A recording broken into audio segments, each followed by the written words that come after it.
Edinburgh. She was a director of Cambridge Center for Christianity Worldwide and a lecturer in World Christianities at the University of Cambridge.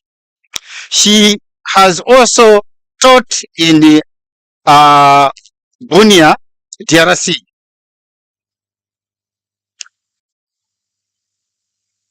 Professor Emma Wildwood is also an editor for several series. She's an editor rather. She also co-edited studies in the World Christianity with Edinburgh University Press and Religion in Transforming Africa with World Christianity. She is also on the editorial advisory board of Global Story of Christianity, Historical and Contemporary Perspective series, and contributed to the Encyclopedia of Christianity in the Global South. She has been the executive editor of the 7-volume series, The Global Story of Christianity Worldwide. Today, this morning, now I present Professor Emma Wildwood as a keynote speaker this morning. A round hand of applause to the presenter. Yes. Welcome. Very much. Thank you. Thank you. That's great. Thank you. Thank you very much for the introduction, and thank you for the slides. It's a real pleasure to be here at Kyambogo University. I thoroughly enjoyed yesterday's proceedings, and I want to thank all of you for being here, and I particularly want to thank Doctors Kanimwaji and Isiko and the Dean, Professor Kyazike, for their kind invitation here, for the work that they've done on the conference, for all this meticulous planning, beautiful banners. We all know that this takes a great deal of time and effort, and it's really well worth it. And also for their time in inviting so many guests coming from different perspectives to address this topic.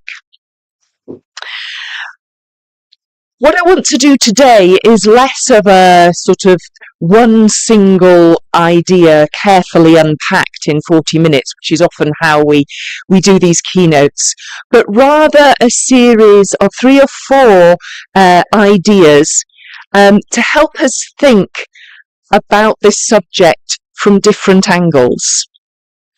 And I'm going to be using some of the research that I've been involved in quite recently to give you little snapshots of different ways in which we might approach this, and hopefully give you also some knowledge and insights that I have gained. I'm very aware that I'm talking to a very well educated and knowledgeable audience, so if you hear anything that you think is a little bit off, we want to question, I look forward to your comments in the Q&A. So the concepts really of this conference is something that I wanted to address first of all, and I'll come back to this. As you know, this conference is funded by Kyambogo University and by the Royal Society of Edinburgh through the University of Edinburgh. And when we applied to the RSE, this is how we explained our idea, and I think it's quite important for us to hear this.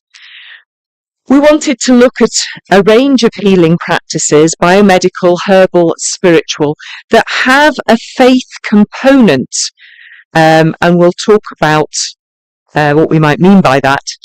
Yet the way in which religious belief and practice intersects with health concerns, we felt, was often ignored or instrumentalized or deemed obstructive to developmental interventions.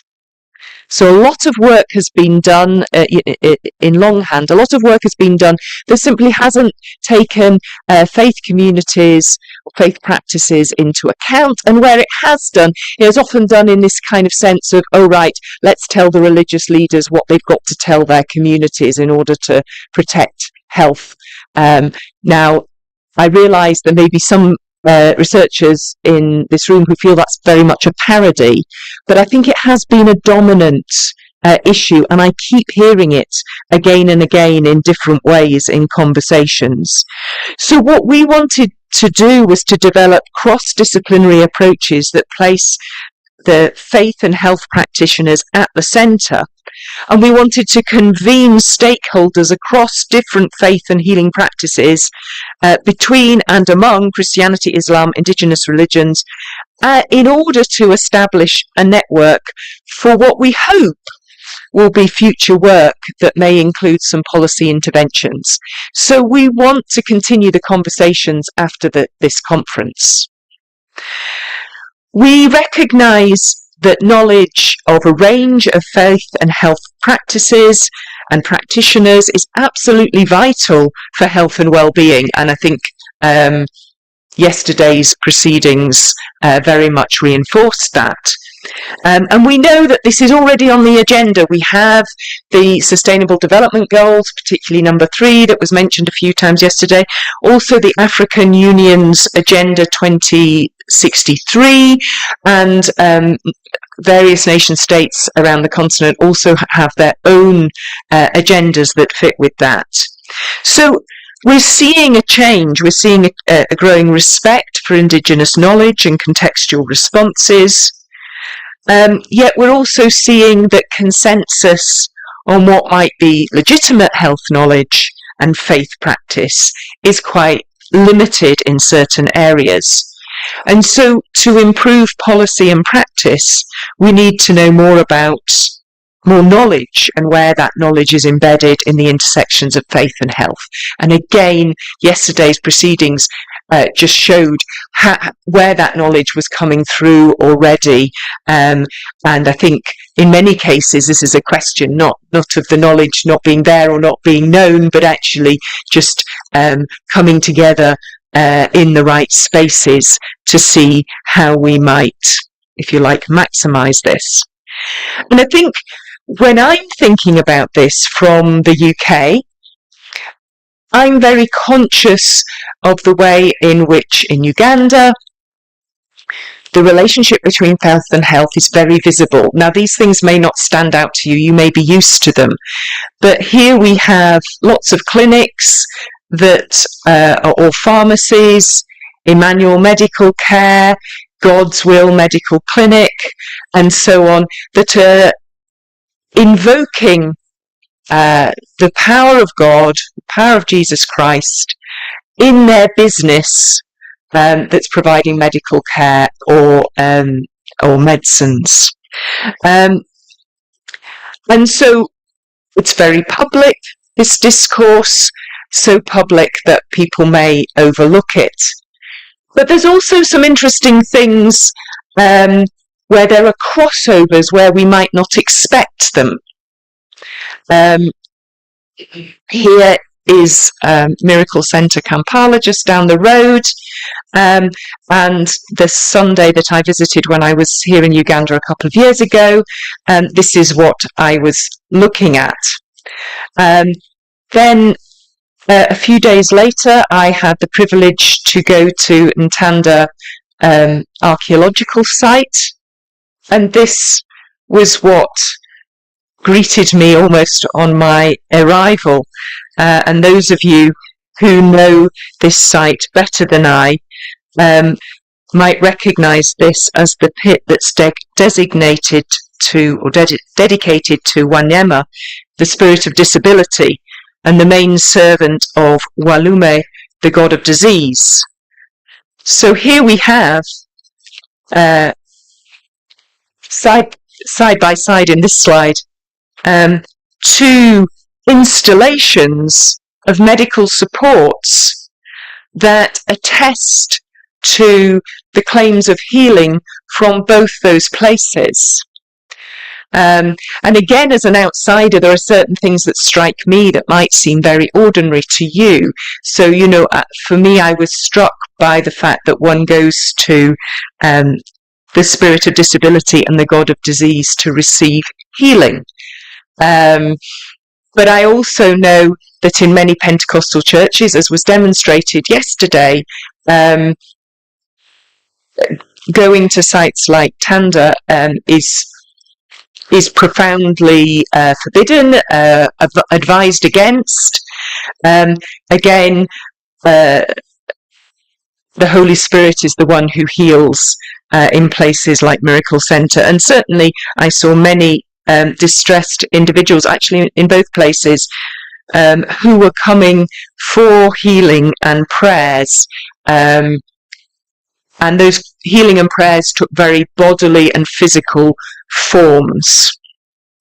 So, along with some of the rhetoric around difference, there strikes me that there is a sort of visual and performative element of that is connecting in ways that perhaps need more thought and explanation. If you know about it already, you can explain it to me afterwards. So those are the kind of things that I'm interested in as a religious studies scholar, as a scholar, a historian. What's the background? What's going on? And how can that slow look at culture and society, religious practice over time, enable us to work better in the present? So I don't have some hard and fast answers, but that's the big question in my head. Now, in the next few minutes, I want to drill a little deeper into some historical context, because primarily I'm a social historian, and I kind of want to offer this to you as a way of saying, where does history play a role in what we might be about? Because I think historical research can help us understand how things have come to be, and so that our action in the present isn't based on a false premise or on myth-making of the past. So I'm going to look at two historical examples very, very briefly. Dr. Isiko may need to keep me to time, or the chair, because I'm likely to overtalk about my pet interests. But what we see in these examples is that biomedical, herbal and spiritual healing are being entwined in religious traditions and I'm going to look at these two Christian traditions as they entered what's now Uganda about the same time. We see religious leaders deciding on effective health choices before biomedicine became triumphant. And by biomedicine, usually we're talking about this movement from the identification of germ theory about the mid-19th century, people like Louis Pasteur and Koch, who was very involved in sleeping sickness epidemic in Lake Victoria, around Lake Victoria, sorry. So this idea that there are microbes affecting us. So vaccines had been going on really for millennia, but became quite important from the 18th century. And then we get this idea about these sort of microbes affecting health. And this is where biomedicine sort of takes off. And I hope my stories are also going to show you that these boundaries of religions and medicines as public institutions are in perpetual flux, and they're often involved in debates about justice and about power. So although I'm going to give you some really very small scale stories, I hope you can see these things at work. The big picture, of course, is that Uganda's history of healthcare is part of a global history. And we see that between uh, well, in the first 50 years, really, of the 20th century, the world of medicine and healing changed fundamentally and became interconnected and interdependent across the globe in a way that it really hadn't done before. And so you see this triumphal advance of modern biomedicine, often called Western medicine. And we've often seen that medical systems have had hegemonic positions locally and regionally, but no ideological system has permeated the world so successfully as the biomedical system. And most countries have looked to this modern medicine, to science and pharmaceuticals as highly desirable things to improve the health of their populations.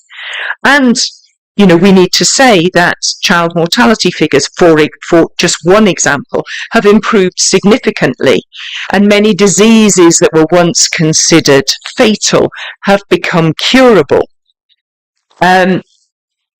And in many ways, the Christian missionary movement was at the vanguard of much of this change, which is why I think it's worth looking at. Of course, as we know, in practice there were and there are huge discrepancies in terms of what was possible or available to people.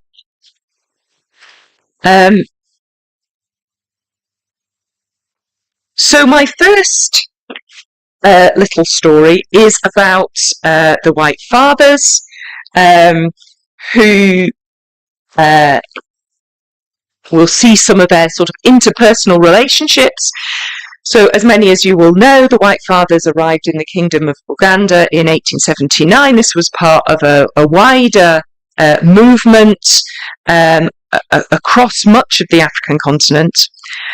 They were required to have a basic dispensary in every mission station.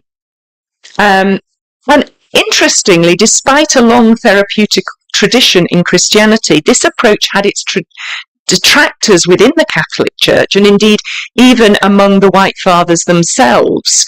There was no natural missionaries are going to be interested in hospitals and clinics at this stage, because some of these things were quite new.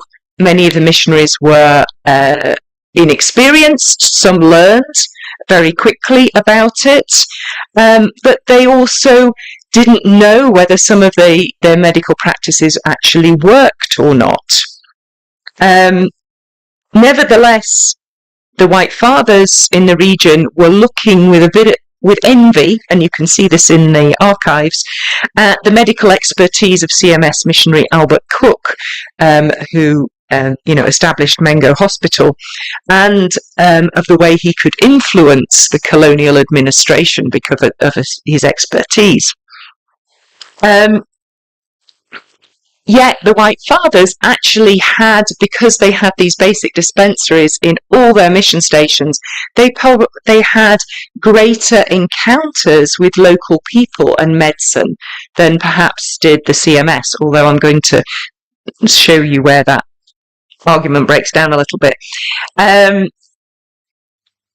But the remedies for the body that were provided by the White Fathers were used as a point of contact to shape perceptions around spiritual matters.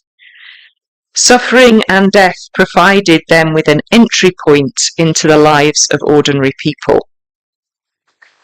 In their own accounts, the White Fathers presented themselves as conduits of divine healing, by which they meant primarily the healing of the soul through baptism for eternal life. And sometimes they were offering remedies for the body in order that they could keep people alive to cure their souls. That might sound rather instrumental, but there is, in the accounts, some of these accounts are really quite compassionate about this, but their belief is that simply people would perish eternally if they were not offered eternal life, and so providing those means were very important. So the story I'm going to tell you the onus is very much on spiritual healing and not on their kind of medical practice.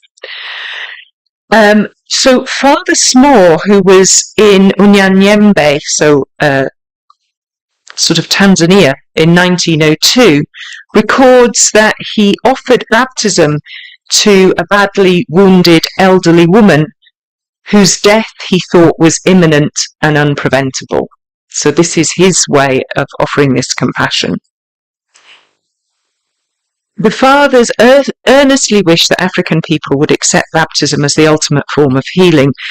Small's attempts to change the woman's perception of death, and he recorded the conversation in detail. So it's his words, but he records the words of the woman, at least as he understood them. So he explained that baptism is an internal remedy.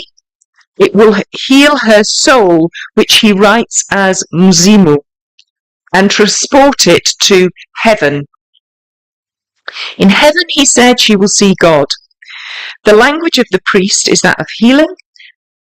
The soul separates from the body upon death and is cured of all its wills. The woman has heard some of this before. She's had contact with a Buganda catechist before this encounter, but she remains unsure about whether she wants baptism. And she doesn't respond directly to that offer as a form of cleansing or protective medicine. Rather, she says she wants her legs to be physically healed, which seems a reasonable request in the circumstances. When the priest says he cannot heal her legs, she shifts the problem from one of physical cure to one of status and relationships invoked by Small's description of heaven. She says, okay, if you can't heal my legs, let us go to heaven together.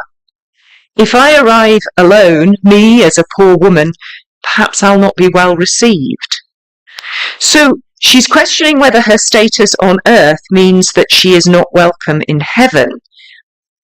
And she's perhaps focused on the word that Small uses for soul, Mzimu, often used for ancestral spirits. So she is thinking about her internal knowledge that as a poor woman she may not be well received, and we know from other literature that distinguished elders often were assured of reverence, but the poor and the childless were often forgotten as ancestors. To ensure her social well-being after death, the woman suggests that the priest accompany her, and the priest assures her that he will be following after her, but he's not going to accompany her, and in the meantime she will be welcomed into heaven as a member of the family through baptism. So if she's baptized, she is part of the communion of saints, she's part of the family of Christians. And it's interesting that his Catholic theology enables him to move from his spiritual healing as baptism to social ramifications. Anyway, whatever his intentions, the woman remained unconvinced.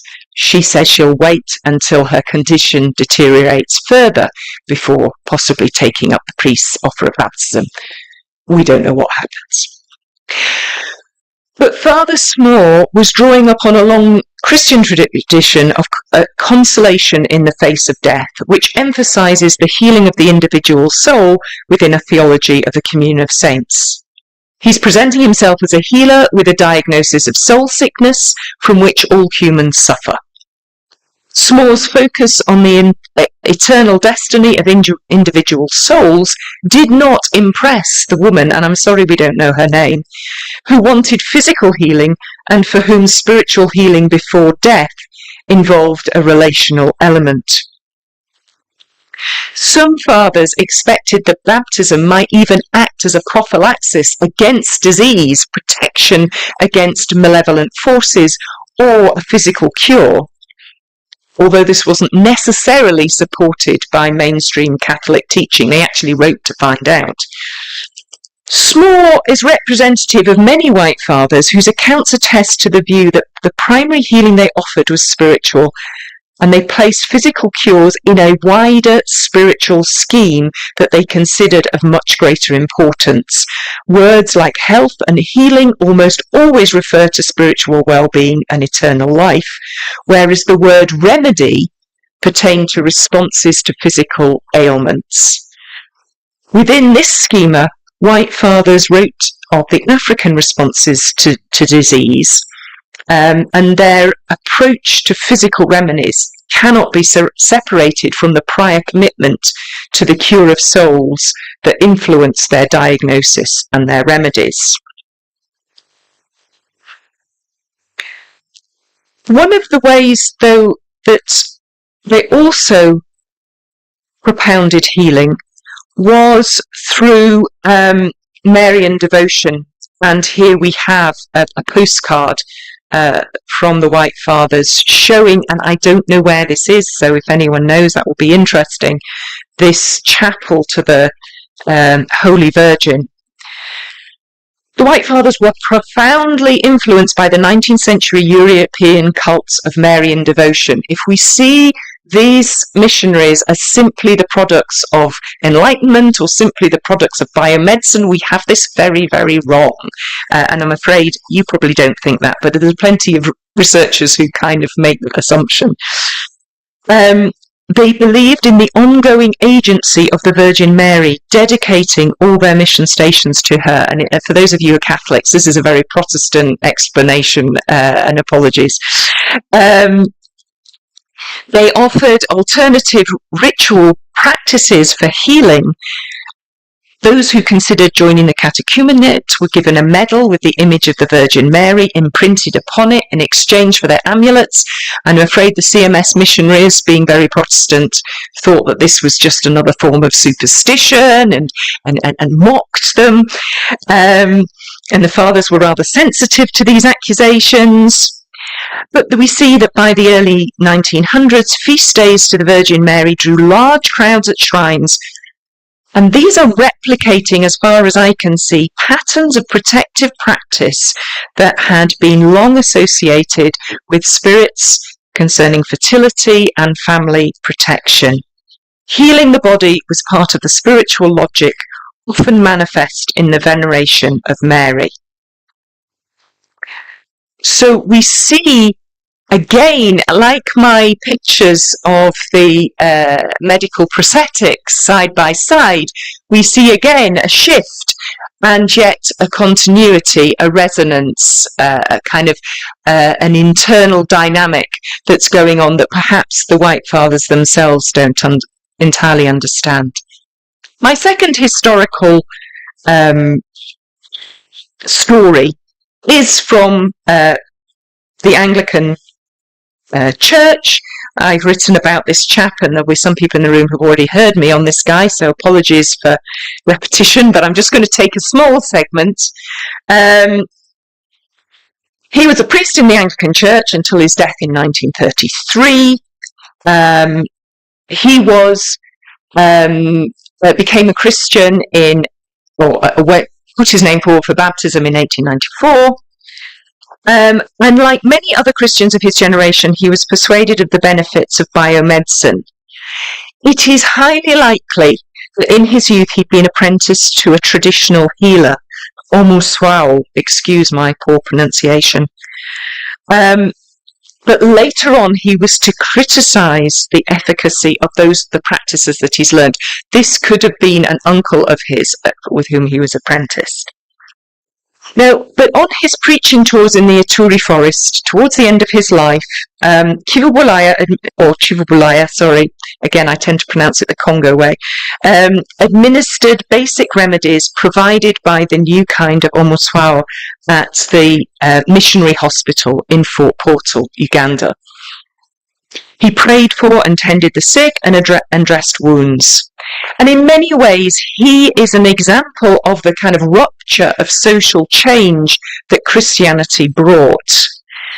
But Chivubulaya's medical approach was also entangled in the long-standing pragmatic approach to healthcare, one that expected divine intervention for well-being at times of personal and communal suffering. So something larger than physical healing here.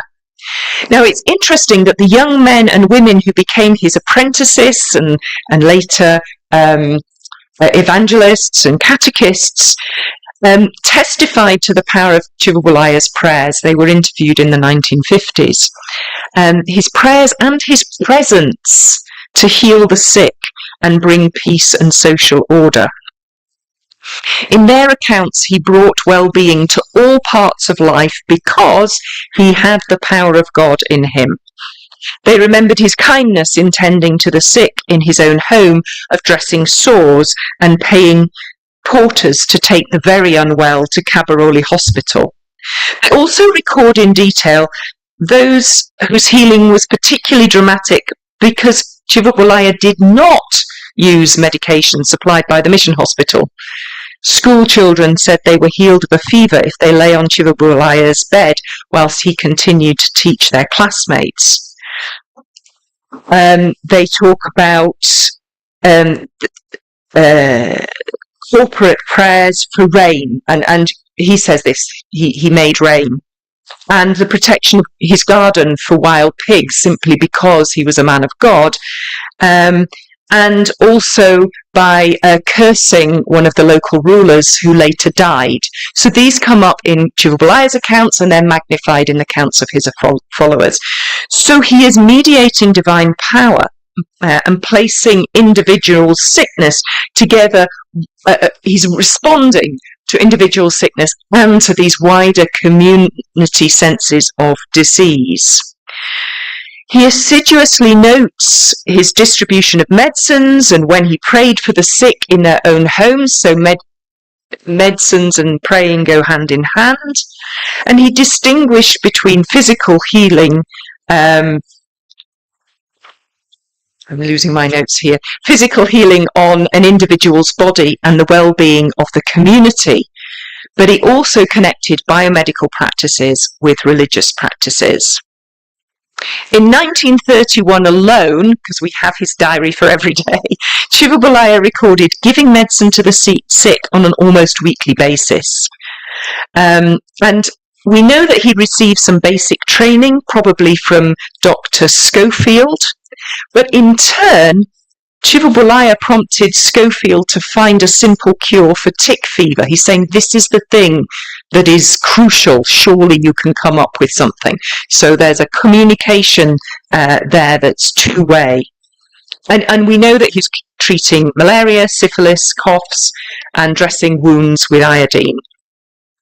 He's meeting people in their own homes, the place of the very ill, but he's also saying that the enclosed and smoky atmosphere of many of the grass-roofed homes was a danger to health, and he was very much part of encouraging the building of square, well-ventilated homes with exterior kitchens. The other thing that I think it's important to note about Chivabulaya and to see him as a kind of representative of this change is his distinction in practice from the Malachite Church, Echibina Cha Katonda Omo Ayaza Biona. Again, apologies for mangling the Luganda. The Malachite Church was established in 1914. And the Malachites rejected all traditional and missionary medicine, and also they rejected faith healing, as it sought a Christianity free from colonial inclusion. And by 1929, the Malachites had developed a significant resistance to the colonial campaign, particularly against venereal disease. And I think this is where we begin to see the turning point, where we begin to see, colonial authorities having a great more control over the bodies of Ugandans, and a great deal more control over state apparatus. I think it happens around 1920, around this point when Apollo Kagwa has died, all those first generation folk have died. Hamilcar, of course, is still alive. Like other colonial medical programs, the campaign constructed Africans as colonial subjects and deployed the fear of epidemics as a form of social control. The campaign allowed doctors and chiefs to inspect genitalia and prescribe treatment that was intrusive, time-consuming and painful. And Albert Cook was prominent in the role of the colonial construction of the syphilis epidemic and the harsh measures used to treat it. And we see a shift in missionaries who considered it a compassionate imperative to heal the sick. I think that was a genuine motivation and desire to combat epidemics, but they increasingly devised and collaborated with programs and instigated controls that were degrading to many Africans. So there again, I see a kind of switch in the way medicine is being used. And in some ways, Chibubulaya is a small part of this contentious project. He cured syphilis, he says, presumably with the kill or cure of mercury, which was the standard procedure. And how was he diagnosing it? So, you know, he's kind of implicated in this in some ways, perhaps a naive actor. He's associating with Ugandan chiefs and new medical students who were supporting the program by disseminating biomedical knowledge of the disease through the new journals like Abifa and so forth. So Chibubulaya is propagating a different understanding of responses to age-old problems of illness and misfortune, and he believes in these new solutions, but he's still also concerned about disease as of the community and of the way in people work, and this comes through in his Christian preaching.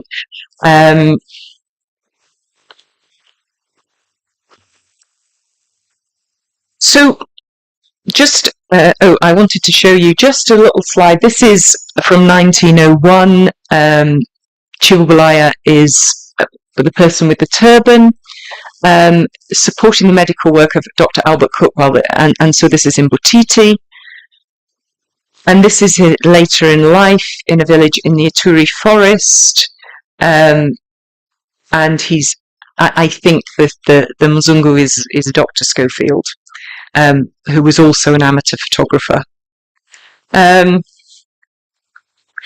So where do these two take us? I'm going to switch gear again now, as I promised, and go back to the objectives of the conference. I've given you these two stories, but where does this fit into convening stakeholders across religious and health practices that we're doing today, listening to your perspectives, establishing a network?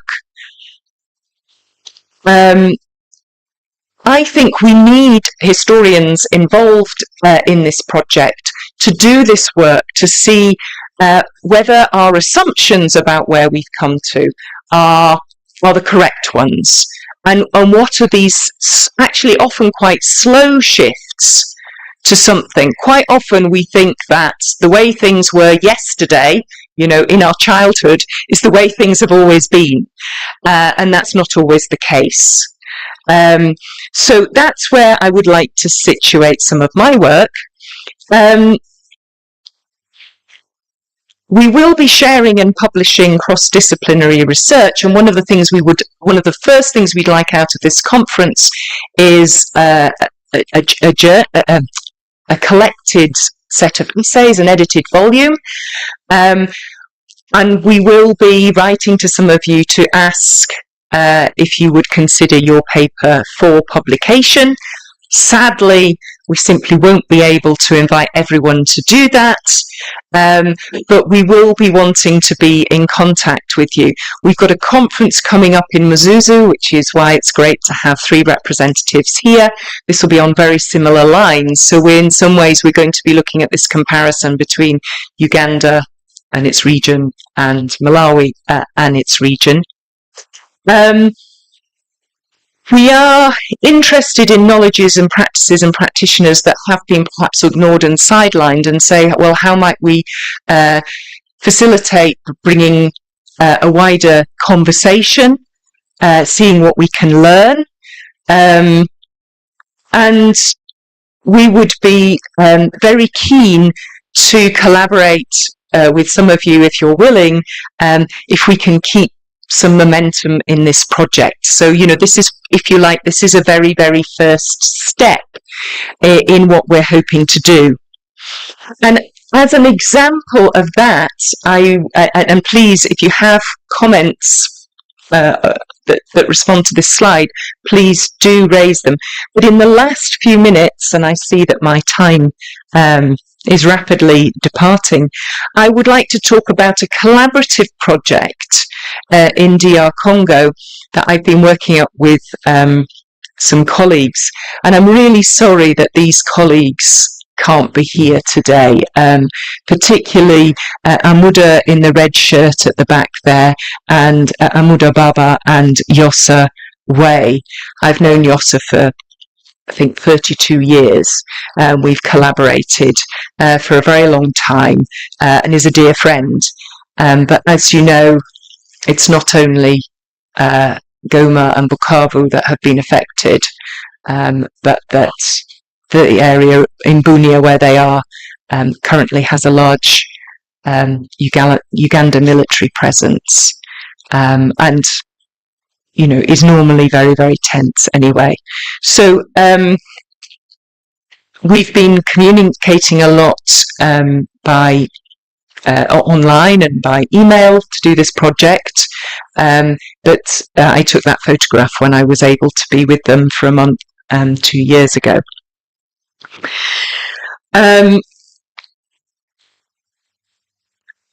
Many of the researchers, including some of you here, have considered the impact of COVID-19, and so did we. In fact, let's be blunt about this. We weren't thinking about COVID-19.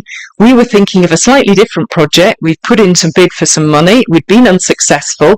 And then when COVID struck, our research councils were throwing everything at the pandemic. So, and this is a tip, we segued our project to a COVID-19 project, and we were given some money to do the project. Inevitably, the way that we devised it had its challenges under public health measures, so it was perhaps a little bit more restricted than we would have liked, but it was very good collaboration. And the people on the bottom row there are recently graduated in public health and theology from the Anglican University of Congo, and it was a chance for them and for some others to develop skills in research and kind of try and build a little bit of capacity, ongoing some good skills. So that was an ongoing positive from this. So we asked the question how faith communities in the Ituri region were responding to COVID measures.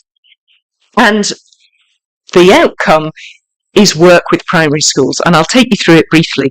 So people responding to COVID measures with uncertainty, no big surprise there. Some people were just admitting they were very confused by what they were hearing, and they were also entertaining more than one explanatory cause for COVID. It could be this, it could be this. I'm living with 2 or 3 possibilities. And they were also responding differently to the restrictive measures at different times. Again, no surprises there. And we go into a bit further detail, but I'm just giving you the headlines. Perceptions about COVID-19 from a range of faith communities. Obviously, Congo is majority Christian, so lots of Christian communities. We were able to speak to some of the Muslim communities connected with the mosque in Bunia, and also a traditional religious community that has formed. So we saw that these perceptions about COVID-19 and the public health measures were influenced by a prior civic engagement and relationships to state apparatus, particularly in regard to healthcare. And that's important, I think, for policymakers to know. So the Catholic Church, for example, was advising government at the very highest level in Kinshasa, and also had a very good mechanism of spreading that word, spreading their advice through their churches. And that came out right in the east of Congo, by talking to some of their members who seemed to be well versed about what was expected and why, most importantly, it was expected. And then there's all sorts of other things, but members and leaders from faith groups that supported biomedical care were more likely to accept a scientific explanation for COVID as a virus. For them, prayer remained important as a way of tackling the disease. They could often countenance building closure as a temporary measure and consider that prayer in households or small cell groups or via the radio was ethically considerate and equally efficacious as that in church buildings. But members and leaders that supported faith healing or indigenous healing practices were more likely to consider that COVID-19 was a spiritual disease caused by the devil or other malevolent spirits, or indeed flawed relationships with ancestors. Even where they accepted the possibility that COVID-19 was a natural disease, they were more likely to consider that a supernatural intervention would help the sickness, or the sickness could be reversed by a good, caring God.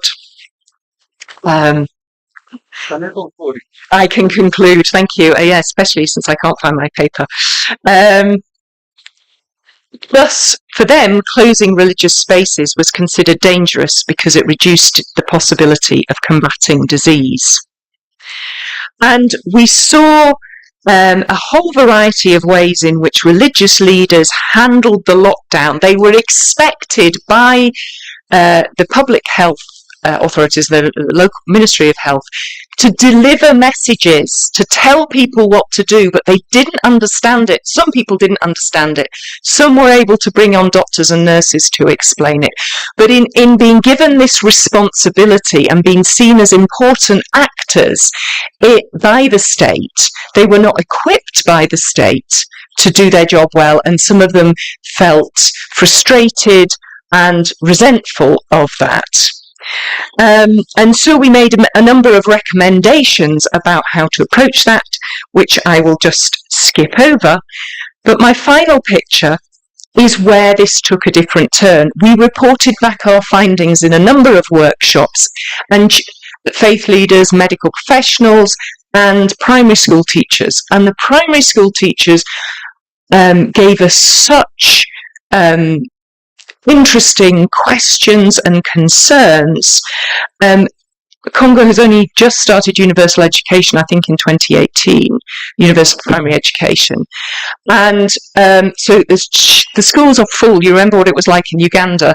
When it came in Uganda, I kind of dimly remember it, full to the brim, you know, how these teachers manage crowd control. But they're saying, we have children who are being taught various things. We're meant to teach them one thing. How do we navigate about this? How do we use the faith resources we have at our disposal to navigate this?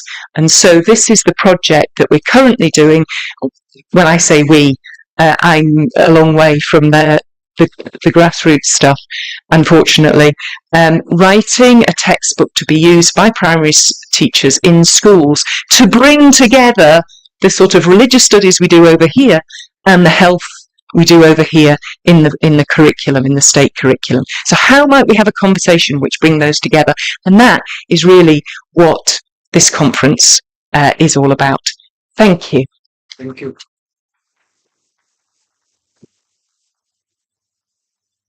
Have a seat. Oh, I need a pen.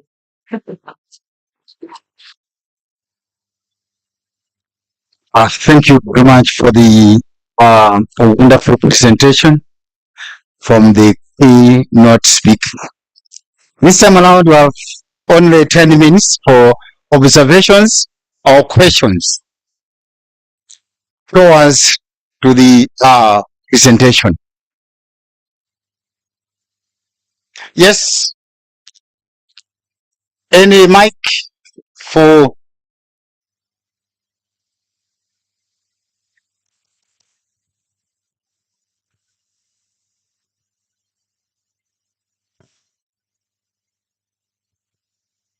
Thank you, Professor Emma, for a wonderful presentation.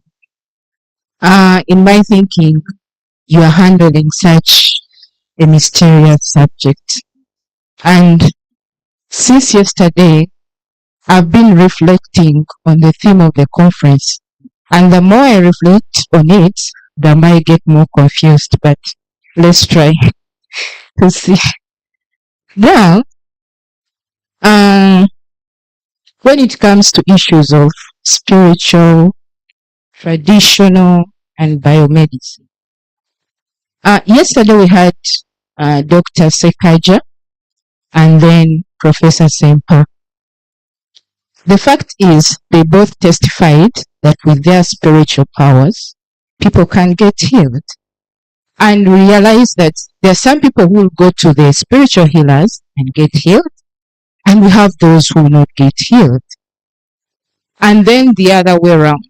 There are some people who are in churches for healing, and they have not ended up receiving their healing. And there are those who testify about their healing. So the whole thing remains mysterious to me. But my question is, why do you think integrating spiritual, traditional, and biomedicine is important in healthcare? Thank you so much. Yes. Another one? Yes. Thank you, Doctor. Mine is a curious one. Curious. Your question. name is Wildwood. Does it have any connotation with your understanding of spirituality? Okay. Another one? Yes. Thank you very much, Professor Wood.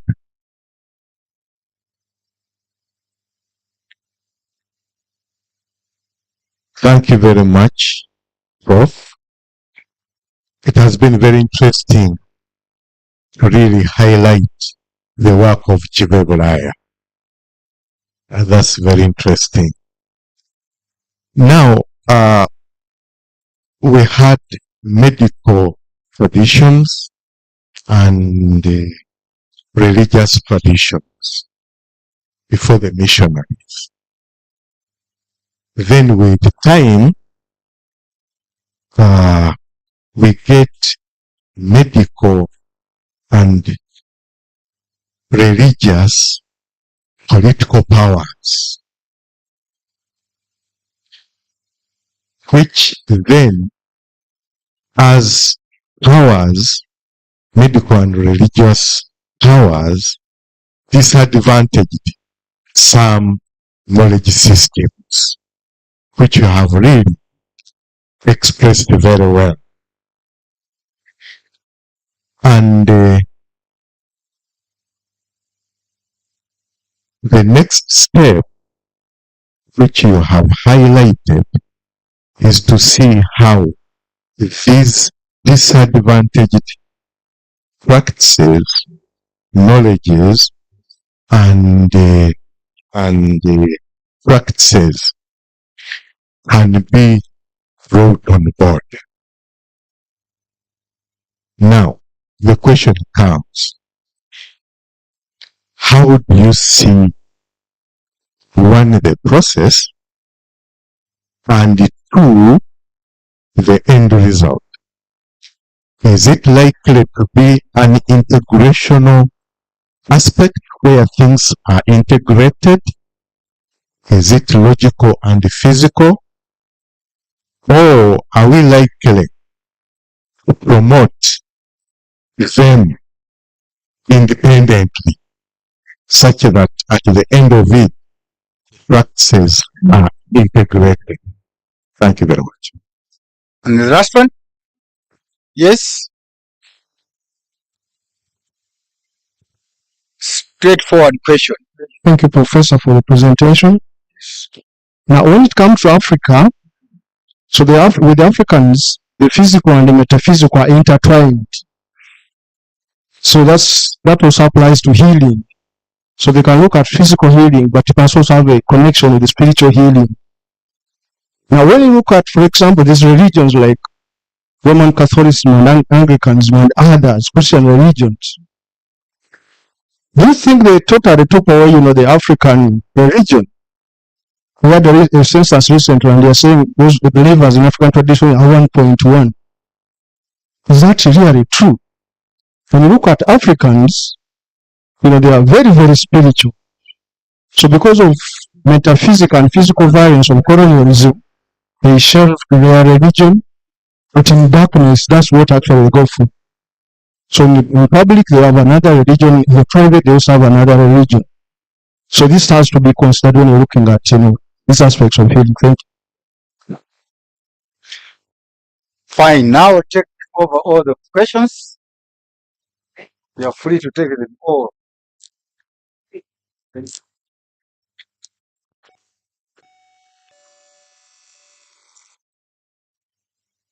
Is that working? Right, great. I wonder what the doorbell sound was. Thank you for those questions. Before I answer them, Dr. Isiko has just reminded me to put this out on the table. This is the journal I co-edit, very much focused on Christianity, but we're interested in the intersection between Christianity and other traditions.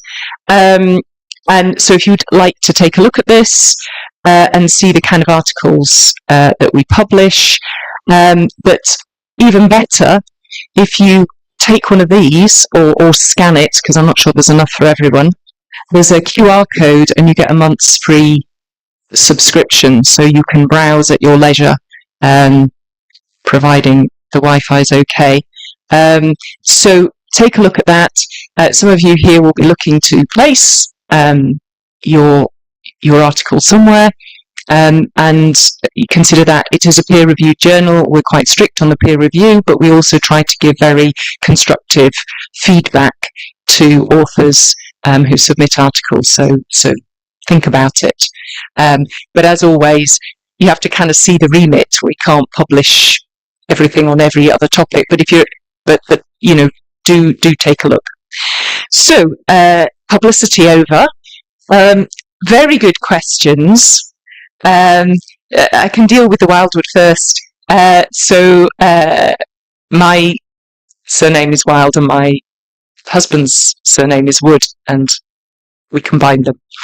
And so, I do think it probably does have something to do with my spirituality. If I get the chance, I would like to be in nature, walking, not always in a wild wood, but I'm open to that, or in the hills or something like that. So I suspect that there is some resonance there. And so, why is this integration important? And how do you see the process and the end result? And did Christianity and Islam or colonialism totally take away African religion? I'll start with that one because the other ones are sort of more about the project. In some ways, it's for you to answer that question as insiders, perhaps, and not necessarily for me to answer that question, because basically people have been arguing it for ages. In the 1960s, we had Okobitek and John Mbiti teaching both at Makerere in the religious studies department, and they had entirely different views on this question. And Okobitek would say yes, and John Mbiti would say definitely not. And so I think from there, the argument has taken different views. What do we mean by religion? Parsing these stories. My view, from reading, and I did learn a little bit of Luganda. I have tried, but I couldn't read Apollo Kagwa in the original, so I have read him in translation. Chivubulai is a lot easier to read. But by learning about the work that Apollo Kagwa did and with John Roscoe, I think that the Kingdom of Buganda had a particular engagement with colonialism and also with missionaries, in which, at least in these early years, at least up until the late 1920s,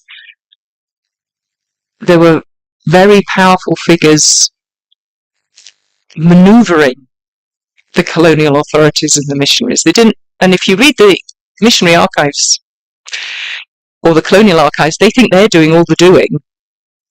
But if you read people like Chubulaya, it's quite clear there's an awful lot going on under the surface that perhaps wasn't quite apparent. Sometimes the missionaries get that and they know, and they're trying to work in partnership.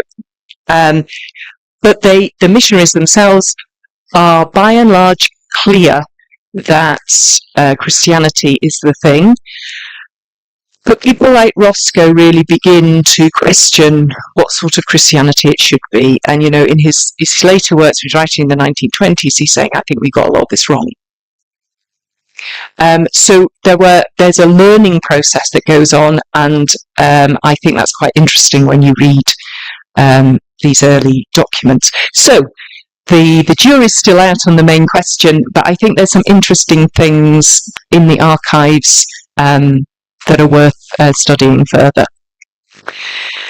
Why do I think it's important that biomedicine, spiritual healing and so forth are brought together? Well, I think that this amazing biomedicine triumphant is being questioned at the moment worldwide.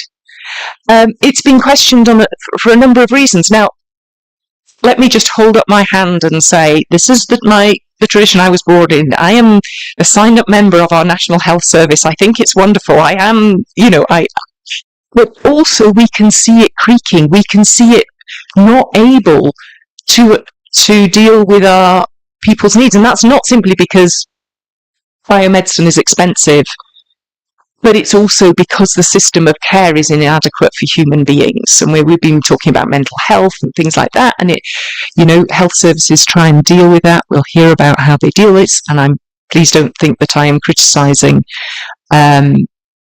professions at all. But I think there are other tools at humans' disposal that have been sidelined. And, in my country, religion as a whole is sidelined and seen as, it's your own private affair. If that helps you, that's good. But it's only as we begin to talk about well-being, and they still say, this is dangerous because we know that some religious leaders abuse children.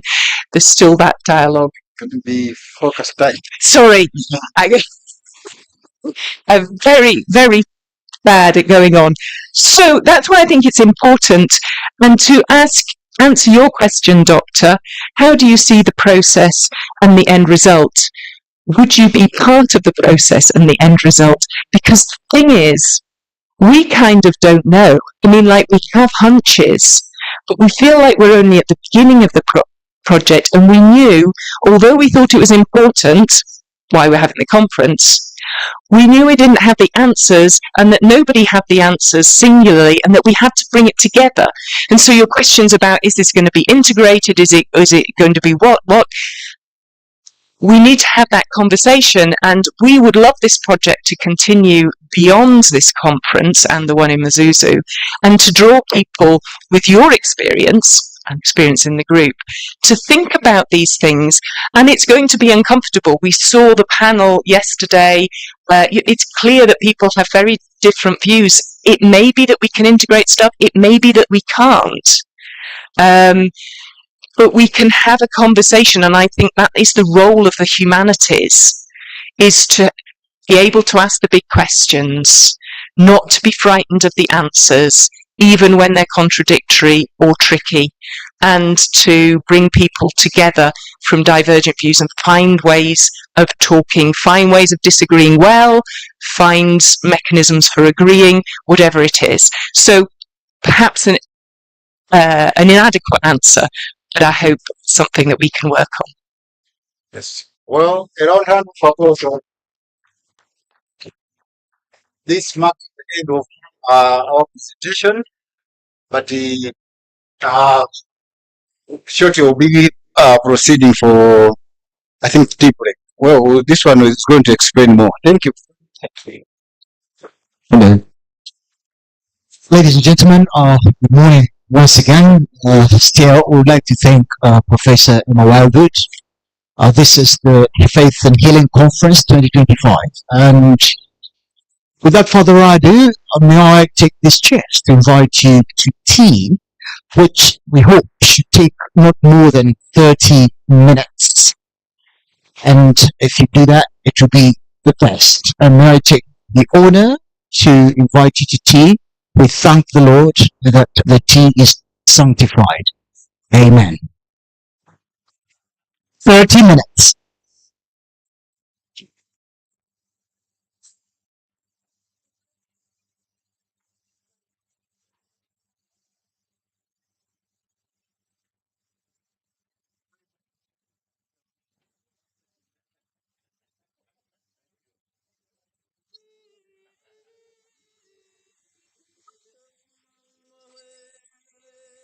All right. So as you pick your cup of tea, please return to your seats. We might have a working tea. So as you get your cup of tea, please come and resume your seat,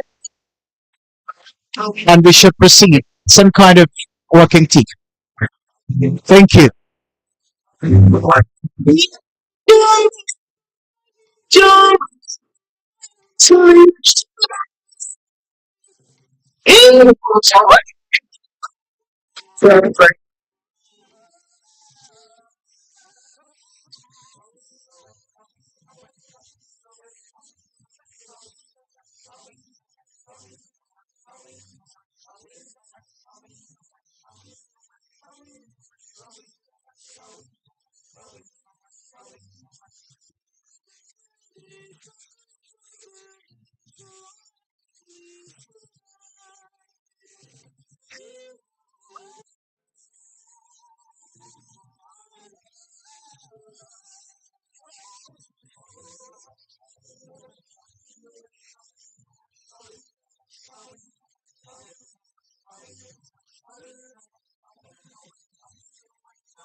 That day we arrive on the planet and blinking step into the sun. There's more to see than can ever be seen, more to do than can ever be done. There's far too much to take in here, more to find than can ever be found. By the sun rolling high through the sapphire sky, deep squares and more on the endless round is the circle of life, and it moves us on to despair and hope, through faith and love, till we rise up on the path unwinding,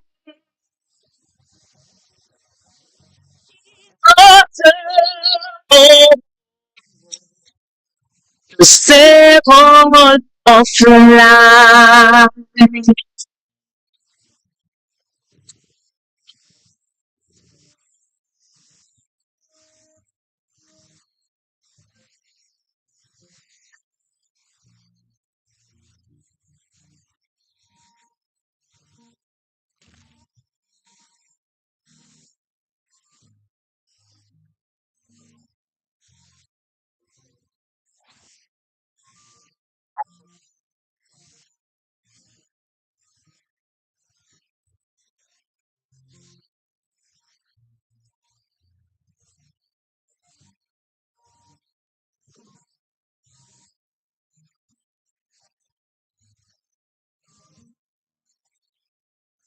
to say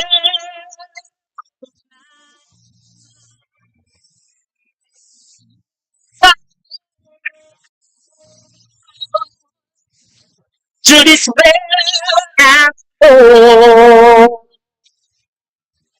through faith and love, fear and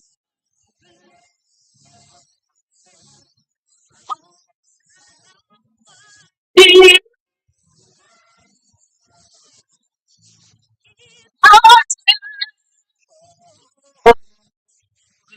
It's a God of his heart. Scrap one.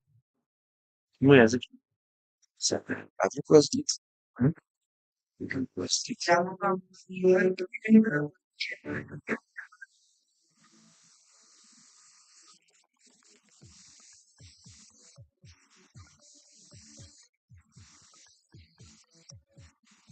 Smell on the surface, it goes beyond and that of truth. It goes before me everywhere I go. It's the way I live and kept on. It's the spirit of the nation.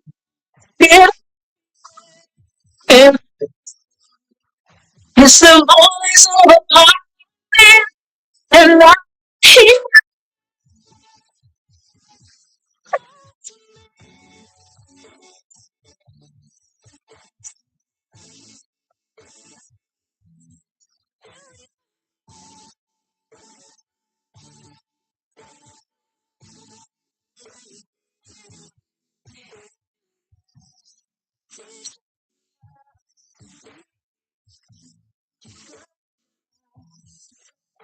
standing.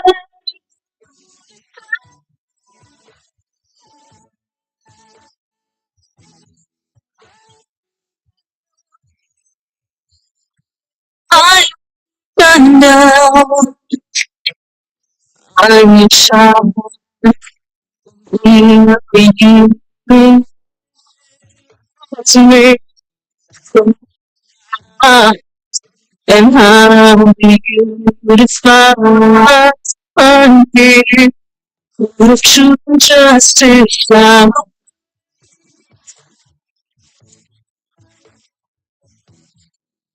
Sun comes a day.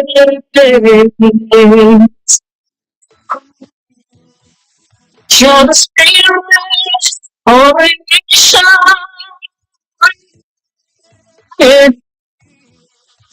You're the voice of the time.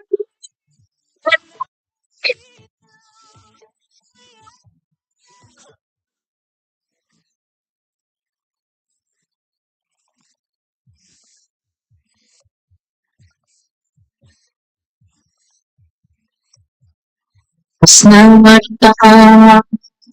The flowers on the sun. Perfect.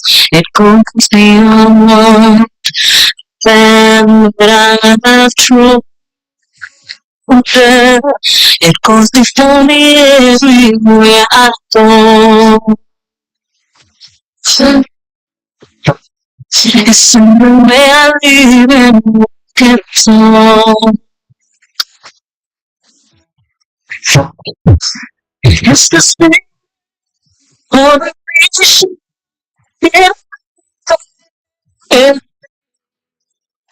It's the voice of the party, and I keep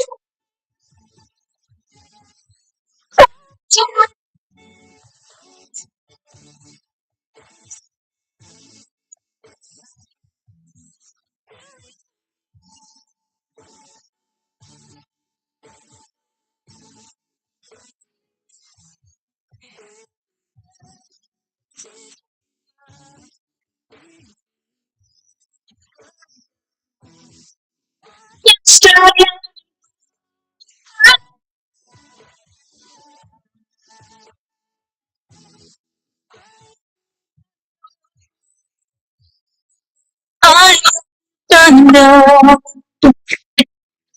I'm your child. Here for you. It's made for me. My heart and how beautiful on me. Of truth and justice from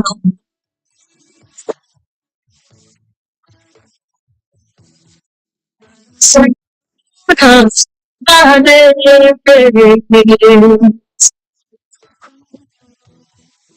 You're the spirit of nation.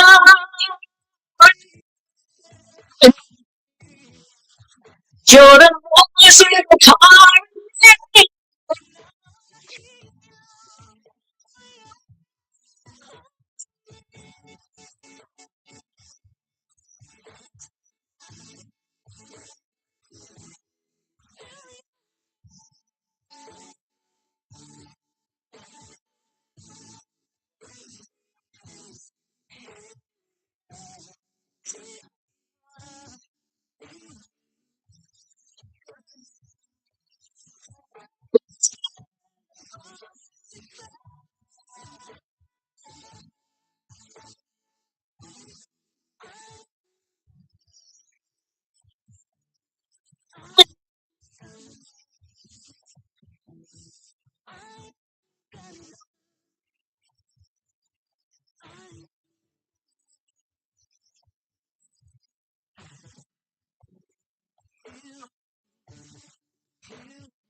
It's a place that you have to follow. It's so very hard to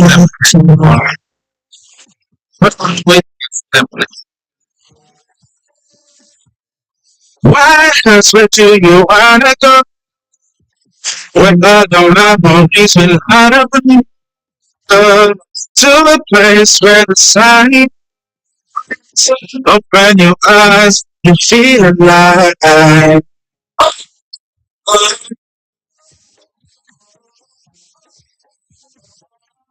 It's the kind of become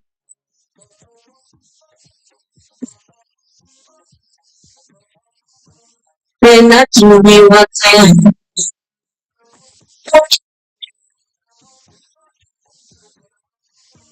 to change me.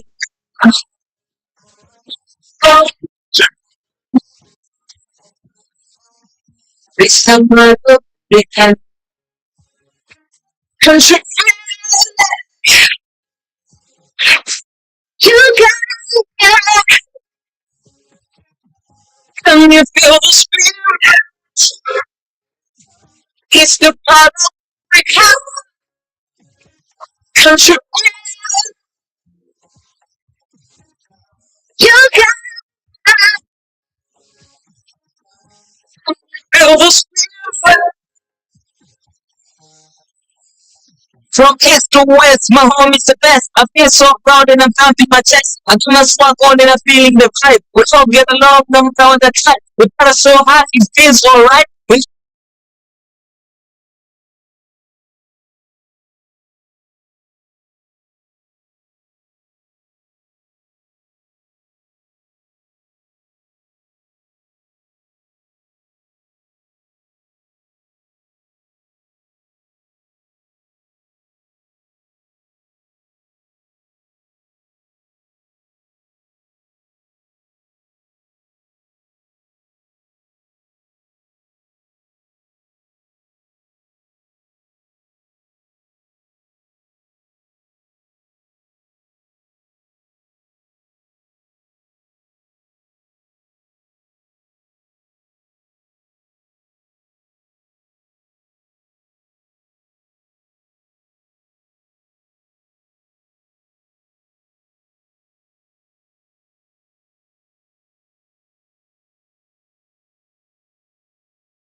and Faith Conference 2025, powered by the Royal Society of Edinburgh, the University of Edinburgh, Kyambogo University, Mzuzu University, and Livingstonia University. Ladies and gentlemen, Dr. James Masari. Thank you very much, the MC. Is that what you are called? I think one time we were given other words to use. But oh yes, I would like to welcome you all, dear ladies and gentlemen, as you enjoy a cup of tea. I would like to introduce to you the next keynote speaker. My name is James Masari, as you have been told, and I am so honored and humbled to present to you somebody who I admire so much for his academic and scholarly accomplishments. The person I am presenting to you holds a PhD in Sociology from the Norwegian University of Science and Technology. He is also a mental health and mental health systems research and development scientist. He is widely published in these fields with works in reputable journals. He is currently the Dean of the Faculty of Social Science in Kyambogo University. He has participated in health-related projects focusing on HIV and stigma, among which include early detection of cancer among children with HIV/AIDS and holistic mental health care at 11 regional referral hospitals in Uganda. He has done projects on efficacy of physical activity counseling in Ugandan patients with HIV and comorbid mental disorders, post-traumatic stress disorders, major depression, generalized anxiety and suicidal behavior, integration of mental into primary health care in Uganda, Nigeria, Ethiopia, India, Nepal, and South Africa, mental health among HIV-infected children and adolescents in Kampala and Lusaka, and health initiatives, a local non-governmental organization that deals with HIV/AIDS, mental health, and youth empowerment. That is an organization he's worked with. He also serves as the national representative for the International Association for Suicide Prevention. He has served as a lecturer at a number of institutions such as Butabika National Referral Hospital and the University of Stellenbosch in South Africa, among others. I think you will agree with me. This is someone who is really, really admirable for his accomplishments. He has given many papers in international and national conferences. And the person I want to invite to speak to us about tensions between deep faith and health outcomes, reflections from suicide studies among indigenous communities in Uganda and Ghana, is none other than Associate Professor James Mugisha. He's actually my namesake, which is also a privilege to me. So, Associate Professor, please speak to us. Thank you so much. Thank you so much, Dr. Isabelle, for that kind introduction. And maybe you forgot to mention that I'm Vice Chancellor. And thank you, Dr. Dale, for pressurizing me to come and speak to you. I was timid. He called me many times. I refused to send him my presentation. I wasn't sure whether I can make sense to some of you because of my background. I'm a desk scientist. I don't know many of the things for the living. I understand those who have died much more than those who are living. So I didn't think I can be relevant to you. My work regarding this area is summarized in my publications. And there are quite a number, as Dr. Isabelle has said. I think over 240. So I'll not take a lot of your time. Much of it is already published, and I'll just give you simple reflections. But putting the two presentations together will not be a very big problem. Only that I'm following up someone who is too senior. He came after me, maybe. No, I am coming after her. Maybe I would have come a little earlier so that you give me attention. It's not easy to follow very senior people. Now, my concept that I want to present to you today is about deep faith and that quest for health outcomes. And we all wake up and want to be happy. We want to be healthy. So everyone has a quest for being healthy, for being happy. And there's different strategies that are applied. When I ask my patients who are addicted, why do you drink a lot? Or why do you smoke a lot? Bungee, cattle. They say they want to be healthy. And to them to be healthy is to be happy with their marijuana. Marijuana makes me feel nice. It makes me to feel healthy. And I'm like, are you not going to die? Are you not going to get into problems? It's your choice. You can judge me, but me, I feel healthy. So we wake up. Our religious leaders there will tell us, as long as you are in God, then you are healthy. And I'm adding something called deep faith. That means that your belief in the transcendent is really not small. It's high dose, isn't it? Let me use your African English. It is high dose. And then you want to look at the health outcomes. And these health outcomes can be measured and they can be seen. We've talked about happiness. We've talked about being able to eat food, to be able to engage with others. Now, yesterday I stole time because I was VC in my full capacity, and I gave you a background. That research on spirituality or religiosity is very scarce. Myself, I'm religious but not spiritual. Because when I become spiritual, then I lose the objectivity. So it is still scarce in our academic domains, and I don't want to repeat that. But there are some studies that suggest that spirituality gives us positive health outcomes. I think they tell us that we teachers, we live longer because we are always positive.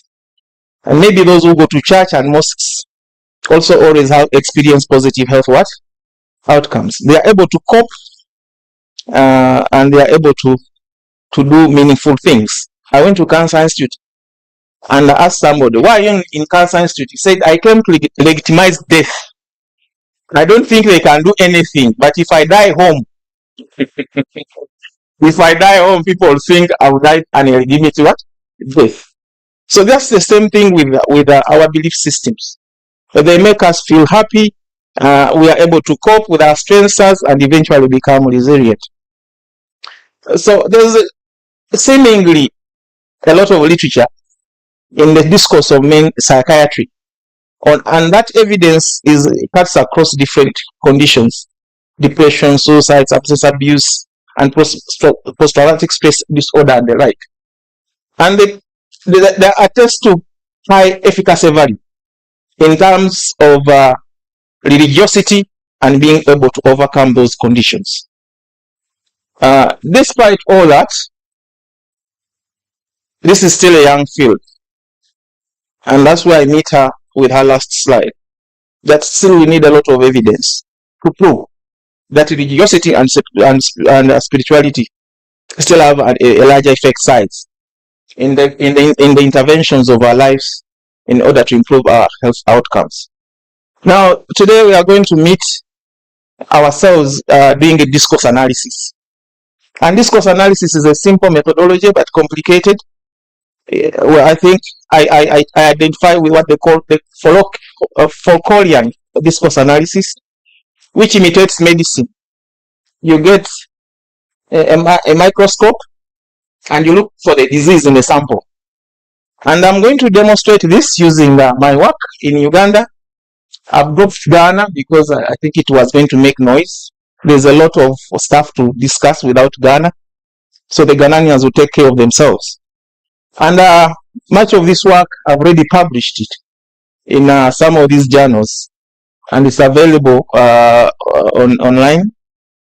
And within this, I try to make reflections of how deep faith can contribute to our health outcomes in a positive way or a negative way. But in this presentation, there are many people that I know that are of different perspectives. I don't want to be judgmental. Don't become a Jesus. You'll judge by yourselves and see whether it makes sense to call it a positive health outcome or a negative health outcome. I'll keep it in the middle. But as a scientist, also as a mental health worker, I'll also not leave it lying. I'll make a few reflections about these situations. And if I'm going to summarize all the things that I'm talking about in terms of faith and health outcomes under this concept called affect regulation. Affect what? Regulation. Our affect is our mind. And we can regulate our mind in different ways. And one of the most important things that we need to do affect regulation is that everyone wants to find meaning in what we do and meaning in our experiences. What does it mean to die? What does it mean to love? What does it mean to eat? Sometimes what does it mean to marry? So we need to find meaning. So when you are dying, what meaning do people give it? Sometimes you die and people celebrate. Some people die and people mourn. And then the other aspect about affect regulation is what we call mastery of events. There are people who say, when I die, I want my head to be facing where the sun comes from. Because when my head points that direction, every morning I'll be charged and I'll not feel the cold. Myself, I pray for that they don't bury me when my head is pointing the opposite, because I want to continue to be charged. But the other thing is that sometimes certain events happen and they take away all our esteem. You no longer feel yourself as a person. You no longer have the sense of esteem. that comes with most of the events. Now, our rituals on suicide, I'm going to draw all my experiences from suicide because that's where I belong. I don't belong to any other discipline. So the rituals on suicide that are performed in indigenous communities have those three elements. One, restoring meaning. What does it mean to die of suicide? Are you a shame or a hero? Number two, how do you and your family or the communities gain mastery of your act? Are they subdued? Are they defeated? Or they think they can prevail over that situation if you die of suicide? The other thing is that after you've died, how do they look at themselves? And that's the esteem element. Now, I'll start with the first one. And we do a discourse analysis together. I might not even do so many rituals if you choose to. If we say there is good death and bad death, but then suicide in all indigenous communities in Uganda here, there's no grieving of a suicide. Nobody is supposed to die, not to grieve. And in my field of mental health, we say that grief in a normal situation must be expressed inward and outwardly. But now here with the suicide, culture only permits that you do inward expression of grief. Inward expression of grief. And if you don't do it, there are cultural sanctions. There are cultural sanctions for your behavior.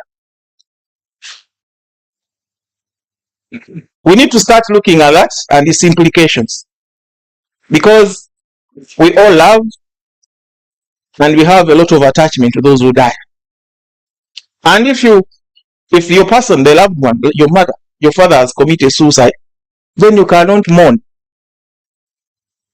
In Ugandan English, they say you cannot cry. You cannot shed tears. And society comes and even coaches you on how to do inward expression of grief, or else you'll be sanctioned. From a mental health perspective, I know the other people might have a different view of that. I think this is very challenging to the bereaved family. It is also very challenging to the children that are left and they are not allowed to mourn their beloved one. Yet under normal death, there's outward expression of grief and people are able to do it. I wonder whether studies are available, and that could be one of the future hypotheses that we need to follow up. What is left in these families in terms of their mental state if you are not allowed to grieve? Africans are lamenters and they lament about their loss, and in this situation you are not allowed to do anything. The other thing that I want us to look at is this notion of immediate burial. When you die of suicide, they bury you immediately. If you've died at 10, by 11 you are buried, because your body is infectious. So they cannot keep an infectious body around you, around people, or around the community. But I look at the definitions of good death, and as explained by Ntozi, in Uganda here, if you die of a good death, you stay in state for a long period of time, and you are surrounded by all your wives and children for several days. But this one is buried immediately. Now, what happens to those children that might not even be able to see their parents, to the spouses that might find their spouse already buried? What happens? And how do we prepare them for those experiences? How do we prepare them for their experiences to accept the loss? And this is the discourse analysis that I'm talking about. So we need to look at the sharp contrast between the definition of good death and bad death when suicide happens. I don't want to judge, but to me, I think that they struggle psychologically and mentally because of that practice. Now, the other one that I want to put across is renaming children. When you commit suicide in Uganda, they rename you symbolically to disentangle you from your family and your clan, because it is believed that suicide is clanal. So you acquire a new name. I'm Mujisha, they give me maybe another name, Mwanga. And that means that I'm no longer part of the other family where the suicide has happened. While this is very good to insulate children from being followed up by the spirits as the cultural interpretation, but I think it is also a disadvantage to those who are very proud of their names. Like me now, the way this gentleman has described me. And you wake up and you remove my name from me. What kind of loss? And we also know that African tradition, people cope within their clanal and kinship systems. Now, disentangling them from places where they could seek support, social support and help, becomes a very big challenge. So the notion of cultural insulation, against the suicide could be a very dangerous, I'm not conclusive, could be a very dangerous practice that could limit or challenge the notion of social capital. But I stand to be corrected if I'm causing a misnomer. The other one is that when the family dies, when a suicide happens and the family feels insecure because of the stigma. For example, they don't marry anyone from that family, whether woman or man. People fear them because they think they are going to bring suicide to their clans. Some of them resort to moving away from those villages and go to places that are alien. I want to use the concept by Michael Jackson.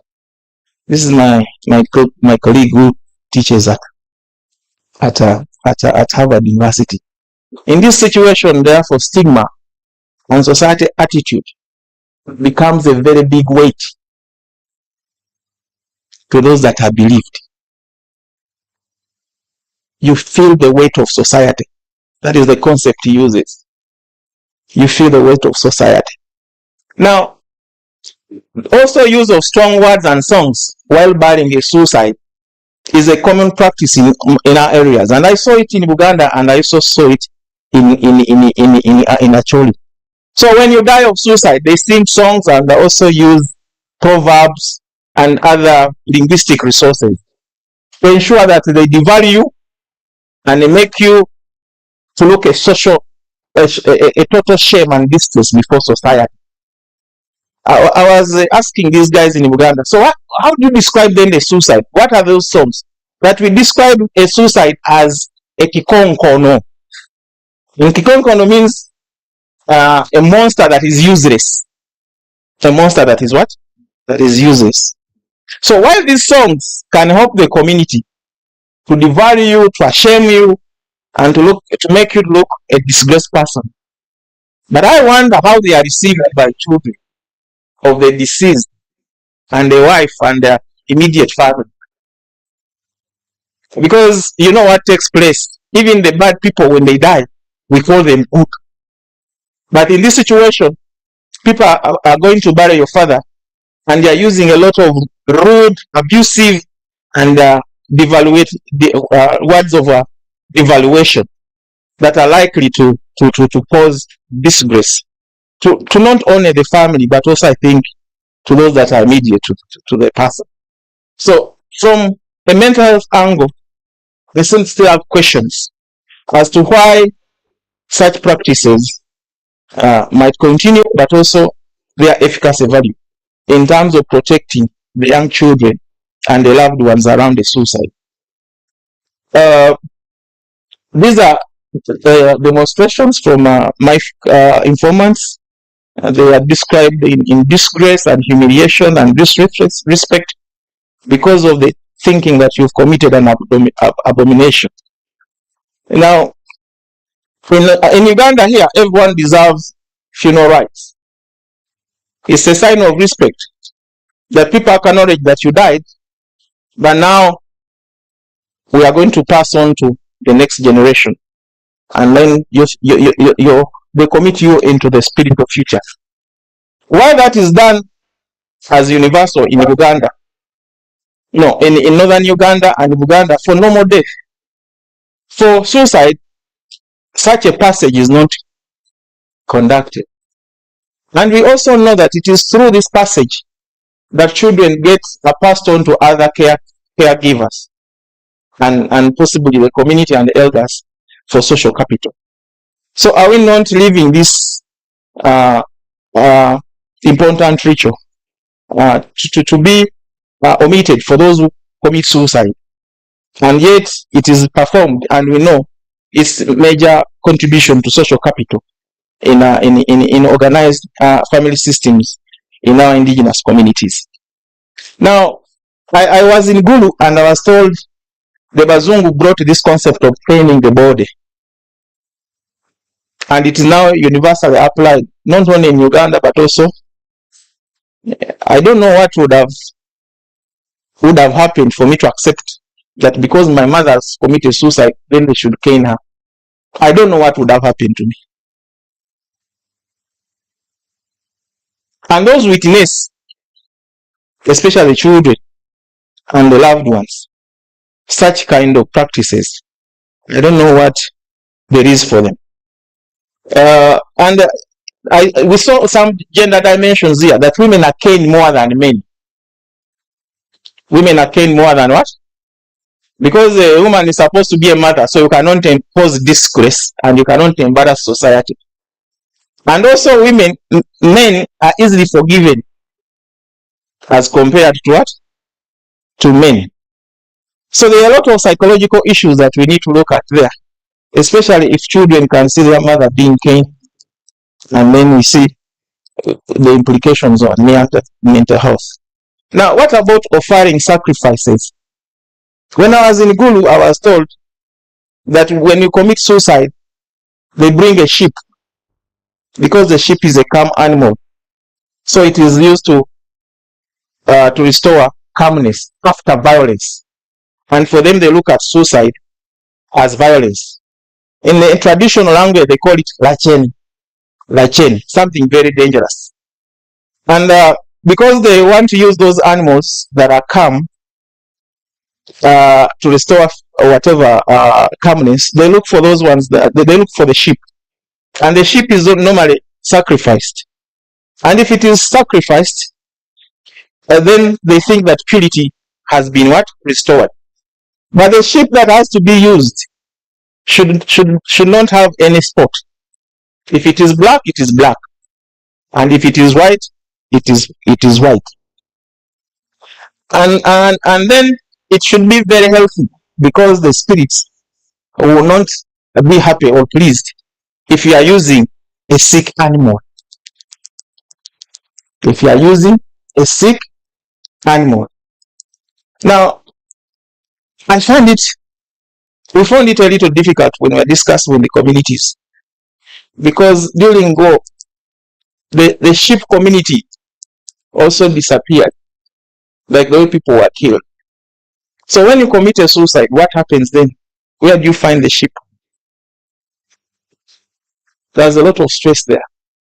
But before this function is performed, or before this function is finished, the families cannot settle, because they think the spirit will haunt them and will haunt the entire generation. Now, we are also told that if it's a woman who has died, then you use a female sheep. If it is a man that has died, you use a male what? A male sheep. Gender issues there. And again, we are told that small animals cannot be used to please the gods. So rarely do they use chicken. 4-legged animals were more pleasant to the gods as compared to 2-legged what? Animals. So there was a lot of struggle there when people were cutting off pieces of land to go and buy a 4-legged animal to please the gods, as compared to those families that were feeble and had livestock or had animals. Now, the other practice that I want to highlight, because I want to be within time, is burning and uprooting the tree where a suicide has taken place, because they think the tree is infectious. It is going to, if you relate with it, whether you pick firewood from it or even have shelter under it, you are going to be infected, and you are going to infect the whole community. We need to look at the psychological significance of this in terms of health outcomes, whether it is good or bad, and I'll leave you to judge. Additionally, there's that practice of burning the rope, because most suicides in Uganda take place when people put a rope in their neck. And among the Acholis and the Baganda, they say this is the most infectious item, the most infectious item. So they burn it to ashes. They burn it what? To ashes. And it is the cultural leaders that determine where that ash will be poured, because it is also feared material. It is also feared what? Material. So I'll still leave you to judge whether that is something that is contributes to our health or does not contribute. Cleansing a woman, and they don't cleanse men, they cleanse what? A woman. And among the Acholis, when someone has died, the woman must be cleansed so that it can be passed on to the next person that is going to marry him. And it is the traditional leaders that have the right to cleanse the woman. But if it's a man who has died, it is optional. You can choose to cleanse or not to cleanse. I think we can see the stigma that is gender and its implications on health outcomes. So the rituals are extended. Some of them you've seen. They involve buying a sheep, buying animals, and these women now are poor, and they have to be subjected to such kind of things. Without that, this woman cannot be remarried, because she is also infectious. Now, if you see in the marriages of people in northern Uganda, they have to trace the suicide, and if the suicide happens, the clan leaders start to do an autopsy, a cultural autopsy. Was there someone annoyed? Is there someone who has ever committed suicide in that society, in that family, not society, in that family? And that requires extended periods of engagement between the people, between the clan leaders and the bereaved family. Now, while they investigate this deeply when it comes to the woman who has committed suicide, they do less again when it is a man. Because of one thing. Among the Acholis, they think the spirit of a woman is more dangerous than the spirit of a man. Isn't that gendered stigma? And what is its implications on the health? As I summarize, let me talk about one little thing: compensation. If a woman causes a suicide, her family must compensate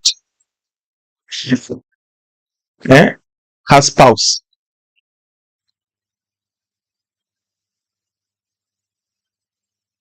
If a woman commits suicide, your family has to compensate me. And they compensate in terms of animals. I was asking them how many. Then they said it's a decision of the clan leaders, but they are between 5 to 10. Why? What about a man? Yeah, unless the man has directly caused the death, unless the man has directly caused the death. So, ladies and gentlemen, I want to sum up my discourse analysis in these two things. That rituals are part of us, they are universal, and every society has ritualization. But as to how they work for those that are believed is still questionable. It seems these rituals are used to protect the community, and in most cases, or sometimes at the expense of the believed. As they claim mastery of the event using rituals, that they've subdued the suicide. There's no research that I've read that talks about the effect of those ritual practices and ritualization on the mental health of the believed. If I connect with her presentation, we therefore urgently need to study the behavior of these communities and their impact on those that believe the families. The other aspect that we need to urgently look at is the efficacy of ritualization to those that are believed, but also to the community, so that we can drop some if they are dangerous, or maintain others if they have any efficacy value. As we continue to look at mental health and mental health outcomes, we need to understand the notion of the weight of society. Sometimes the weight of society might be too big to the individuals. I've written about the captured self. Is our self able to bear the burden, the weight of those rituals that are put across to contain what they think is an abomination? Thank you very much. Wow. Let us give him rap, but also prepare ourselves to engage with this fascinating discourse. I'm going to invite, and I'm very sensitive to gender because it has been featuring in the presentation. I will start with the lady this time so that I ensure that I do some gender imbalance here. Thank you very much. There's a lady here. And then number 2, number 3. Hey. I still need a few more ladies. So far 1 more ladies, please. I'll take 5 in a row, so at least I should have 2 ladies. Another lady? Oh dear. At least thank you so much, Professor. So we have 1, 2, the lady 3, then 4, and then, okay, this side 5. And then we will see. Professor, you might want to sit and take notes. I have a notebook here if you need. So please. Yeah, thank you very much. You might want to mention your name and affiliation in brief so that it helps him to respond directly. Thank you. Thank you very much. I'm Paul Dr. Agatha Lee, Kyambogo University. Professor, thank you for the presentation on suicide and its impact on the community. I hope you are able to reach one clan or community in Gulu where suicide is the order of the day. Now that's the Koro clan. Now my question is that a community mental health challenge, or it's a faith issue? Thank you very much. Number 2.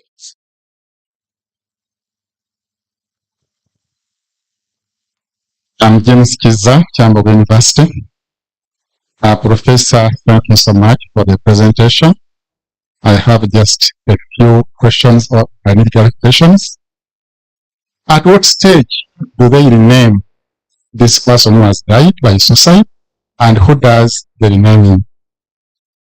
What happens in cases where people are doubting the suicide case, that maybe somebody didn't kill himself, he was killed by somebody else, in which case they may even refuse to perform the rituals? From the discourse analysis, I'm seeing that most of the cases think that suicide is from hanging. What about those who commit suicide by poison, shooting oneself, as the cases are coming up now?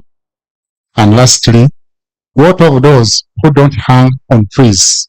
For example, in prison cells, for recent, we have had suicides in schools, in a school dormitory. So what happens? Lady now.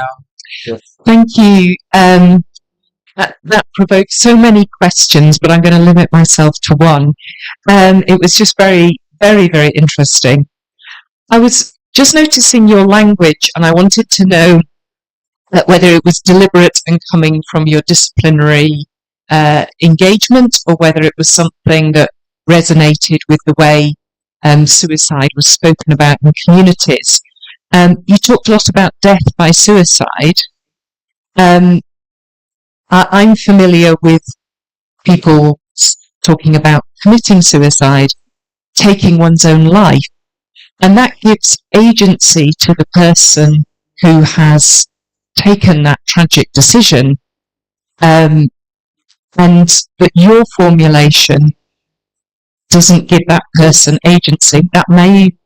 This may be a discourse analysis too far, in which case you can rebut it. But I just thought it was very interesting because it sounded so different to me. Dr. Chihantu, fifth one is here. Dr. Chihantu, please. Dr. Chihantu, the fifth one is here. Thank you, Professor, for your presentation. I'm just wondering, how are the traditional narratives of suicide being challenged by how society progresses? For example, has it got anything to do with the status? For example, if you have money, you are influential, you're a politician. I remember there's a politician in Kayanga, I think, who ranked himself so specific, but it was interpreted as a homicide. So, depending on your status, some of the rituals actually may be done away, and you are even given a hero's value, and so on. So I think this is an interesting area where we need to actually interpret this criticism of these kinds of things. Thank you. I think that one is the last one, then we will have a second round, and Doctor, you will be the first. Thank you, Prof, for your wonderful presentation. Ponsiano Nwagaba is my name. From where I stand, I'm so much interested in disability.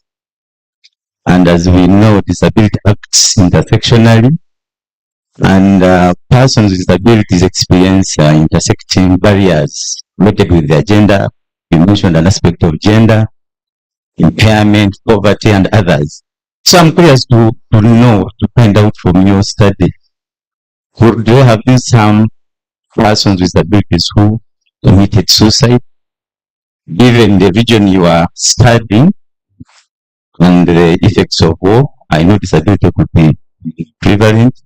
And then, what would be the practices related to such people who have committed suicide?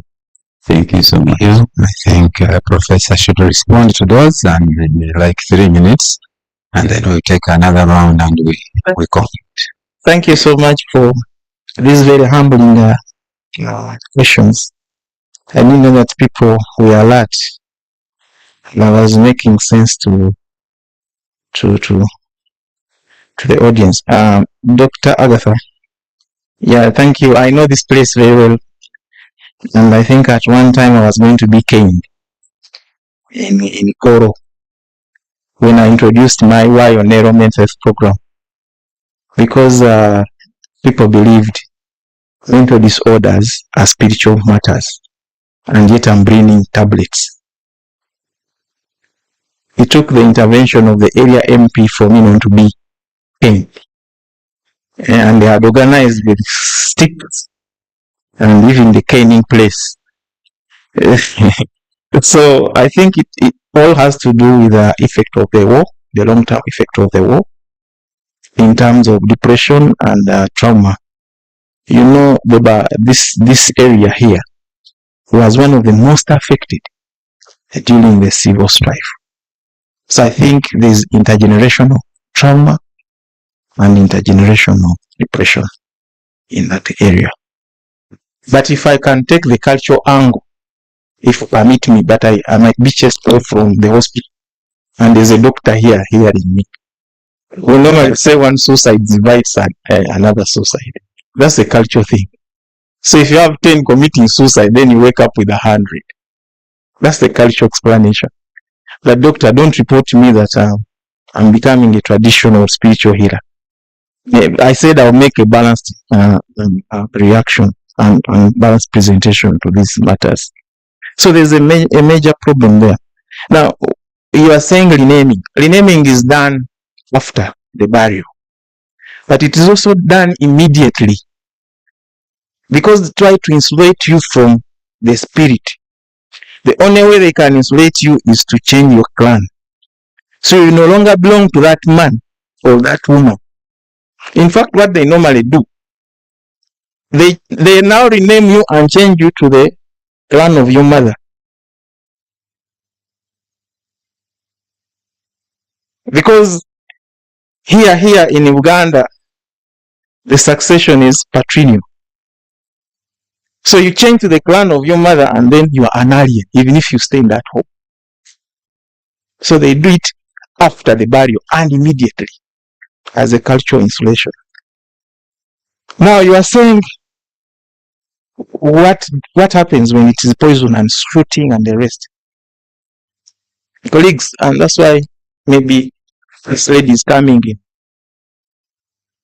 I've been part of a group that is trying to work to ensure that we repeal the law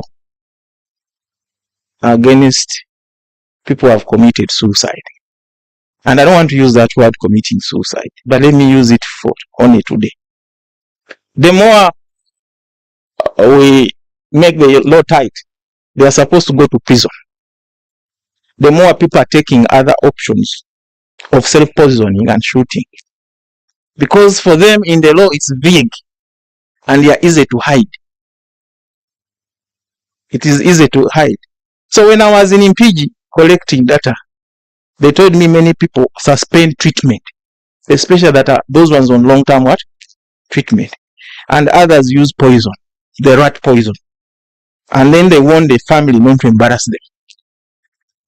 So if it was open and I wake up and say, Mujisha, I'm disappointed, let me kill myself, then I don't have to take all these measures. She's talking about the language, and I'm using it selectively. WHO is not happy with the word committing, because committing is judgmental. You've committed it knowingly under.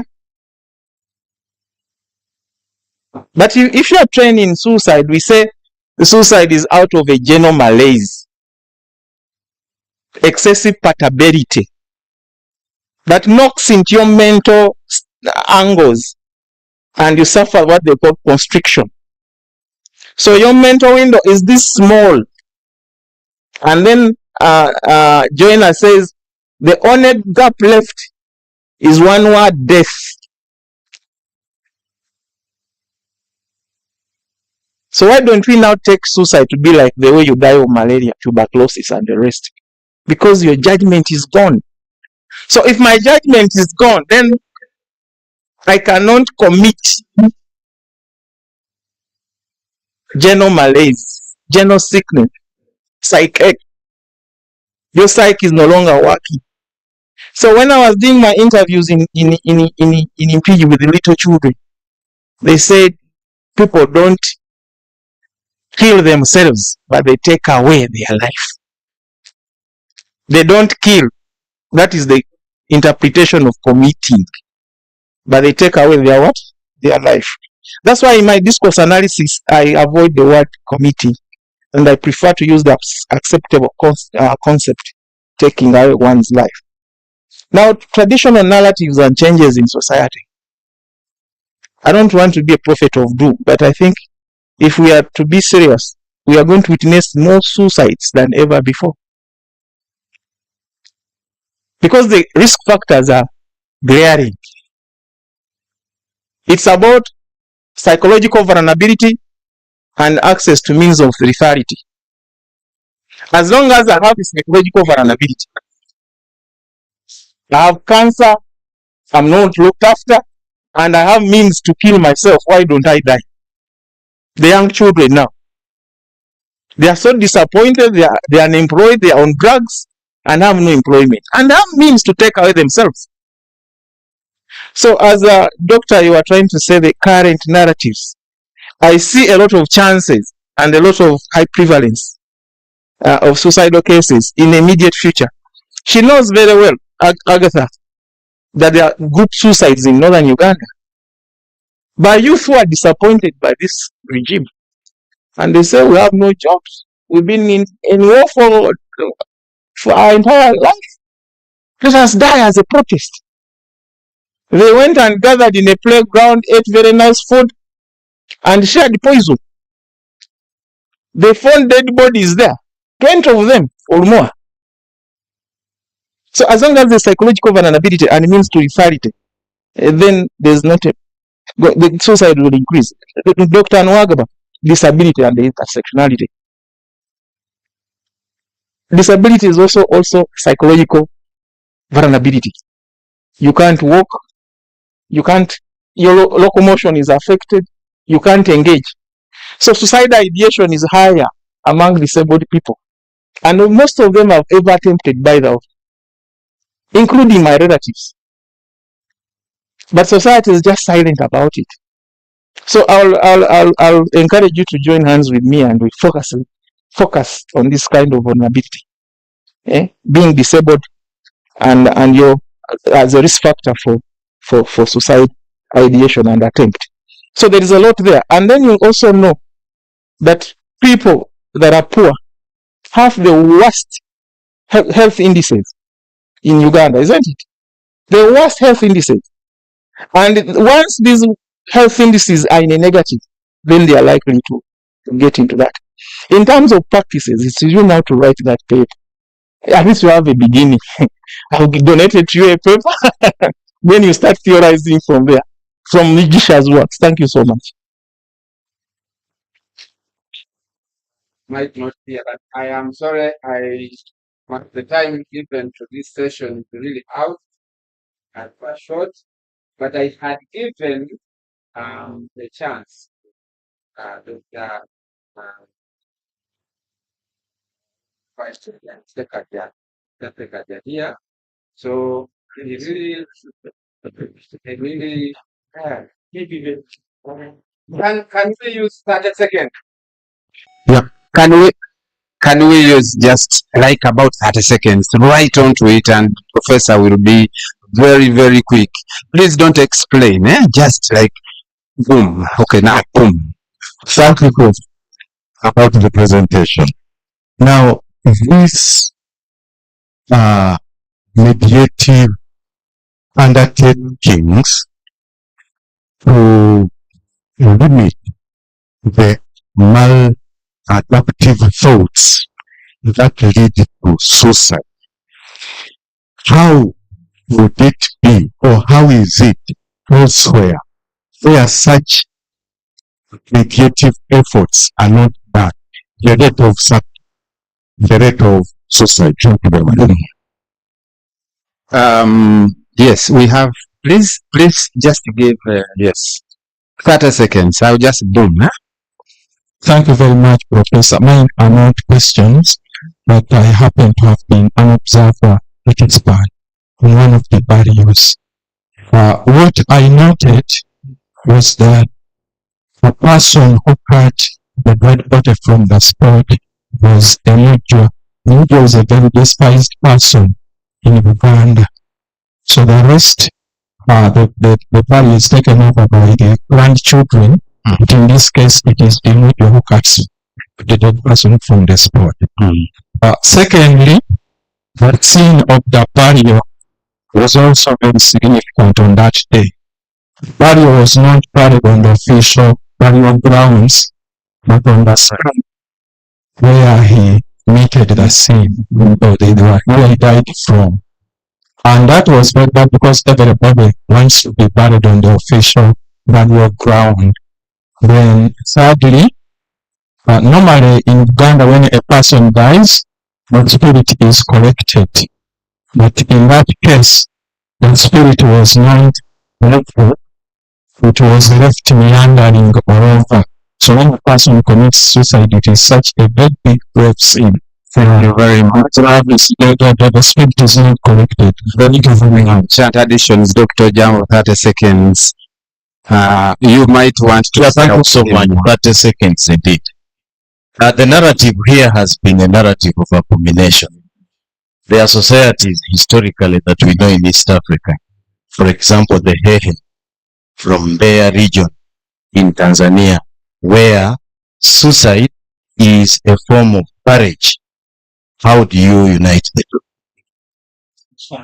Thank you. The last one is Doctor here. Thank you, Prof. I'm curious to understand whether there has been any trends in the understanding and in dealing with on suicide in terms of evolution. Has it evolved over time? And secondly, may you say something about the aspect of cleaning the body?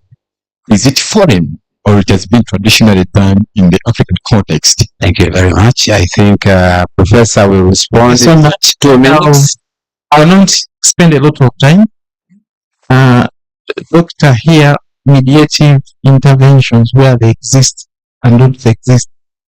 You see, there's no culture without rituals. So there are always mediative effects. Sometimes it is done in a Christian way or a non-Christian way. But also where we do it using pure science and we don't condemn. We are not very sure because we've not done any work in that field. And that's why I'm arguing that we need to do scientific work in this field. Some of us are just breaking the ground. Omujwa concept. Thank you so much. When you look at my work, I didn't put all the rituals before the PowerPoints because of time. But Mujwa is because you are not regarded to be a family member and you are not a clan member. So that means that the spirit, even if you cut the rope, it cannot torment you. Now, the other thing you've talked about is the spirit not being collected. What Waganda do is to take this spirit at crossroads. Crossroads, you know crossroads? At night. And when they dump it there and do a ritual, they say the spirit is confused on which direction to take. So it keeps rotating until he dies. That is the way they do it. Then the other one is what you also alluded to, that I don't want to use the word collected. One way also to deal with this spirit is to bury a suicide in an anthill. You'll see it in my publication. Because when you bury in an anthill, it is believed in Uganda that you are going to live with the lions and other animals. So you cannot cross over from the anthill to go and live with human beings. And that means that you are now a spirit of the animals, and then those are your relatives and ancestors. Tanzania, Dr. Jambo, thank you for this.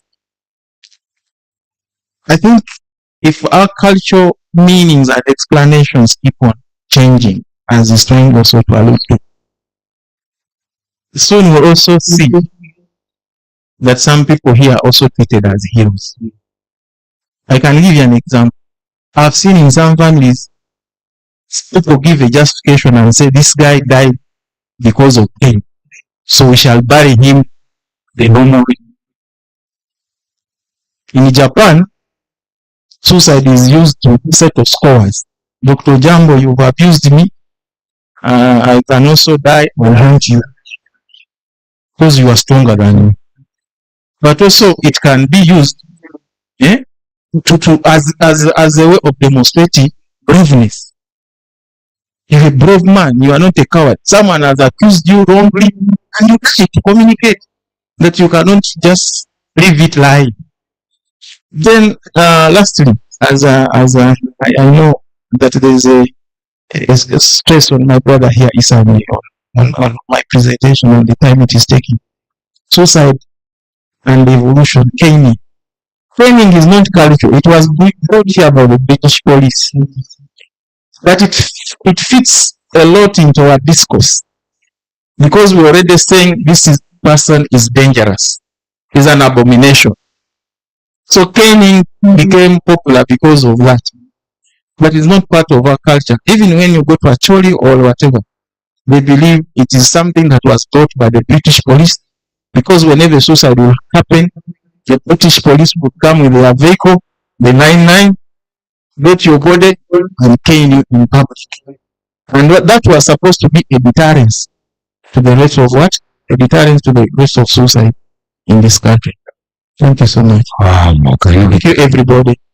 Can we just give him an applause? I think this is very, very important because suicide is actually increasing around us, not just among adults and big people, but even little children.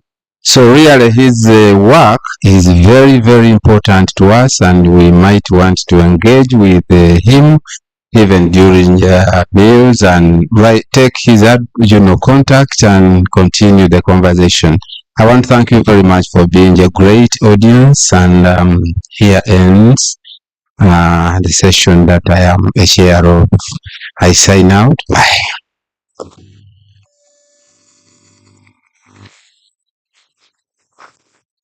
Thank you, Dr. James Isabie, for chairing the session, and thank you, Prof. Wakisha, for that wonderful presentation. I personally had expected Dr. Sekaja to answer the question why the spirit of a woman who had committed suicide must be gained more, because Dr. Sekaja has that leverage with the spirits. But probably at an appropriate time, I'll give you time, because we don't want people to say it is gender bias. There must be a reason. Is it true that the spirit of a lady is more stubborn? And who say that? We need an authority, and I think Dr. Sekaja is an authority in that area. Ladies and gentlemen, we are going for panel discussion right now, and without any further ado, allow me invite Mr. Peter Silvide to come and invite the panelists and discuss the idea of faith, mental health, biomedicine, and mental pathologies. Thank you.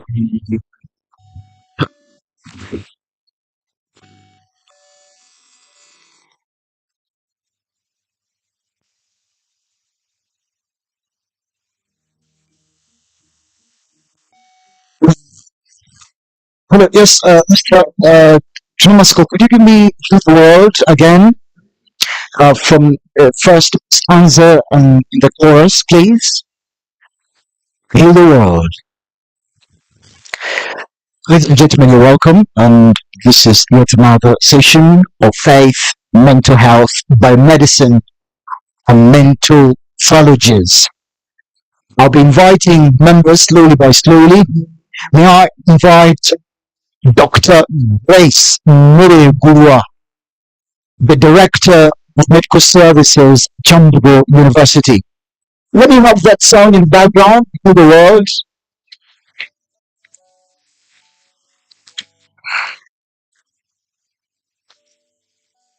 All right. Thank you very much, Dr. Nyagaba Kabatianga Persiano, Community and Disability Studies, specializes in disability. Come and do the world. Please take your seat. Now see Dr. Kibune Rua Hassan, researcher on African indigenous healing. Come heal the world. Make a little space. Make a plan to move. All right. And then I have the pleasure to invite Sarongo Steel Mulindwa Ruzuka, professor and retired academic life, but very passionate hypnotherapist. Come and heal the world, Professor. Join us. You're very much welcome. We try to see this bliss we cannot feel. There are dreams of existing and start living. It feels Ladies and gentlemen, we would like to heal the world on the title Faith, Mental Health, Biomedicine, and Mental Theologies. And this is how we're going to do it. We only have 40 minutes. That means we're going to use 20 minutes here. Panelists will use all of them. We'll use 20 minutes. And I'll give 20 minutes to the audience. And we must be out of here by 1 p.m. I have 5 questions, a series of questions, and everyone will have the liberty, every panelist will have the liberty to contribute or to respond to each of the questions. And I'll begin from the other end to my left. I think it's also a healthy habit anyway. I'll begin like this. Ladies and gentlemen, the topic is faith, mental health, biomedicine, and mental theologies. Now, I'm a geek. That's not my area of expertise, but I did some little meta AI about it. And this is what I discovered, that theology has something to do with understanding the cause, developing medicine, understanding the effect of disease. That's what I discovered about the term theology. And correct me if I'm wrong, I'm corrigible, by the way. And then biomedicine, I also discovered that biomedicine has 2 things, or 2 morphemes. Morphemes are articles of words. One is bios, which is life, and then medicine, which is to treat. And that's what. Okay. All right. That's what it is. Thank you very much. That's what it is. And that's what we're going to do. Mental health. How well are you in your mind? How are you well in your heart? That is a mental health for you. And I'll begin with first things. When we do not define, we shall be everywhere. Let us begin with the key notions first. According to your experience, Dr. Roa, according to your experience as a practicing health worker, what is faith to you?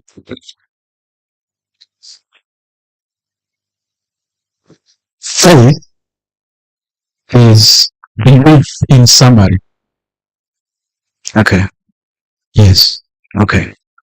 Could you qualify that?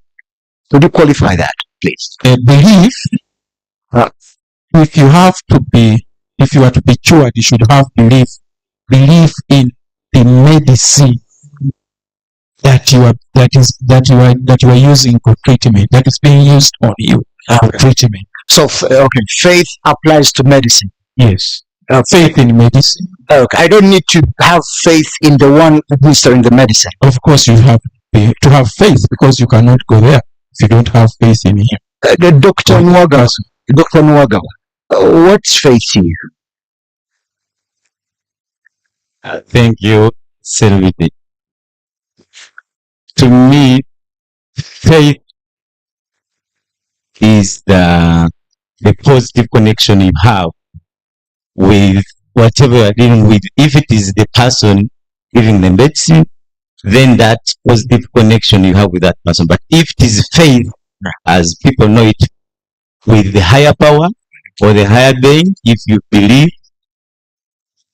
that is how can find faith. Thank you. Yes, yes, Professor Mzuzu, has hypnosis anything to do with faith? Yes, it does.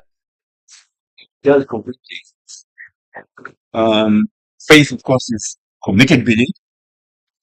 And if I do believe that hypnosis works, I believe it works, so it does. Okay.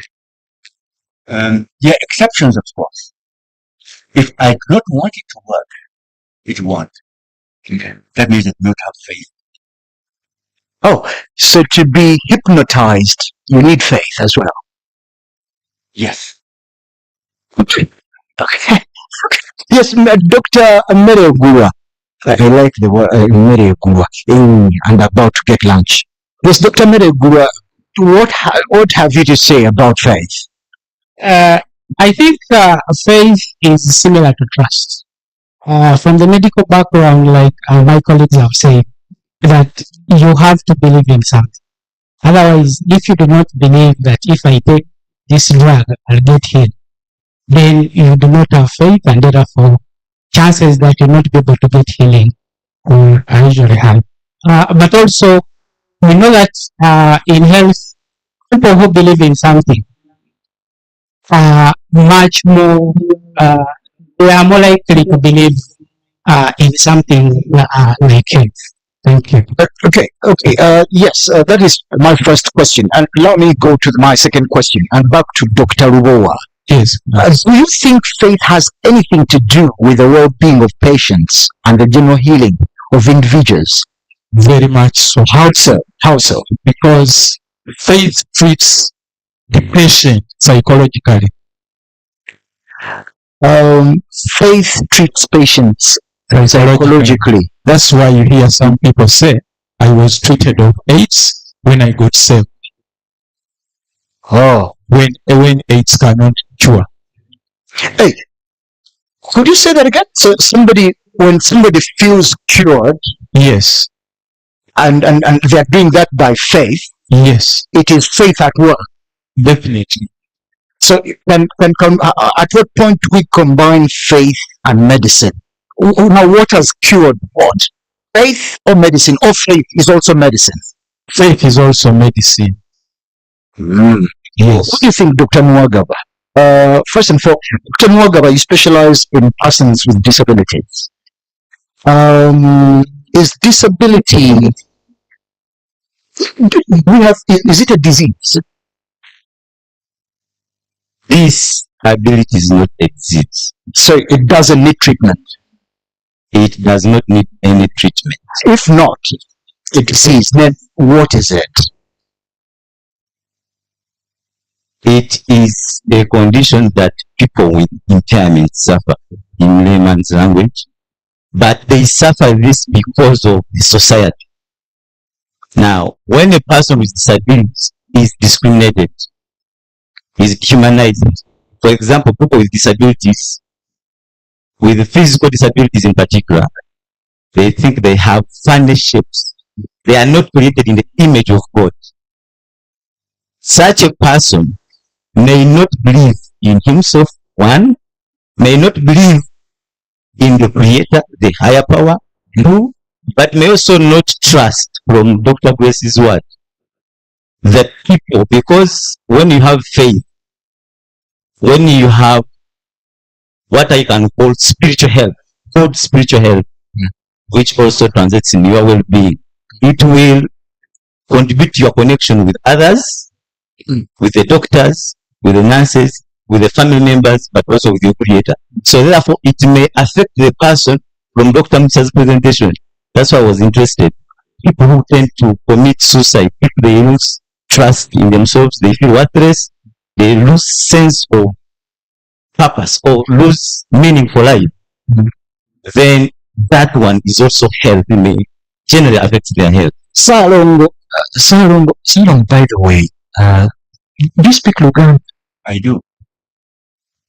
I was told you were South African. No, I lived in South Africa for many, many years. Okay. I returned about when 2013. Oh. 2013. So when I got your bio here, and it is Sarongo Mulindwa, I was startled because I thought you were Nelson Mandela. No. Okay. Yes, so Sarongo, briefly tell us, what does a hypnotist do? Let me explain. There's a difference between just hypnosis, general hypnosis, and hypnotherapy. Okay. You can get hypnosis, like have a show, and hypnotize people, and people laugh, and so on and so forth. Okay. But then the hypnotherapist helps you sort out emotional conditions and get better. Or maybe physical condition. You're overweight, you can't lose weight. The hypnotist will do it, you lose weight. I beg your pardon? You can lose weight. You can lose weight by the help of hypnosis. Yes. Or maybe you're not doing very well at school, you're battling and so on. So the hypnotherapist can help you perform academically better. Okay. At that point, I would like to bring the concept of religion. In your line of work and with the wealth of experience you have, do you think religion and hypnosis or hypnotherapy meet at a certain point? And if so, how so? They do. In hypnotherapy, we share with Dr. Sekaja spiritualism. Okay. We accept all religions. We do not say, you are a Mohammedan, or you are a Protestant, or you are okay, or you are that. Because it's a belief system that must be respected. Okay. And we do respect that. Okay. Yes, thank you very much. Sorry to take you because I wanted to get some grip about hypnotherapy. Let me turn to Dr. Meregua. Dr. Meregua, when a person is sick, the question of their life becomes, how do I get healed? Do you agree? Yes, I do. Does it then matter, according to you or your profession, how they obtain that healing? Whether from mainstream medicine or indigenous one? I think it would be yes and no, because that brings in the concept of holistic care. Holistic care is where we want to manage the person in totality. And maybe to put it very clear, when we were being trained as medical students, we were told to take religious history. What was the religious? Part of the sections that you're supposed to get from the patient is religious history. Okay. In other words, you want to understand what religion does this person ascribe to, so that if you need to treat his mind, then religion may be part of the treatment that he gets. Thank you, Grace. Thank you, Grace. Dr. Rubowa. Yes, please. The million question when I am sick is, how do I get healed? Now, according to Dr. Sekaja and Dr. Sempa yesterday, Yes. your infertility could be healed from the spirituality of Dr. Sekaja, and your infertility could be healed by the spirituality of Dr. Sempa. Question: does it matter where I get healing, whether from Dr. Sekaja or whether from Dr. Sempa? Does it matter? And if so, why do you think so? Well, I would think it does not matter because everybody yearns for life. Okay. Yes. So if how evil then People could do anything so to sustain their lives. okay, so there is nothing evil about getting healed as long as the question is answered, I am healed. Definitely. So things like a sabo, things like kusamira does not work, and therefore you don't mind whether a Muslim can get healed from a local church. Does it matter? Well, a Muslim being healed from the local church, I would personally wish to get physical medicine other than verbal medicine. How do you mean? Because What I mean is, I would like to get physical medicine, whether it is herbs or herbs, okay. but the word, the incarnation of words, I would be very much opposed to it. Okay. Yeah. Dr. Nwagala, may I know the religion you confess, please? Sorry to bother your Dr. Nwagala. Which religion do you confess? I'm Catholic and my first name is Ponciano. Ponciano Mundwe. Okay. All right then. Now, Dr. Ponciano, a Catholic, is it right to visit Dr. Sekanjawa Institute and get healed after he has played his dice on the ground? Is it okay? Does the Catholic Church has anything to do as far as condemnation? Don't you think it is sacrilegious according to you as a Catholic? So is it okay? You're ailing and you have an illness, by the way. We have a difference, by the way, between illness and disease. So you have an illness, you go,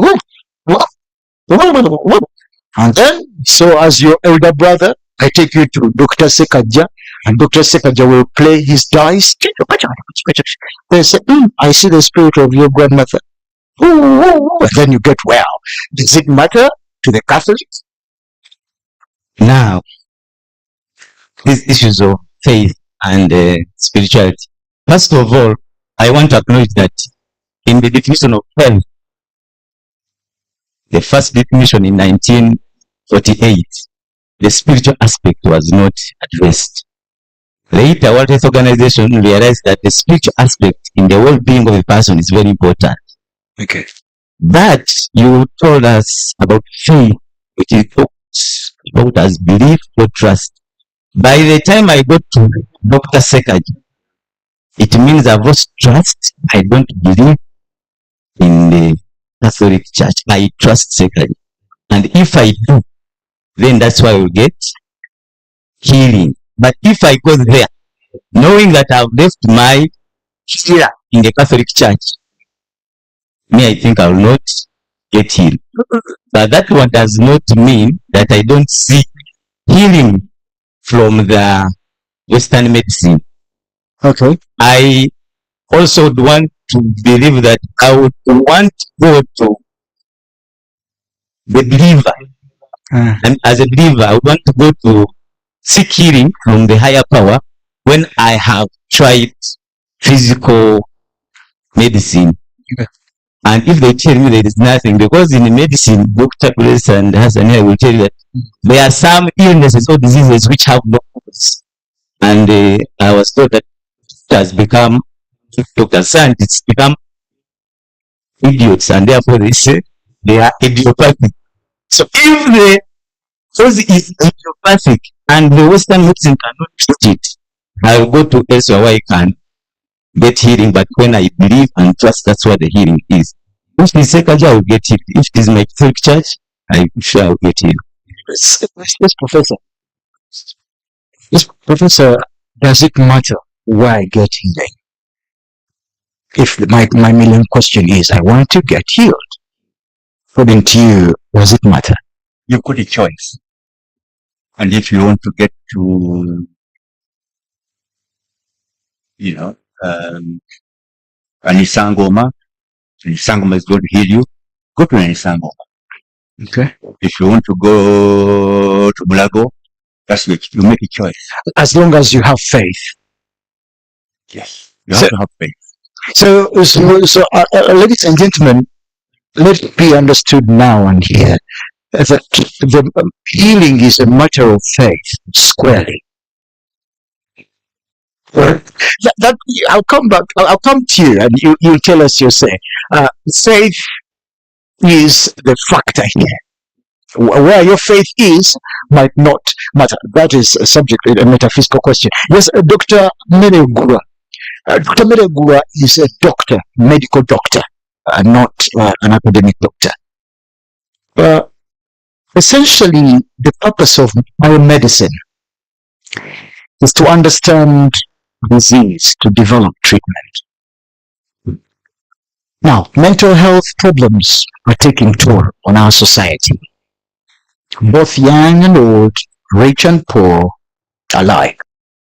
What may be the best way to understand mental health and develop necessary healing according to your line of work? I think mental health does not stand in silo. It's part of the greater definition of health, and I think it will not be appropriate for us to delineate it from the general health component.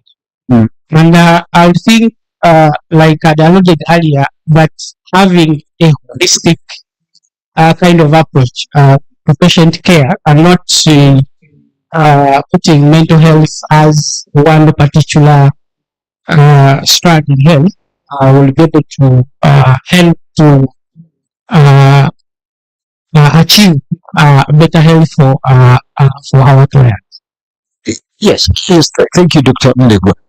Professor Luzuka, Salongo, let me ask you something about marriage and family in the context of well-being and in the context of mental health.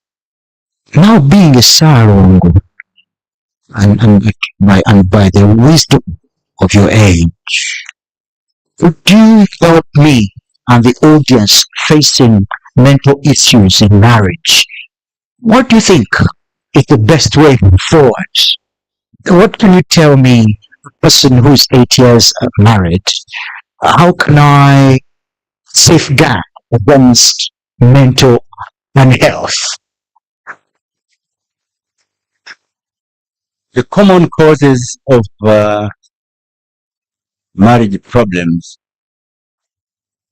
are loss of trust. Loss of trust. Once you lose trust in the other, then there's a big issue. Okay. Because when you create a union, a marriage union, you start a family, there's trust. Okay. But if your financial circumstances change and you start running around with other ladies, there's loss of trust. Then there'll be problems. Okay. I think also the other thing is communication. People communicate very well right at the beginning, but as they go on, they get used to each other and they communicate less. Okay. They do not communicate. Okay. You know, maybe if they do and this comes in, I'm busy. Okay. Reading my messages. I'm not interested whether, you can go and serve yourself breakfast or the juice is in the fridge and so on and so forth. You're counting the attention. So, mental health in family, basically, from your point of advice, is communication and trust, right? Communication, trust, understanding each other, believing that the marriage will work. Believing that the marriage will work. Commitment for it. Has marriage anything to do with the law? Or you can be married without the law? There's some kind of regulation, even if you don't go with the law. If traditional marriage is kind of regulation, some kind of understanding. You go to the bridal home and request for marriage. And you're creating a relationship with that family. So it's not just you getting the lady from there, bringing her to your home, but you're starting a relationship with them. Okay. Yes, my last question to the panelists, and especially to my left. In almost all the indigenous cultures of Africa, Yes. one of the mental healing approaches is through shrines and applying spiritistic invocations. Yes. Do you think we should institutionalize and professionalize it? Well, it's not institutionalizing it, but should be combining the two, and it is even encouraged by the World Health Organization that the two means should be combined. So, because the traditional means of psychiatric healing is also very, very instrumental, and it works very well. Okay. Yes. Dr. Nwagaba, were you present yesterday? Okay. Okay, yeah, you were online. Dr. Nwagaba, do you think teachers like Dr. Tsekadja, who is a spiritual healer, do you think we should curriculamize that? Should we set a curriculum where we can do that in CRE, we can have that topic in English or in language, we can do that in anthropology, we can even do that under one of the course units under community and disability studies? Thank you, moderator, for that important question. Now,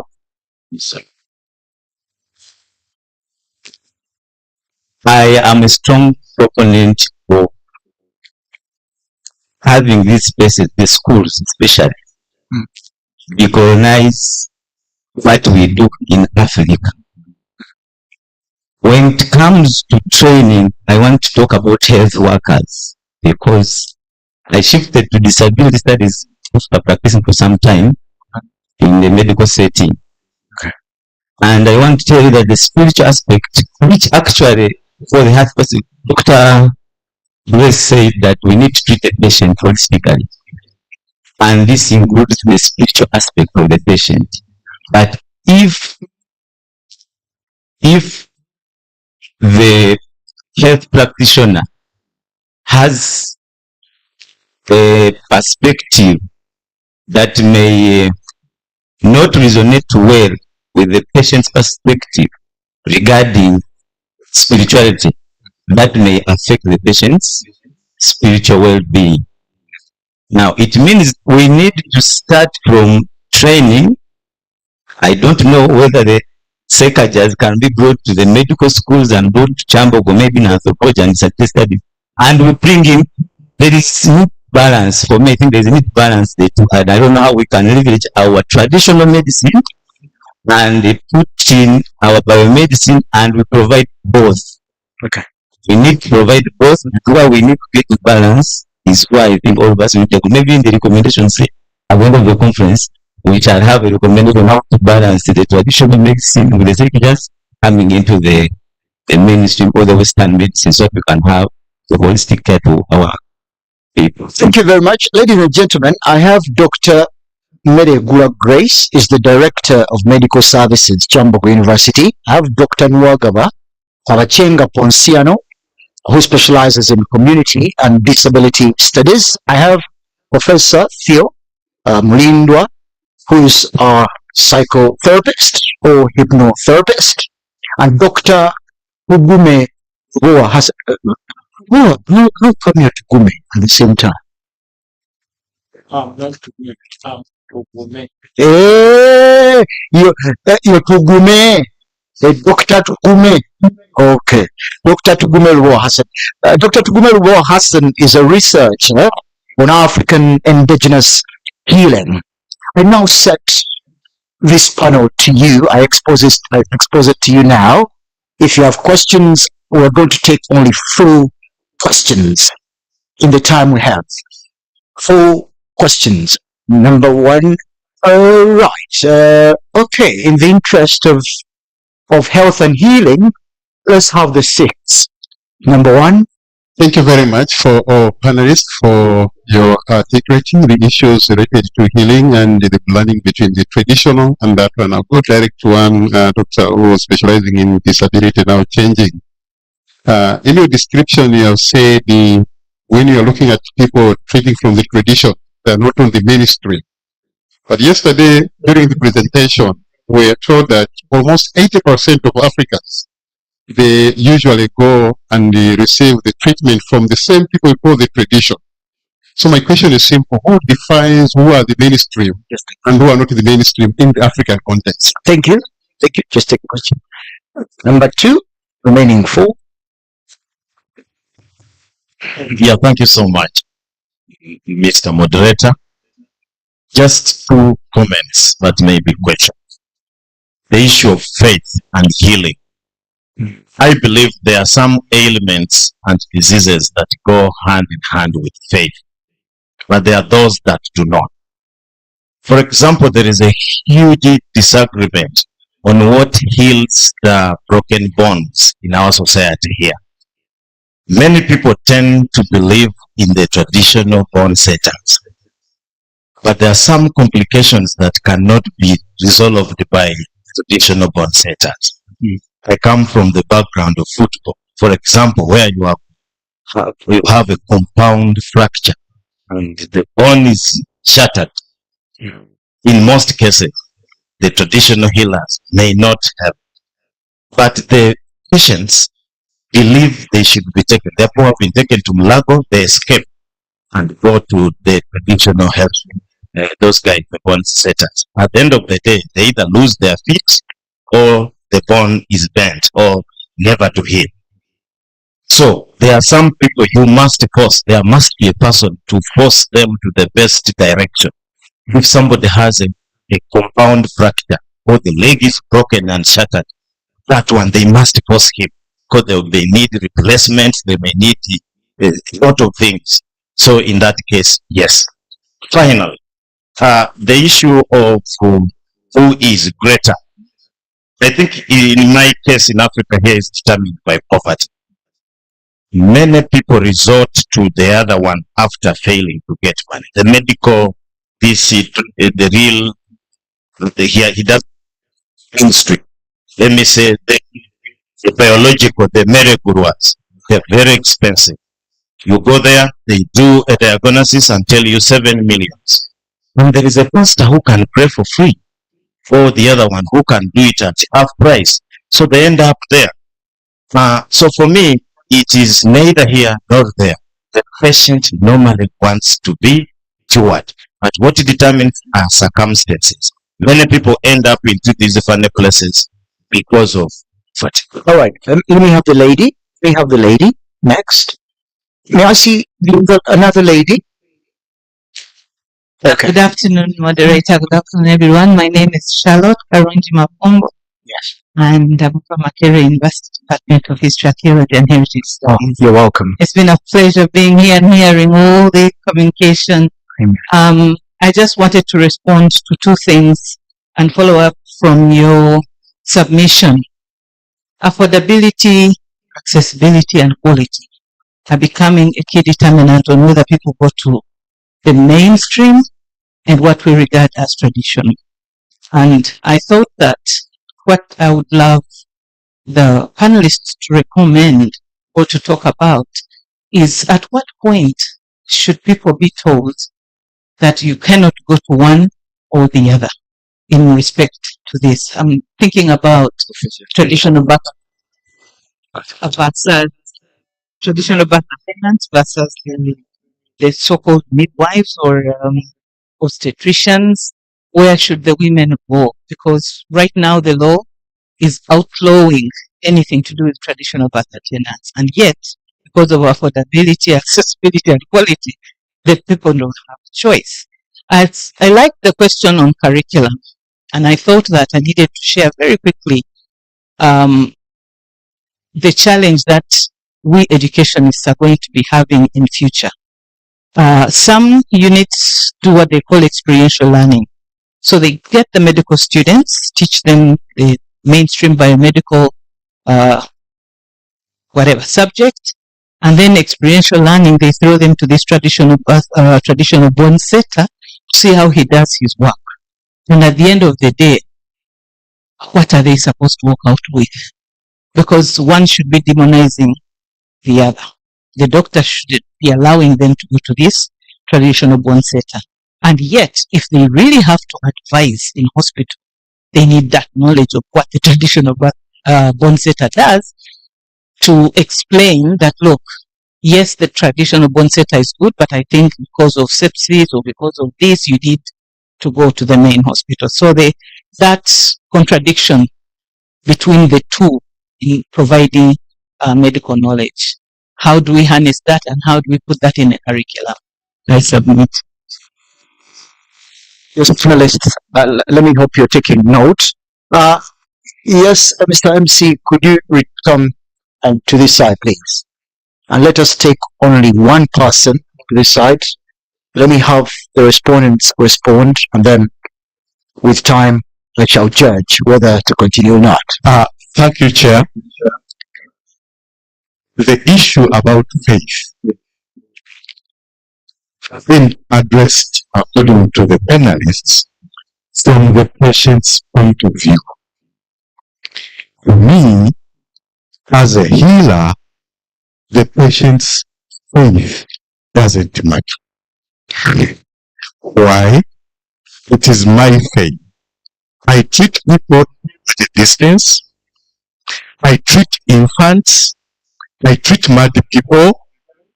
I treat people who are unconscious. Because I don't need, and they heal, provided I have the faith that I can do it.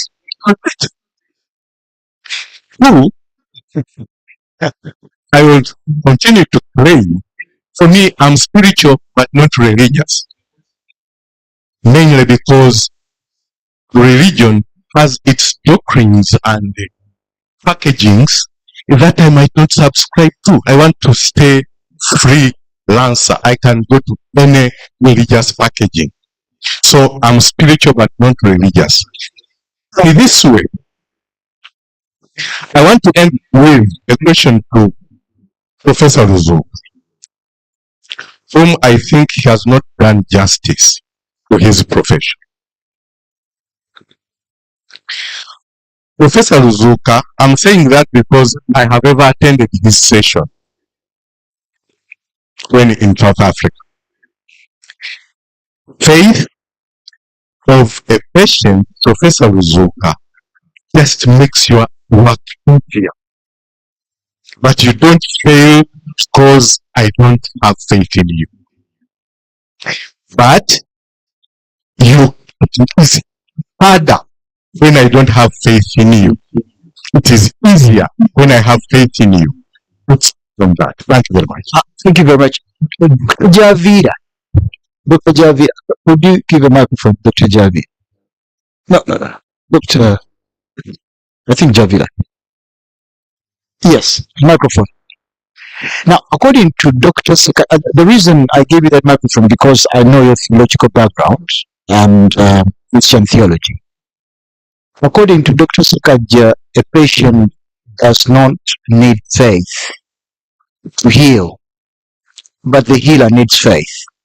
According to the Jesus Christ you preach, Dr. Javira, why does he need our faith? Isn't he bothering us a lot? Your faith has made you well. Your faith has made you well. Your faith, but according to Dr. Sekaja's board, I'm sorry to say, it is only God. It is God or the healer with the faith. What do you have to say? Yes, thanks so much, moderator. I don't preach Jesus Christ, as you said, but I'm a Christian. Okay. And sometimes, especially like when you present a child for baptism, the priest asks you to forward your child for baptism. And the priest normally says that it is because of your faith, the congregation, that we baptize this child into the Christian church. Okay. So by by the faith of the congregation around, the child is baptized into maybe it can become the Christian or become the Catholic. Okay. So somehow, what Dr. Sekage says, it makes sense to me that the healing or the treatment of the patient may not necessarily depend on the faith of him as the one who is sick, but also can depend on the people that forward the patient to the healer.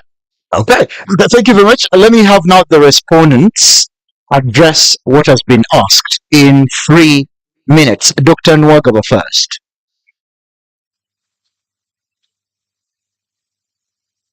Yes, one question was directed to me by a gentleman over there.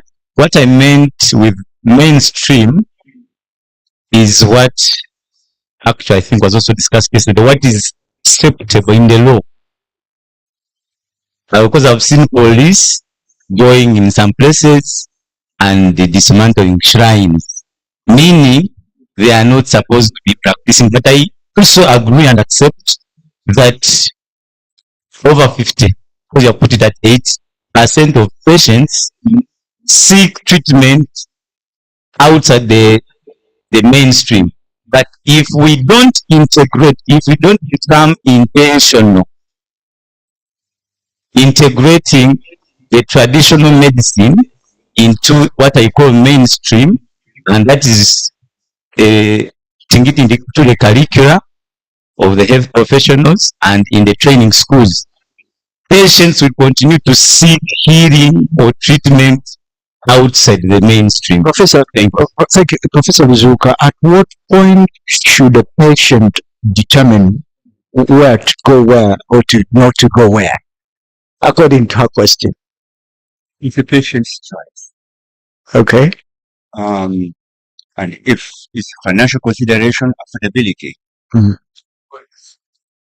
But I really wanted to touch on Dr. Sekaja's raise. I think there's a confusion there on the use of the word faith. I don't use faith as a religion. I didn't. That you have faith. When I come to you, I have faith that you're going to welcome me. And that's why I come. All right? Not that because I'm a believer in a certain belief system. I too can help someone from a distance and they will heal. And even if I do not have their permission, if it's a minor and the parent comes to me, I have a problem with so and so, the child is this and this and so forth, we can do distant healing and they'll get better. Okay. Okay, thank you. Dr. Meregwa, do you have something to say, please? Yeah, I want to agree with the presenter who said that most of the patients who come to hospitals, the majority of them first visit traditional medicine. And I think that's, to me, that's a good practice because as Ugandans or Africans, we tend to think that what we have is of poor quality and what comes from abroad has better quality. So if we are really trusting in our traditional system, for me, I think that's the start of decolonization. But that said, Mrs. Charlotte brought up something very important about most of our mothers going to traditional birth attendants. I'm an obstetrician by training. Okay. So, and I did a study in West Nile, where that was, I think, 2013, where I wanted to understand why our hospital birth rates were at about 57%. And so we went to TBAs, but we also went to mothers to ask why they prefer TBAs to hospitals. And the reasons were very simple. The first one we got was warm water. That when the mother needed warm water, the TBA brings the warm water. In our facilities, we did not have warm water. And the second one was the customer care. If I want them to rub my back, they come and rub my back. When it is in a hospital, the nurses and the midwives are back. So these are the small things that I think the ministry has been able to work on. And as I talk now, we are at about 87%. And I think that is recommendable as the country. Thank you. Thank you. Thank you. Chair, I want to add something very small on what Dr. Sekaja said. Okay. That it does not matter, that faith does not matter in his kind of in his kind of healing. I think if we are talking about quality of care, we need to start looking at it from the provider's perspective and get to the client. Because I mean, it is the client who decides quality of services, isn't it? So, and also by the time this client comes to you, they have faith or they have trust that you can be able to hold them. For me, I think that is the starting point. So, you thinking that you can just go to the street and coerce someone into getting treatment, most likely, actually, you'll have a lot of challenges because one, the faith is not there. You're just forcing them into your clinic. But also, improving traditional practices. There should be some form of how it can be structured and how the quality of the services that they provide can be monitored, just similar to what the mainstream services are. And I think that is where you need to start from. I'm afraid to. I've got to cut you short. I'm sorry. I have to cut you short. Thank you very much, Dr. Mary Grace, Director, Medical Services, Kyambogo University. Thank you, Dr. Nwagaba Kabachenga Ponciano, Community and Disability Studies. Thank you, Professor Luzuka Fio, for that psychotherapy. Thank you very much, Dr. Ubome Roa Hassan, researcher and African Indigenous Studies. Ladies and gentlemen, faith, mental health, biomedicine, and mental pathologies, Health and Faith Conference 2025. May God bless. Keep up. Thank you very much, Mr. Peter Salvede, for chairing that session. That has been a very wonderful session. Thank you very much, ladies and gentlemen. Oh, gentlemen, there's no lady. Gentlemen, you can now have your seats. Our time is for us, not against us. And as we wait for lunch, we are going to have another presentation. This has been a very wonderful presentation. I've been thinking so many intriguing things. Dr. Sekaja says he does not need the faith of the patient. For him, he has enough faith even to cover the patients. That's another interesting area to think about. But I think your panelists are all religious because they believe in the faith of their patients. Right now, Dr. Margaret Sebunya is the chair for the next presentation as we wait for lunch to get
That one will cover my presentation outline. For a long time, African indigenous relics and healing spaces have held cultural and spiritual and historical significance. Although they have been undermined because of the modern healthcare system among the Banyoro of Western Uganda, these healing practices continue to be prevalent because of the significances that they hold.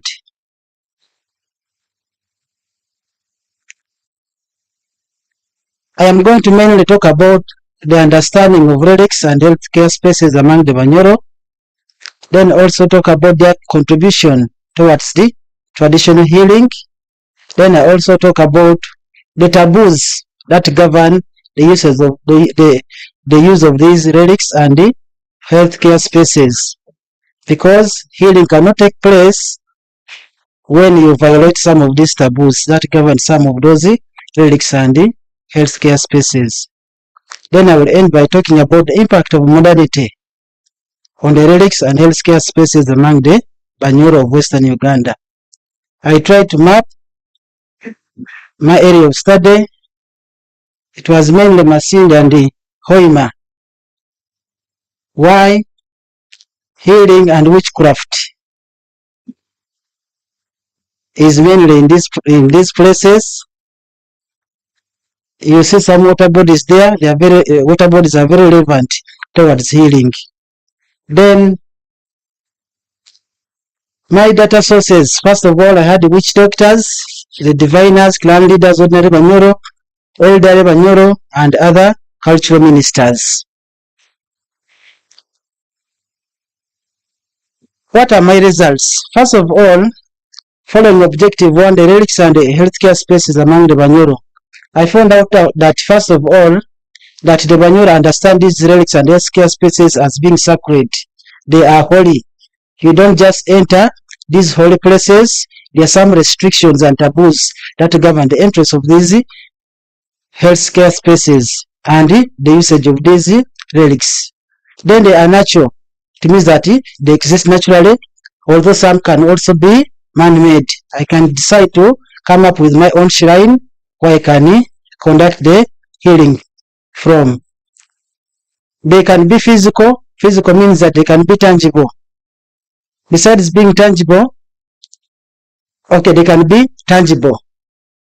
Then they can also be spiritual. They have they are governed by the spirits. Then they can also be symbolic.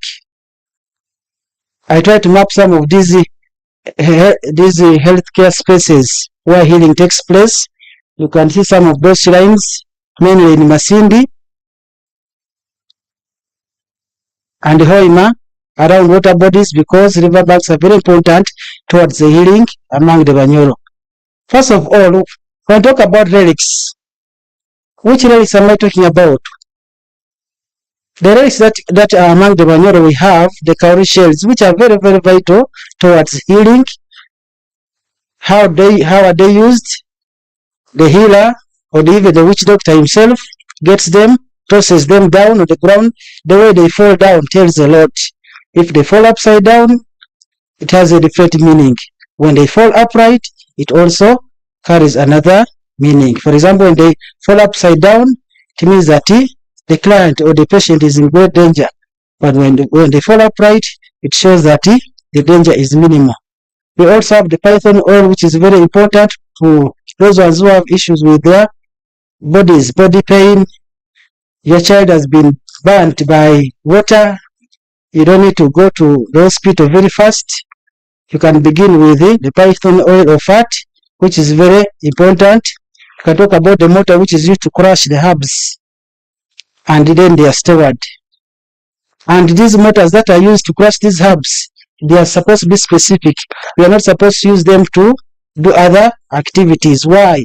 When you use them to do other activities, the power, when you use them to do other activities, you undermine the sacred powers of healing.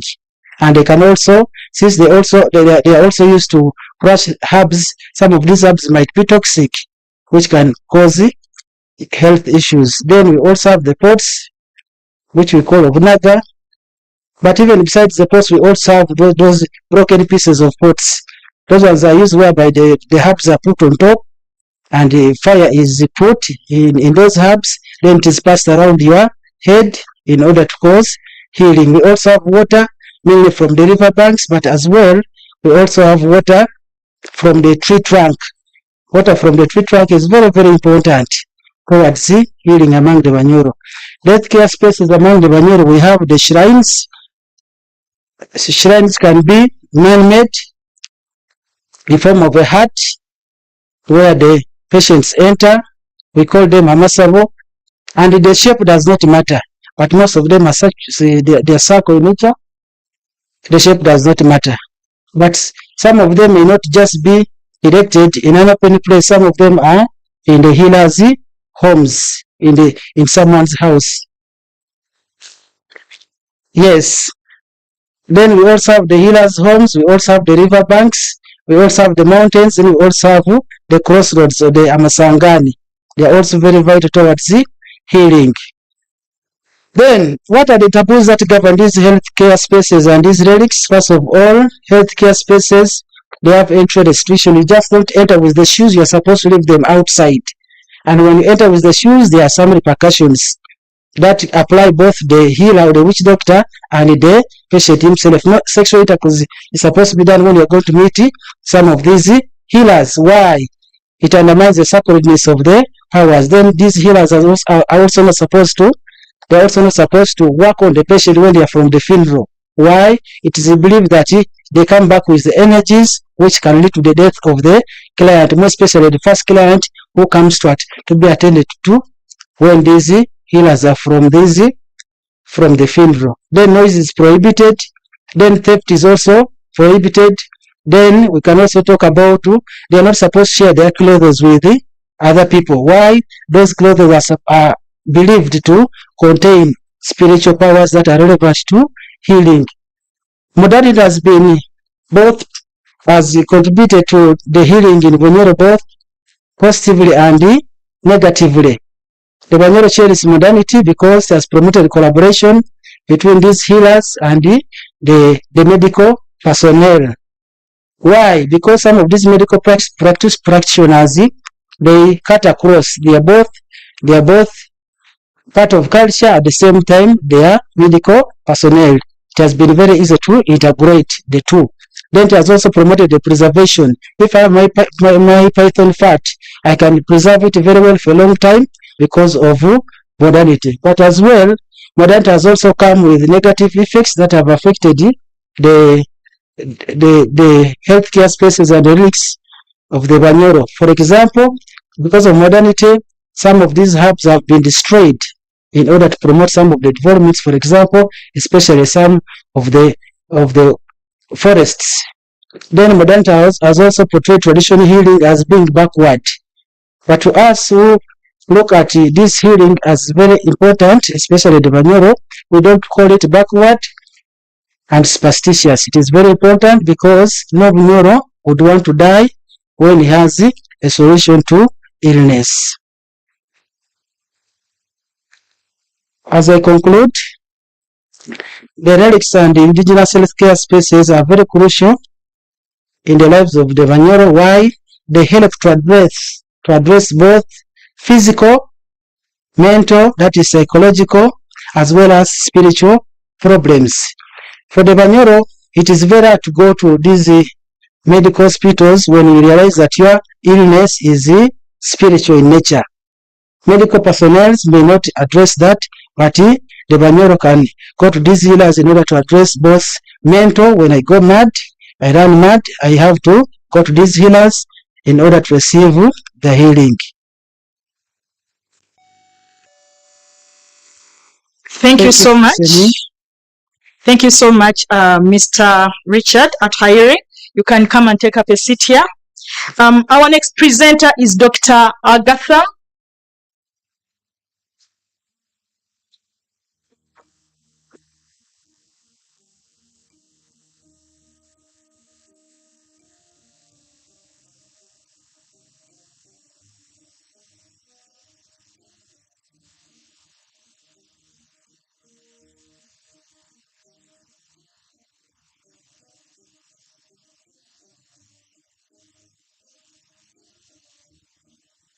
Time is not on our side, Doctor.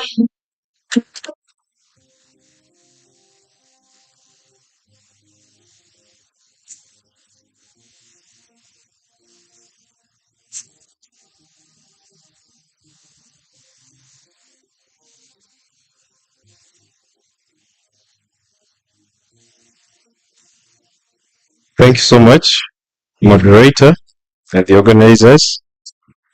My name is Okelo Simon, and I'm co-presenting with Dr. Agatha from Gulu University. We are going to focus on chasing away the evil spirits among the Acholi, which we said it's beyond modern science, and we shall focus on traditional faith during COVID-19 pandemic among the Acholi. When we were conducting this study, there was a tough question that was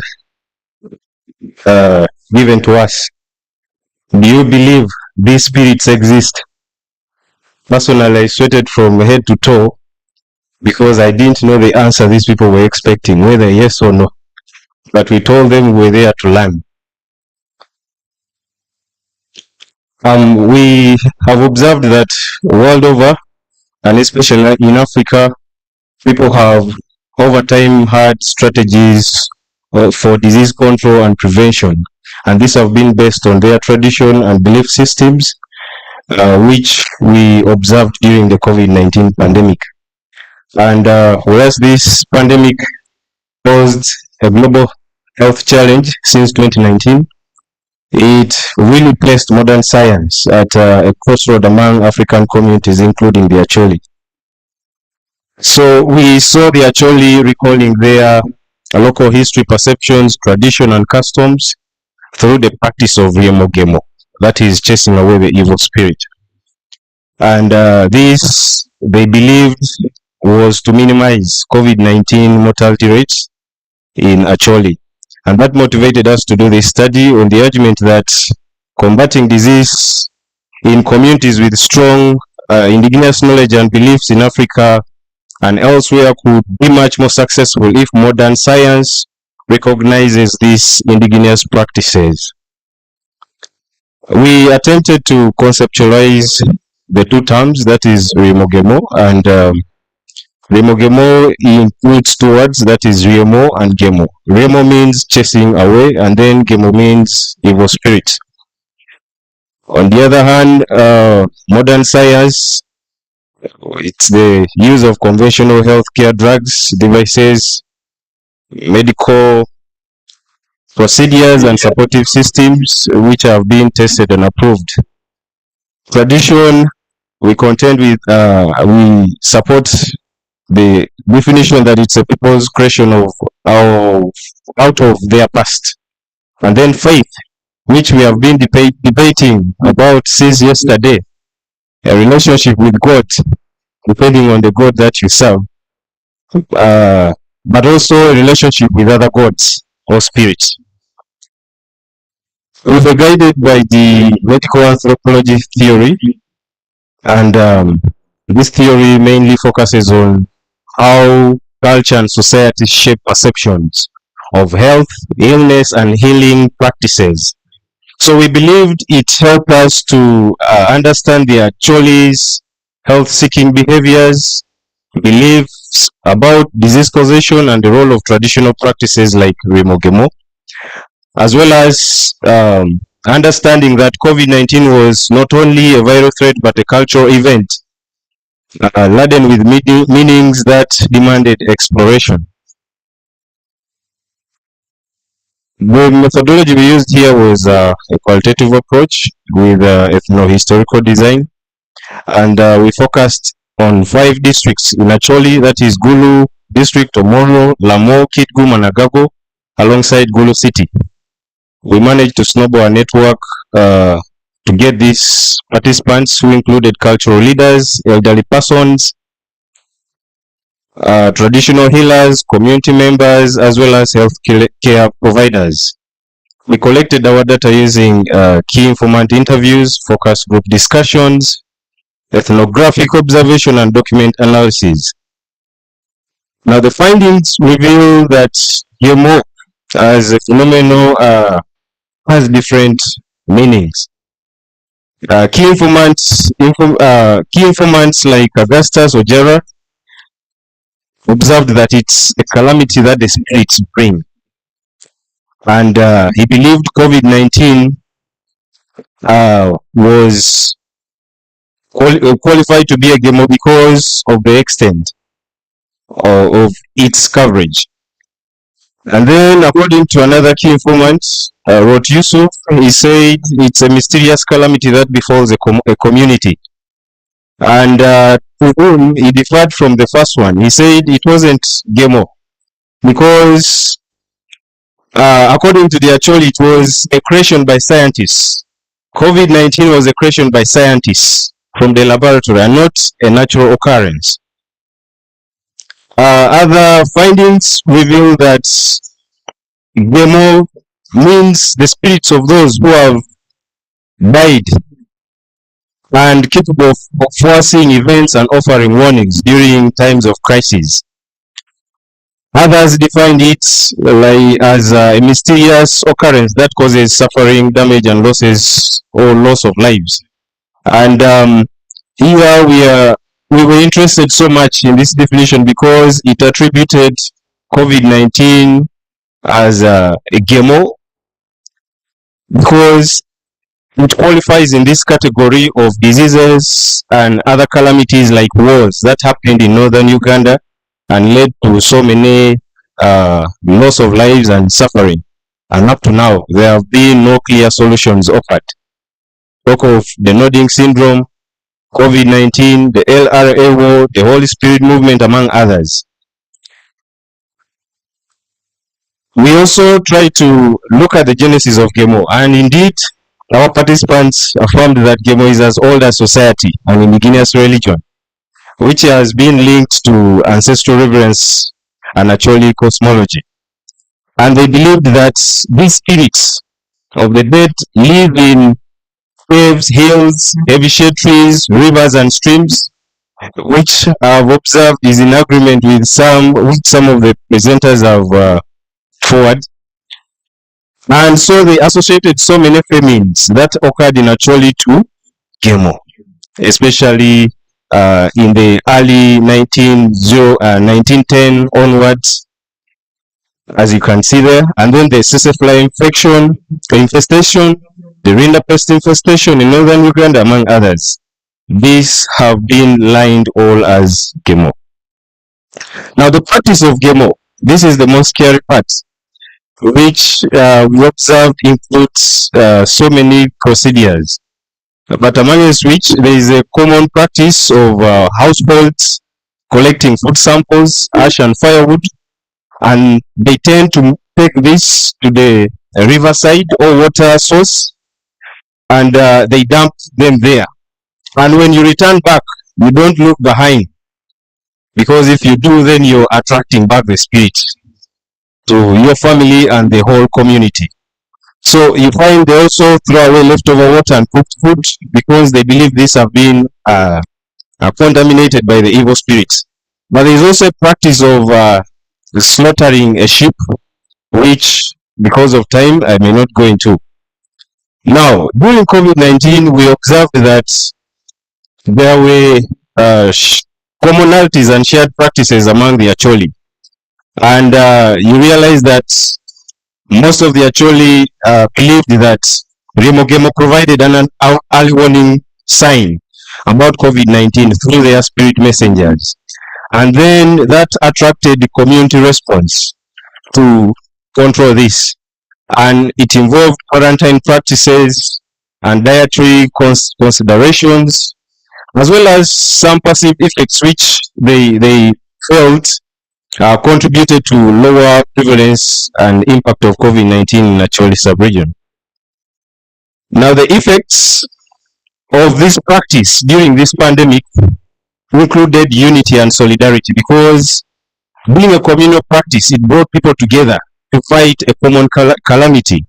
And then it also signified the Acholi cultural identity as people who treasure and respect their traditions.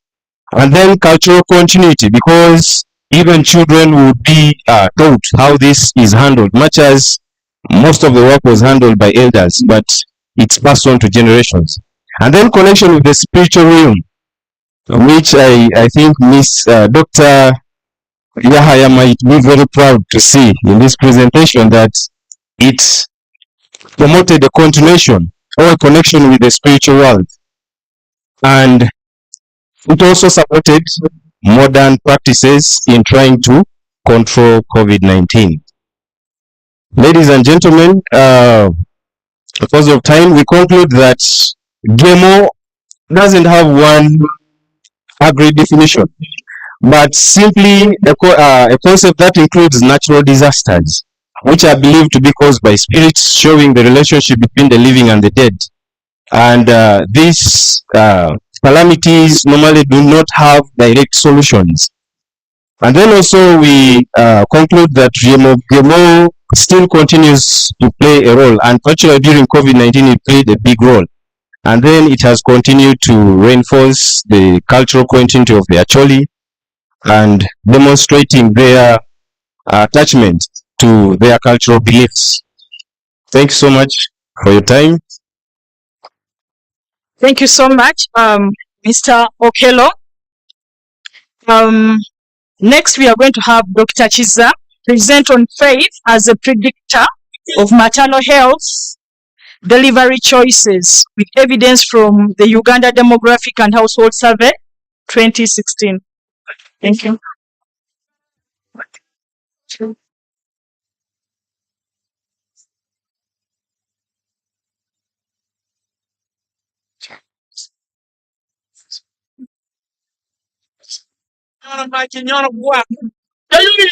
Doctor, 10 minutes. Thank you, Chairperson. Our topic is faith as a predictor of maternal health delivery choices. And we are looking at faith in terms of religious faith. So we are looking at the major religions, as you will see.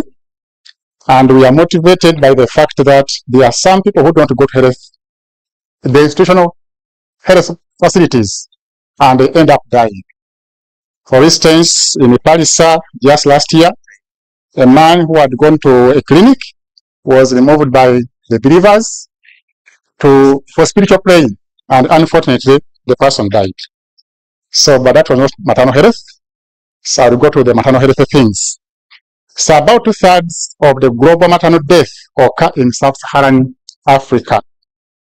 And the SDG 3 aims to reduce maternal death by 70 deaths per 1,000. And in Uganda, as of recent, our maternal death stands at 189. So it is still very, very far from the target. And we are saying that if people are using the health facilities effectively, we can reduce this maternal death. And we have cases where, as I've said, people delay. Most of the maternal deaths are preventable. According to World Health Organization, they say a mother dies every 2 minutes. So you can see that is a very high rate for maternal death. And the link is in the paper. I didn't put it here. But they said 2 mothers. So we hypothesized that faith does not influence the choice of maternal delivery. So it doesn't matter whether you were Catholic or whatever, where you choose to go, as some people have said, is a matter of faith. And our discussion is led by 2 theories, the health belief model and cultural relativism. Some empirical studies, all of them are emphasizing what other presenters have said, that most people in our developing countries prefer traditional health care methods first. That's what is there. So our method is basically quantitative. Our exposure variable was maternal religious affiliation, the outcome variable, the place where somebody delivers from, and we have various control variables, age, residence, etc. And our main source of data was UDHS 2016, and the sample was over 14,000 women. The model I will not go into it. Those are mathematical things. Multinomial is what we use if you have more than 2 outcome variables on your DV. So is the estimation. Basically, we are using relative risk ratios. I'll explain them in the results. So our main hypothesis was about religious affiliation, and a descriptive show, which I put on the other slide, but because of the time that has been reduced to 10, we had planned for 20. I will not go there. So I can give you the summary. The traditional people who believe in traditional religion, we found that 30% of them prefer home delivery, and for the Anglican, it was 27.5, Catholics 27, they're almost like the Anglicans. The Muslims are doing very, very well, because for them it is only 20 who prefer home delivery. The Pentecostal are next to the traditional, they are 29%. So those ones prefer delivering at home. Now, these results I'm putting here are the inferential results. What we see is that Muslim women are significantly 42% more likely to opt for delivery in a government hospital, and 84% compared to the Protestants. The Protestants was like our control group for the reference category. Catholic women are not significantly more or less. So when you compare the Catholics and the Protestants, the preferences don't change. Pentecostals and Evangelicals, as the descriptions have shown, are 11% less likely than Protestants to choose a government and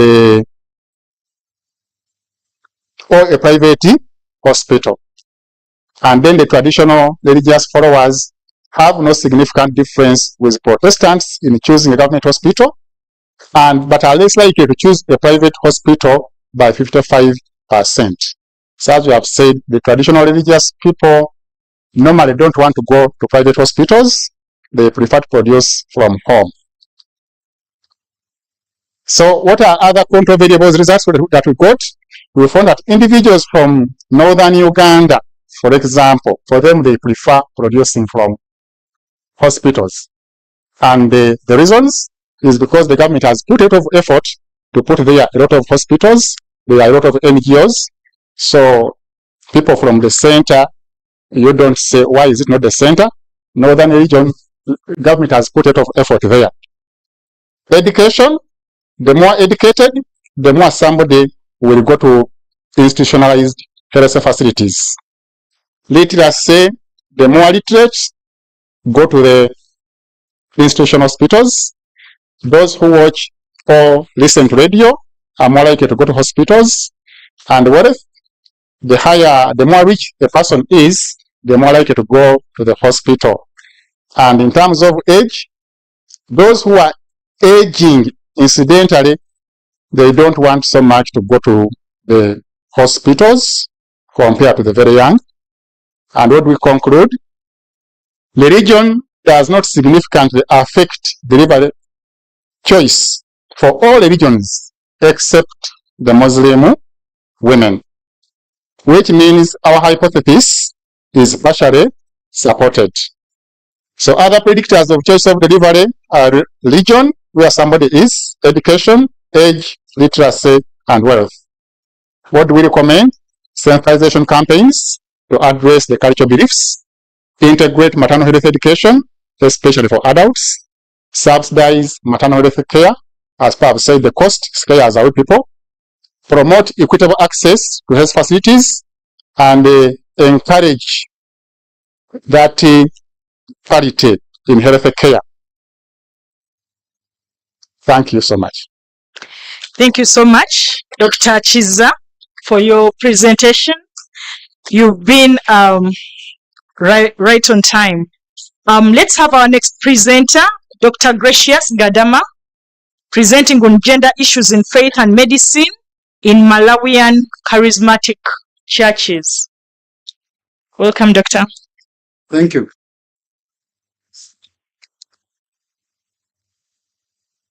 But I don't see my presentation here.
was waiting for so long for a miracle to come. Everyone told me to be strong.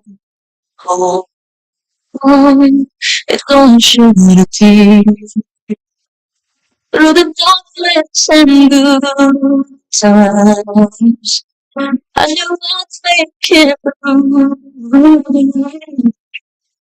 And the world's what I carried on when I was waiting for you. I see now in the sky. Oh, it's so much better than me. I can't bow to my angels with love.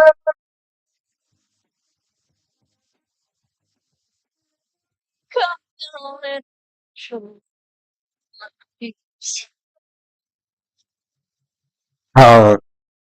Good afternoon.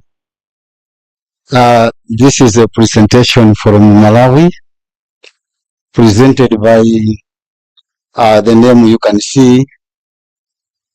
No need for me to mention the name, as you know that it's clear there.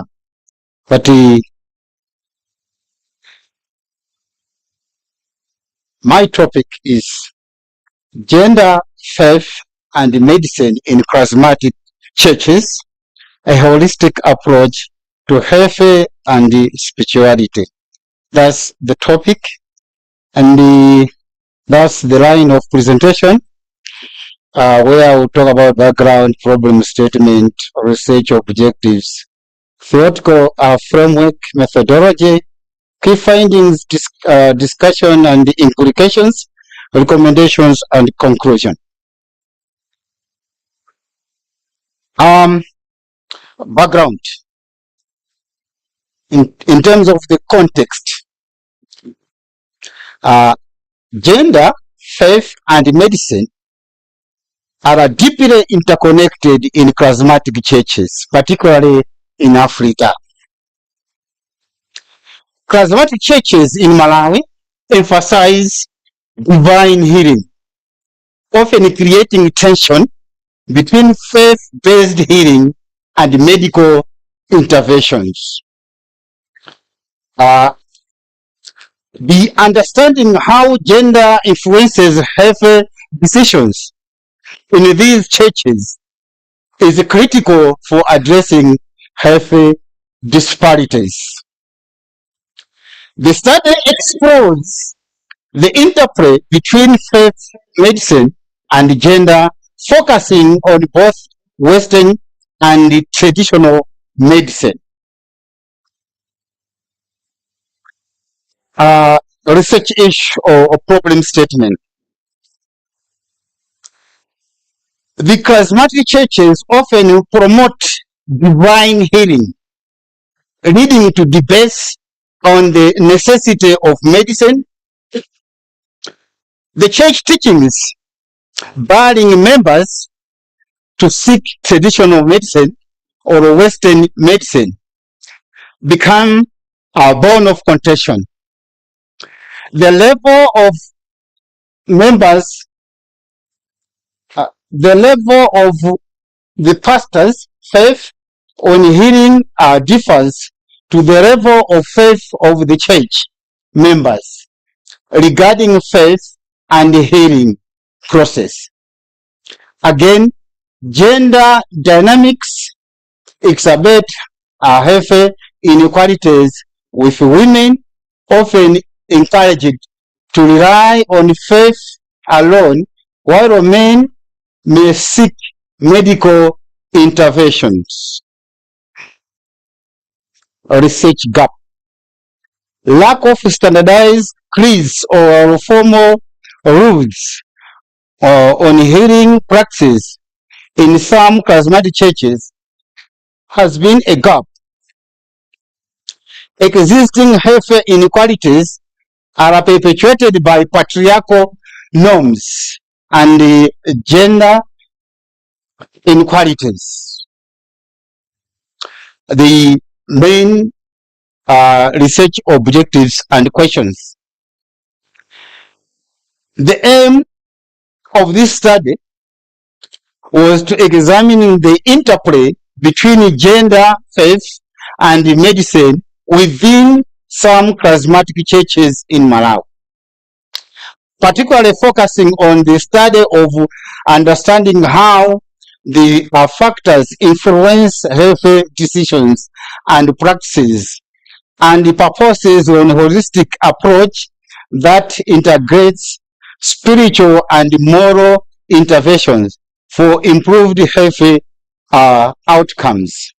On the specific objectives, one is to examine how churches' teachings on divine healing shape gender experiences of illness, faith, and medicine. And another one is to investigate differences in how men and women respond to illness, faith, and medicine. And the other one is to explore the role of church leaders in shaping health care practices and attitudes. Research questions were as follows. How do church teachings influence gender influences? 4, 5. How do church teachings influence gender experiences of illness, faith, and medicine? Theoretical framework. This study was guided by 2 theories, which are gender theory, which explores the gender performance influence decisions making in faith and medicine. And another theory is a theological perspective, where the doctrines of the divine healing, faith in God's power to heal, supported by biblical teachings of Isaiah 53 verse 5. And then we have the state of the literature, which is already placed there. All of the is the literature that has been consulted. And in terms of methodology, Doctor, can we proceed to the findings, please? it's fine. Let's go to the key findings. The first one is women are favored. Women, about 70%, favor faith-only healing, citing reliance on prayer and fasting. During focus group discussion, some prayers are of men of God evoking God's intervention. And another finding is that reports indicates that some women, while trusting the prayers, they also see that prayers are not effective. Then they move out of the church and they find and seek information from traditional healers, and this becomes a problem between the church leaders and those who only rely on God's healing. About 40% supported by faith only healing, with majority preferring pragmatic approach. Faith and medicine combination. Some, they believe that they can get healed through combining faith and medicine. So men, about 60% favor the combining faith and medicine alone that can be healed.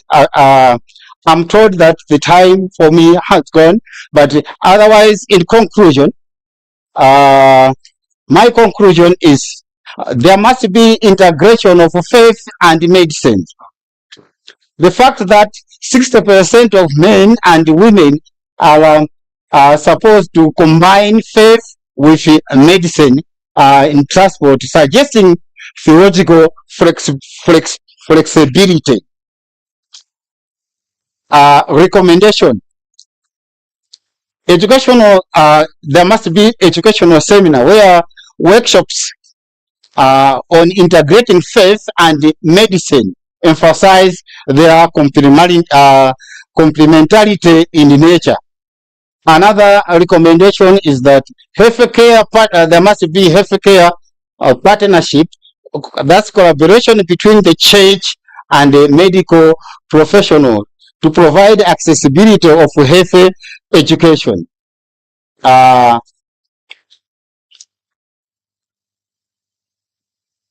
So what are the takeaways? Charismatic churches must navigate the tension between faith and medicine, promoting holistic health practices. Two, gender dynamics significantly influence health decisions, with women often disadvantaged by patriarchal norms. The future of the research. Future studies should explore ways to integrate faith healing with modern medicine, promoting all-round wellness. Thank you for listening. May God bless you. Thank you. Thank you so much. Doctor, you can come and take up a seat here. We are going to stop with these parties, with these presenters, and then we have a set of questions, 5 minutes, and then we shall go for lunch. The next group of presenters will present after our lunch. Thank you. So I'm taking 5 questions, and please be brief as you ask the questions. Yes, Dr. Charlotte, ladies first.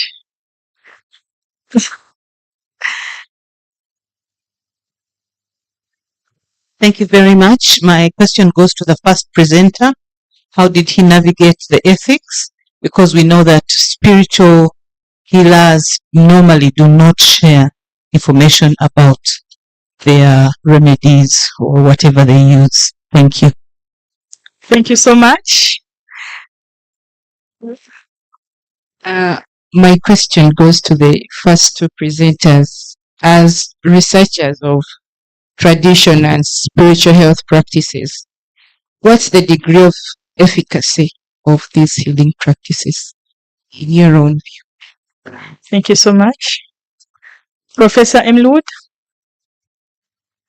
Thank you. Finally, the women have got some questions to ask. So to Dr. James Kiza, just a question for you. You mentioned very briefly your theoretical framework. You talked about health belief model, and there was another one. I know you were going through your slides very quickly, but my question is, could you tell us in brief a little bit more about those models? And also, one of them, did come from the 1950s. Why is it still appropriate today? Thank you, Dr. Grace.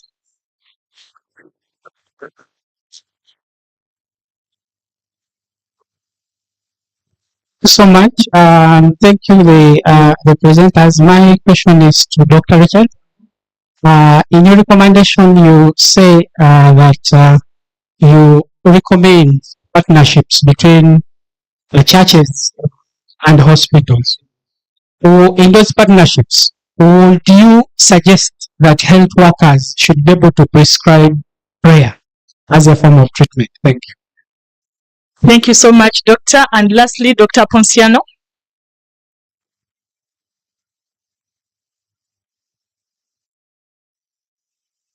Thank you. Mine goes to the last presenter. Doctor, you talked of women not having better health seeking behaviors compared to men in Malawi. And I think from what is happening in Uganda, yes, women could be seeking healing or health care outside the hospitals, but they have better health seeking behaviors than men.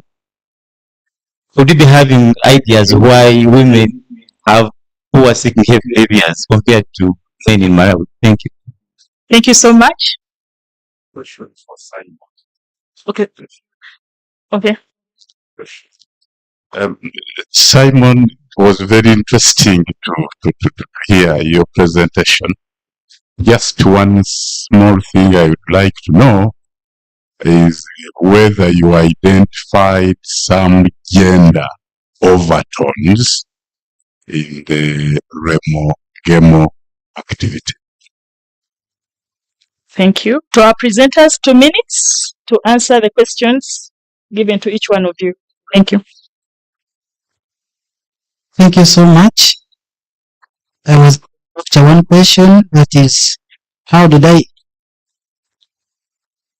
was I able to get the secrets? First of all, last year, I did research about witchcraft.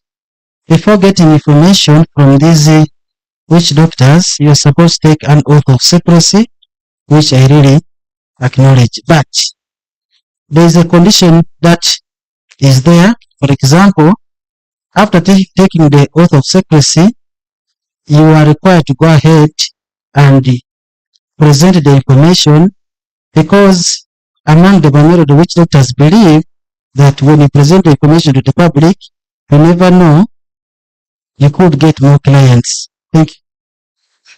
Okay. Okay, thank you.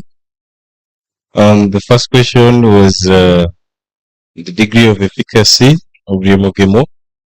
According to me as a scholar, I would want to strongly suggest that faith and culture is contextual to the community, and really our findings reveal a kind of a deep-rooted affiliation that they actually have with their culture and their cultural practices. So yes, this practice works. One would wonder why the during COVID-19 were very few in Uganda compared to other regions in the country, especially in Acholi land. That is a question or an idea we can all debate on. And then the second question, the gender.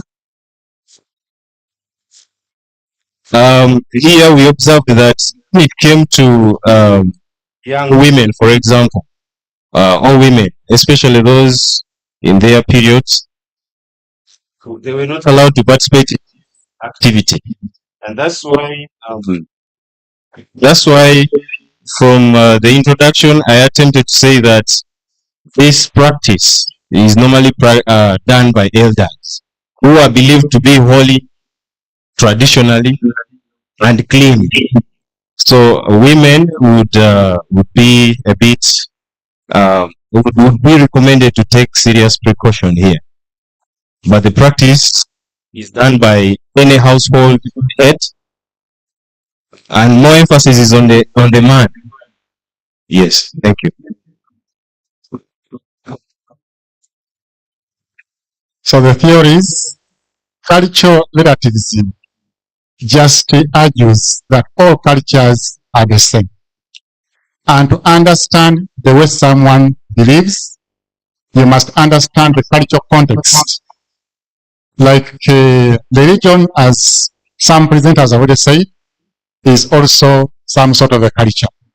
So if we look, for example, from our study, why like the born again or the Pentecostals don't mainly prefer staying at home instead of going to the institutionalized hospitals, it may be their belief that you can be cured through prayers even if you don't go to the hospital. As I said, an example of somebody who was removed from the clinic and they took him for praying. So that is, you have to understand the cultural context, why somebody does what he does. The heresy belief model stresses, there are actually 4 constructs it stresses, but among them it says if somebody is going to go to a hospital to seek health care, he will consider how severity is the disease. If to me I think it is not necessary to go to the hospital, I will not go there. He will look at the perceived benefits. Does it benefit me to go to the hospital, or I rather stay home?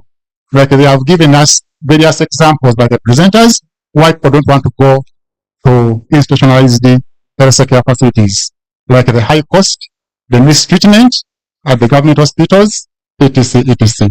Thank you so much. Thank you very much. I have two questions. The first on your recommendation. On your recommendation, someone is asking how partnership can be, because my recommendation is collaboration between churches and professionals to provide accessible, healthy education. I believe that medical professionals, which they have presented here, they have presented business. I believe that if there is collaboration between the church and the those professional, they will be able to do up with the things. Because what happens normally is that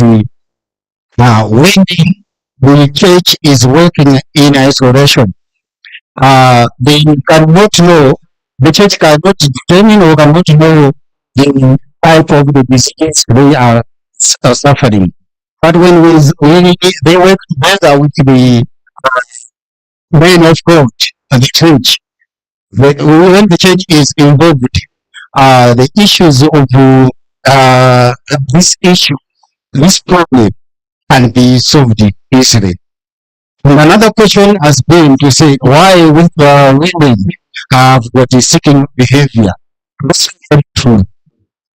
In many charismatic churches, you find that women are on top of everything. They go to the prophets. They can even stand and give the whole salary to the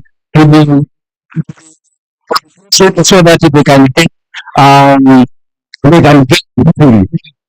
But it's from cultural background. It's their country. They are easily taken up. So when I was interviewing some women in charismatic churches, they said no. When one responded, when pastor prayed for me, that person was suffering from cancer. When the pastor prayed for me, it was not possible.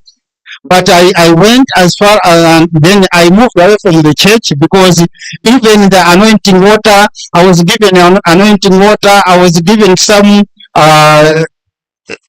materials to touch for me to get healed, but I never get healed. But I moved away from the church and they consulted a traditional church, like the doctor we have here. Was healed from after consulting the traditional church. So the women are indeed have got seeking behavior. They seek sympathy and many things. So in this case, why? Just because of their action. Now let's make a say. Thank you. Thank you so much to our presenters. Over to you, MC, to take us through the next.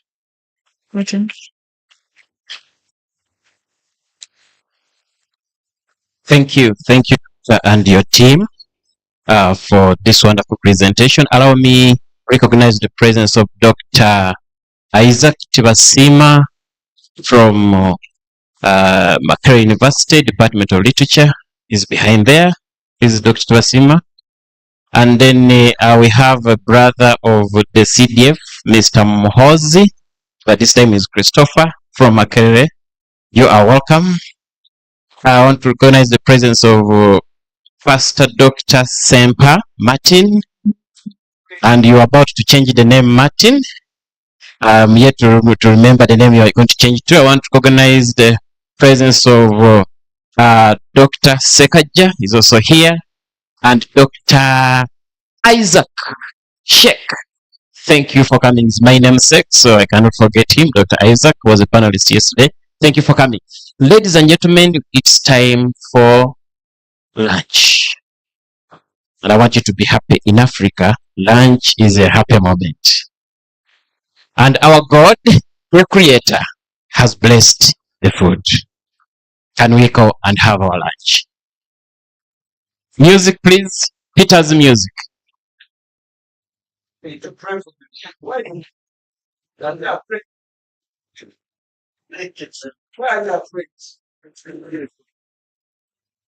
us pray for the food we are going to eat.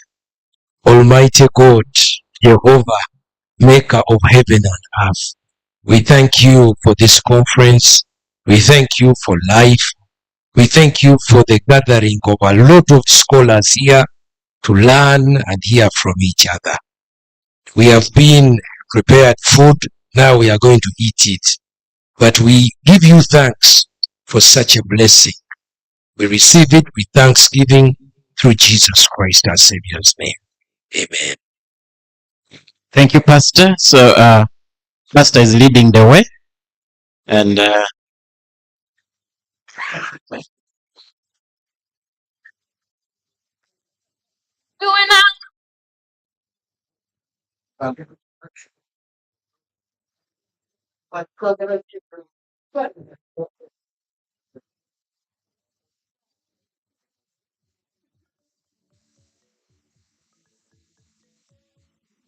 It's not about the fires on the surface.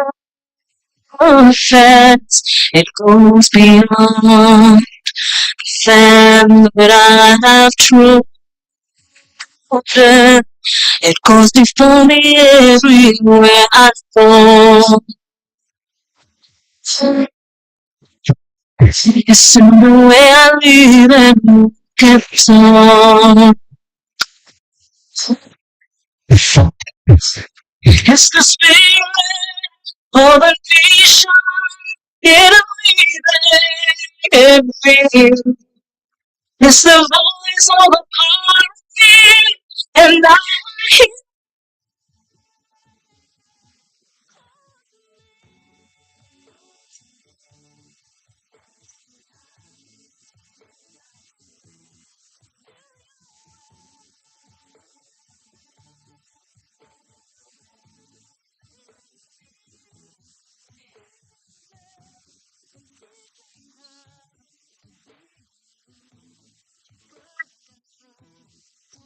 It's turning from this day.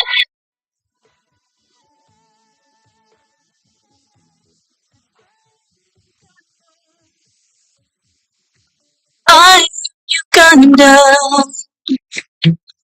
I'm your child. Here for you. Gift is made for life. And how do you define me? What if truth and justice are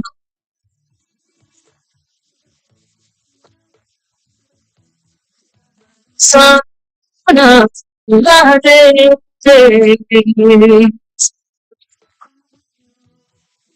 You're the spirit of a nation.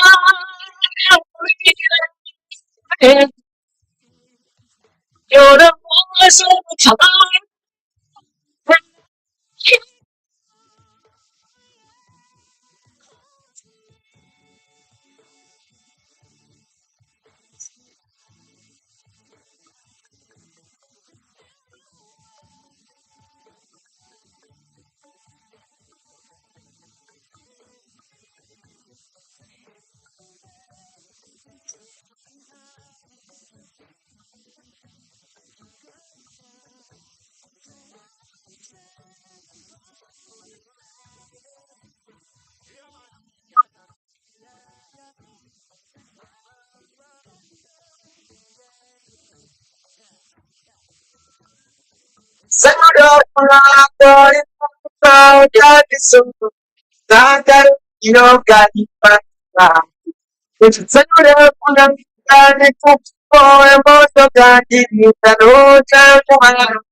side, but it's not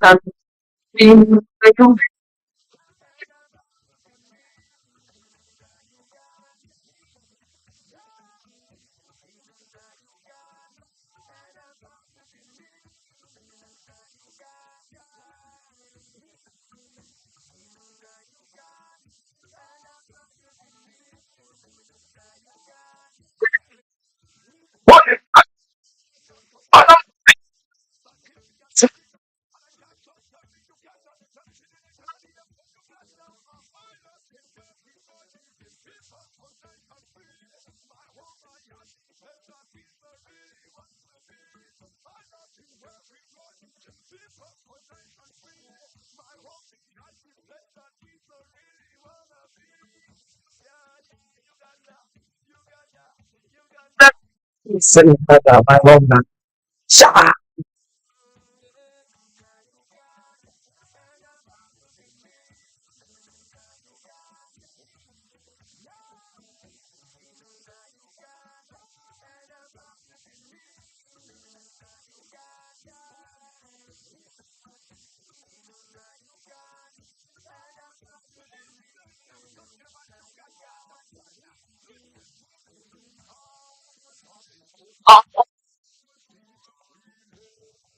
Trying like like to be showing more this, but that is I have no one that will be it's the love, money, probably to me, so don't want everything.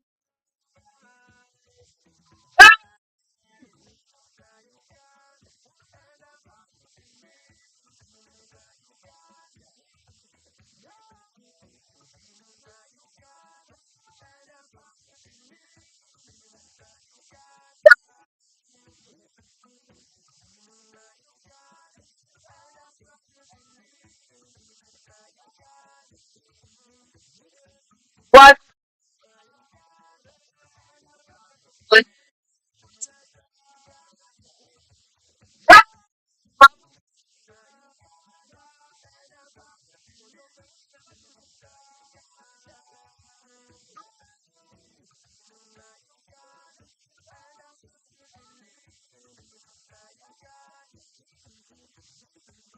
Choose Uganda, my homeland.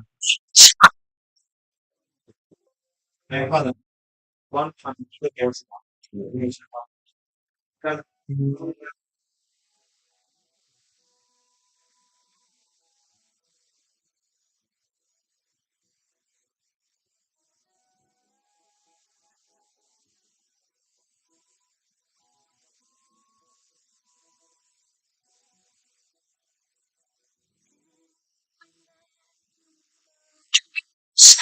I see you, I feel you, that is how I know you go.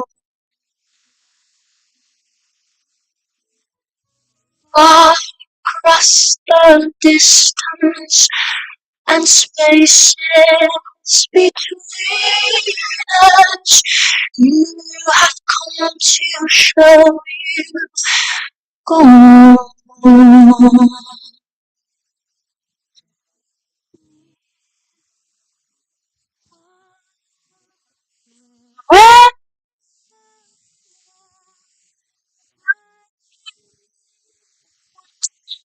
On us go.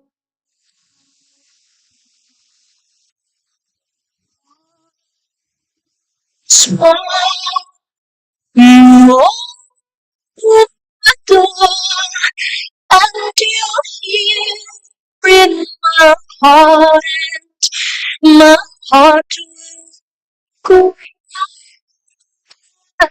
door.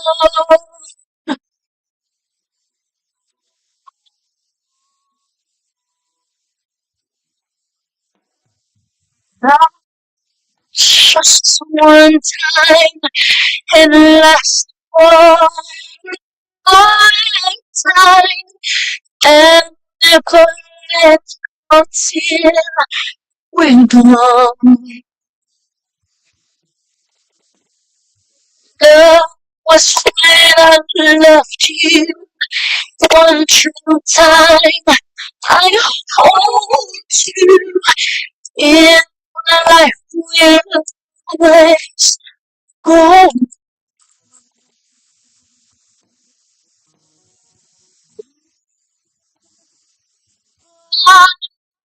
Wherever I can touch the waters go.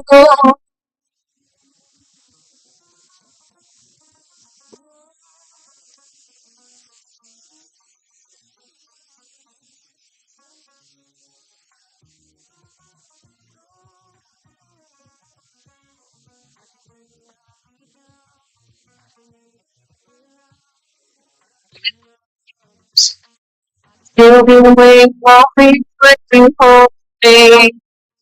I can still hear the words you whispered that you told me. I can stay right here forever. You know. I'm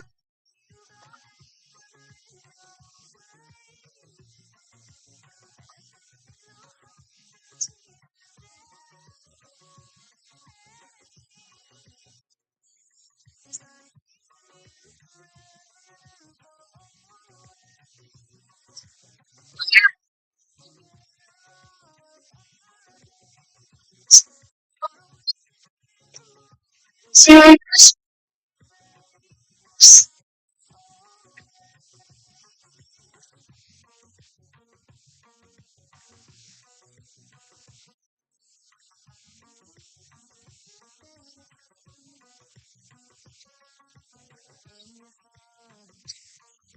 Still will be forever each time you kiss me. And we're on each you stay. I can feel your pain in my throat. Like the president, but like this will be also sound of refreshment, which is and I took the selector.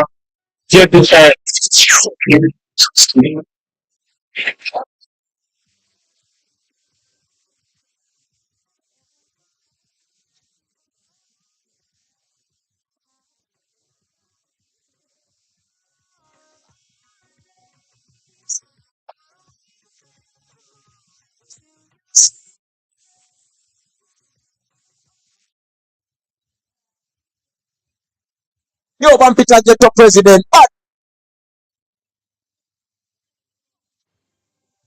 Professional mixes played by JB Selector JBL. All you do, all you have to do is have some pride to play. Oh yeah. Don't make this special mixes played by JB Selector JBL. All you have to do is believe when you pray, and then you see the morning will come, and every day will be bright as the sun. All of your dreams cast them on me. I just want you to see I'll be your mountain sky, be your shoulder when you cry. I can hear your voices and you call me. I am your angel, and we're always gonna be. I know how far you are, the midnight storm that pulls us. I am your angel.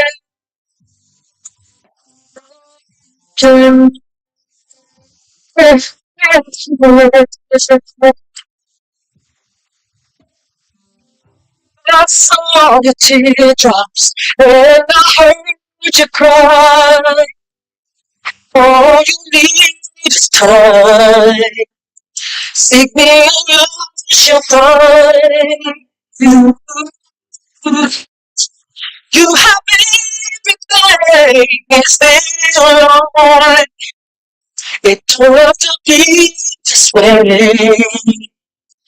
Let me show you a better day. Oh, all of your days, bright as the sun. All of your fears, just cast them away. How can I make you see? I'll be your fountain. I'll be your shoulder when you cry. Says me to call you. I am dead and I'm strong. I'm a high, I'm makes no difference. You are, I don't know, making.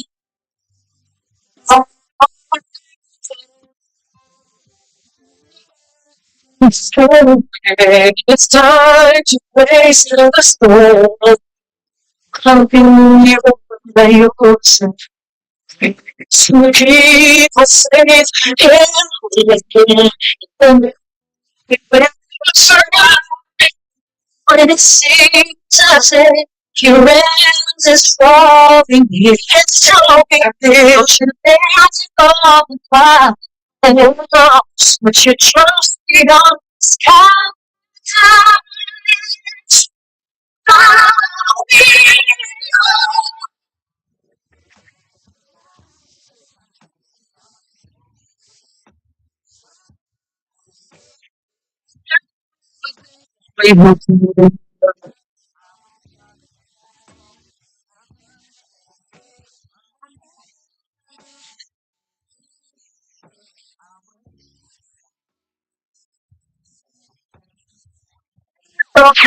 So my baby, baby, do it. I brought you in my picture and I take you with it there. But you know it be my baby and you how you doing that? Oh, baby, please,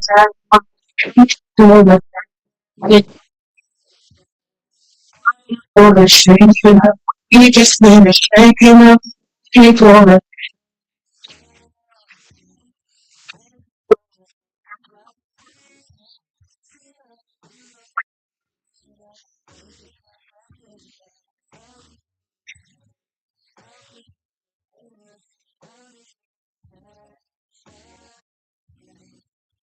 girl, I never thought that loving you would hurt.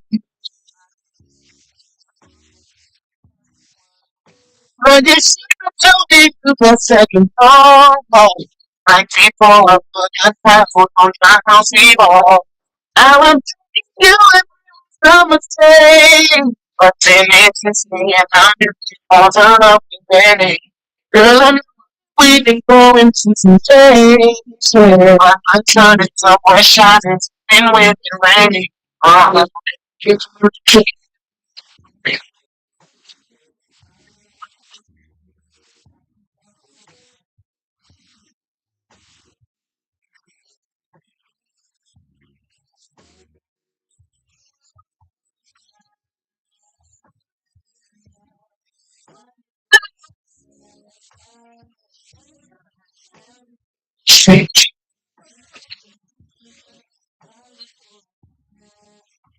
But I think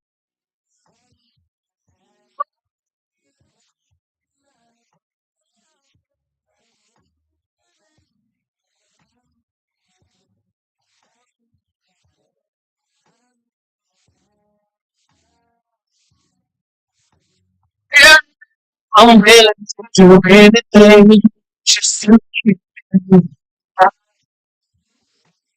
I'm just around and give up anything.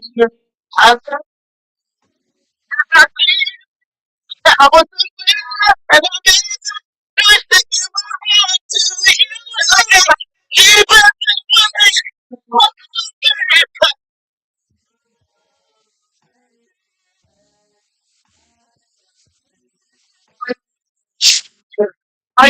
means thinking of pure.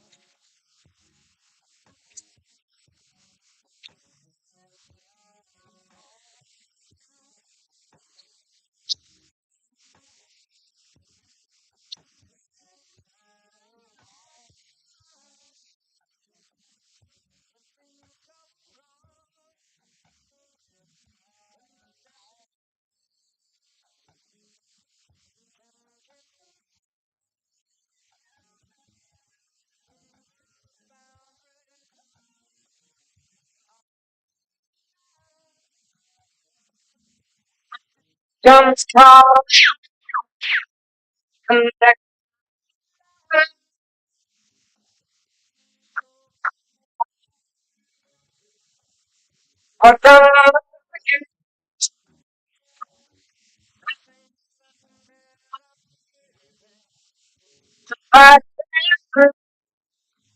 Professional mixes right in front. And JP selector, JPS.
Gentlemen, Mr. Thomas Cole, my theme song.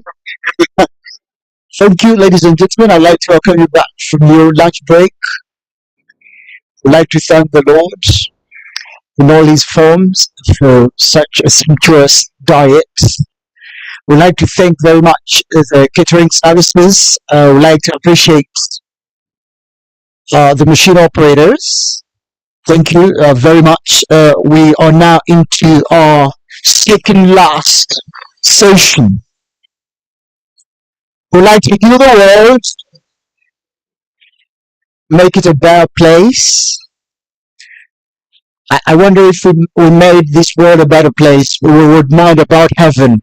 Would we need heaven if we made this world a better place? The generations that so Amidst us is Reverend Father Lawrence Cheyume of St. Andrew's Chigowa Catholic Church, Mutinda. May I please ask you to stand up for recognition? Reverend, you're welcome. there's a place your heart, and I know that this love, this place was brighter than tomorrow. And if you really try to find there's no need to cry, this place, there's no hurt or sorrow. There are ways to get there if you can't Enjoy the music interlude. make a little space. As we reach the chorus, we sing together. Heal the world. Heal the world. Make it a better place For you. make it all human race. Girl, the line. If you can't let For believing. Make a better place for you and for me. Thank you. Thank you. Thank you, DJ. Thank you very much. I would like to take this opportune time to invite the chair for the next conference session, Dr. Javira Chisipu, from the Department of Religious Studies and Philosophy, to come and invite 4 persons to the panel: Dr. Isaac Nicholas Mukwana, Dr. Isaac Tibasima, Dr. Christopher Mhozi, and Dr. Nicholas Majuje. Ladies and gentlemen, Dr. Javira, it's your time. We shall only take 60 minutes for that session. There are 4 persons, 60 minutes, both the presenters and the Q&A session. God bless you. Thank you so much, Master of Ceremonies. And I do welcome, ladies and gentlemen, to you and to this afternoon session. As we come close to the close of our sessions of our conference, it becomes even more interesting. There are so many questions that come in your minds. Whether healing can happen in our traditional setting, or it can only happen in medical settings, or it can happen in the churches. So where is the healing, and where is faith? So there's so many questions that run in your minds as we come to the close of our conference. Now, I've been given the honor to chair this session, and I would like us to begin right away by inviting Dr. Nicholas Isaac Mukwana to come and share with us his presentation on the power of language, exploring the impact of communication on the mental health and well-being of Kyambogo University students. Very interesting. Dr. Nicholas Mukwana, the platform is yours. You do have 10 minutes of presentation. Yes. No, 10 minutes for now. All right. Thank you.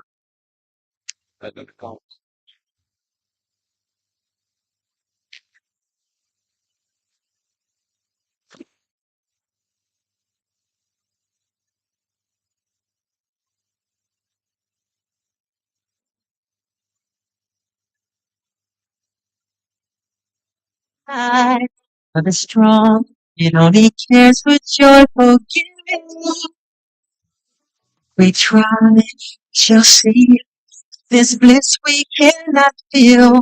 Here are dreams, stop existing and start living. It feels that way. Nothing always growing. Make a better world. Make a better world. You work. Here.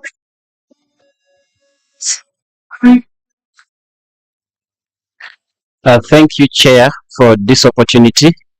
Ladies and gentlemen, good afternoon. Yes, my name is Nicholas Isaac Mkwana. I am a reverend by ordination, a pastor by calling, and a teacher by profession.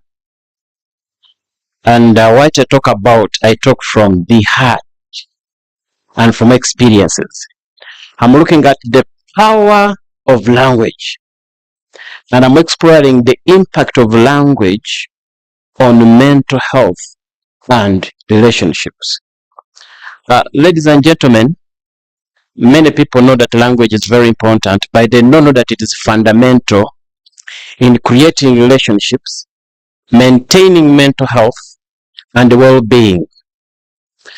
I have these questions.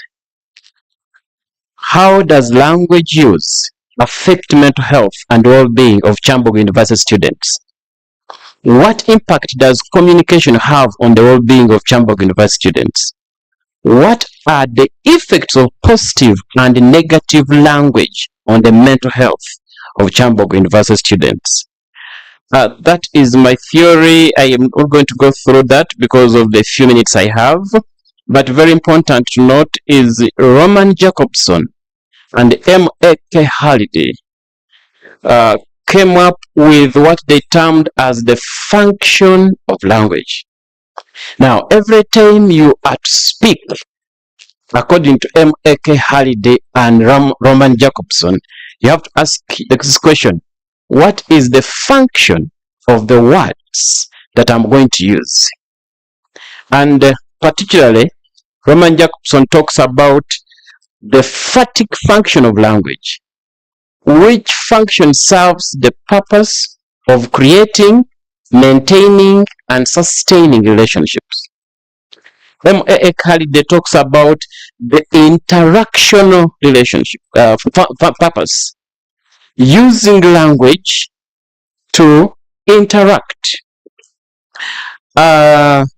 So I want to take you through my participants briefly. Those are my participants. I had 170 in this case, but 85.3 are female, 14.7 are male. And by age, the biggest percentage is from 21 to 24. And by year of study, the biggest percentage is from year 2, which is 61.3, year 1, they're 29.4, and the rest like that. And per region, the biggest is from Busoga, not Busoga, Eastern. Eastern takes 44%, 44.4%, Western takes 29%, and like that. Now, I'm here in the results. The learners were responding to the question, how do they feel when somebody speaks nicely to them? By nicely, I mean when somebody is polite and respectful. Now, according to the learners and the results I got, there are 3 categories of emotions that boil in them. That is, positive emotions of being happy, loved, valued, and respected. And then the behavior that when you speak respectfully and you speak politely, the learners open up. But generally, human beings open up. They become free. They can share ideas. They can get engaged. And even the conversation can flow.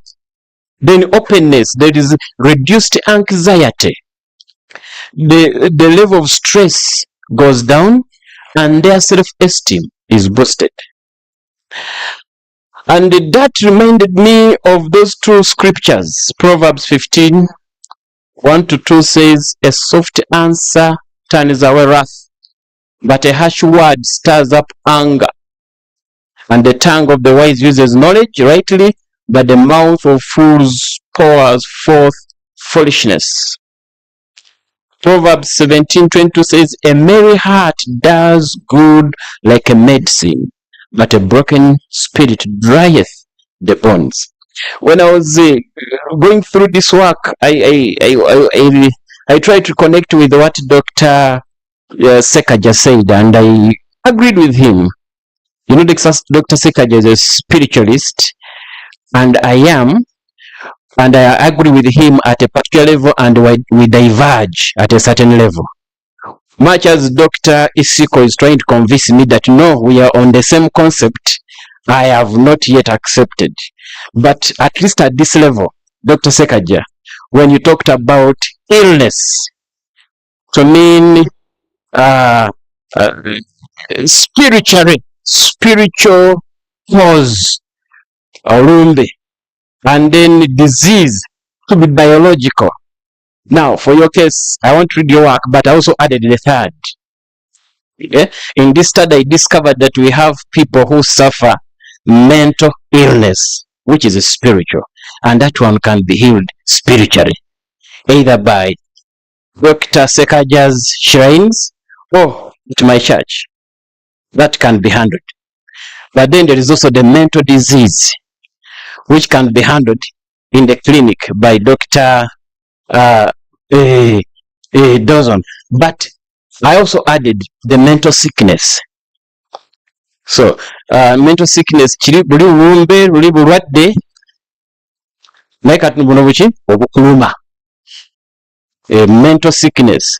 And this one can be healed linguistically. The manner in which we use language can heal your mental sickness.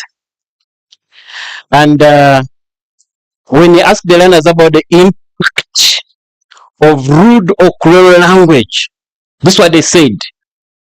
There are a range of negative emotions that boil in them. One of them is emotional pain.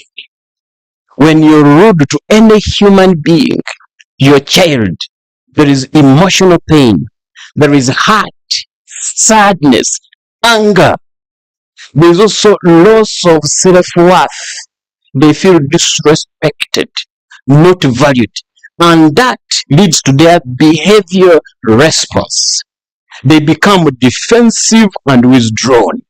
They said whenever you are rude, even if they know they are wrong, they become defiant and they'll do whatever they can to avoid you or ignore you. That means that the language you use has a significant impact on somebody's mental health. And then we discovered that language has that power to transform people, especially if you use it respectfully. When they're asked how they feel if somebody spoke to them with respect, even when they knew that they're in the wrong, said when somebody speaks to them, they know they're in the wrong, and somebody addresses them that way, there is a sense of guilt and remorse that comes out. And therefore there is a motivation to change. And there is also emotional relief. They feel relieved when you address them respectfully, even when they know they are wrong. That means that positive responses to hurtful language can mitigate negative effects. What about the relationship between mental health and language? My respondents, 98.2%, strongly believed that there is a strong relationship because language has the power to shape our thoughts, our emotions, behavior. Now, ladies and gentlemen, in communication, there is what we call intrapersonal communication and interpersonal communication. Now, interpersonal communication occurs between two or more people. This presentation I have is interpersonal. But linguists believe that the greatest communication is intrapersonal. We speak with ourselves more than we speak with others. So a human being that has undergone a series of a series of rude and cruel communication begin to speak negatively of themselves, and in effect it begins to affect their mental health. If you're there and all you're thinking of is how to fight your enemy, how to retaliate to your wife who has not served you the elder's supper and things like that, you'll find that you are hurting yourself more. And this study also found out that whenever you speak to somebody politely, they are eager to own up their mistakes. Whenever you're rude, they look for reasons to defend themselves. And so when we asked about the perceived responsibility for mental health between lecturers and parents, 71%, which account for 120 respondents, agreed that it is a collective responsibility. The parents and the lecturers are responsible. And then we talked about uplifting words on mental health. They said whenever somebody used affirmative words like "you can do it," "I believe in you," "I love you," those words relieve their pain. And then what about the harmful words that can cause their mental disability? They said abusive and derogatory language, "stupid boy," "foolish girl," "you are useless," "you are worthless," "who do you think you are?" "you are a failure." Such words, and the learners say those words are used by both lecturers and parents. But when I asked the learners if they themselves have ever been rude, 95.9% acknowledge they have spoken rudely to someone.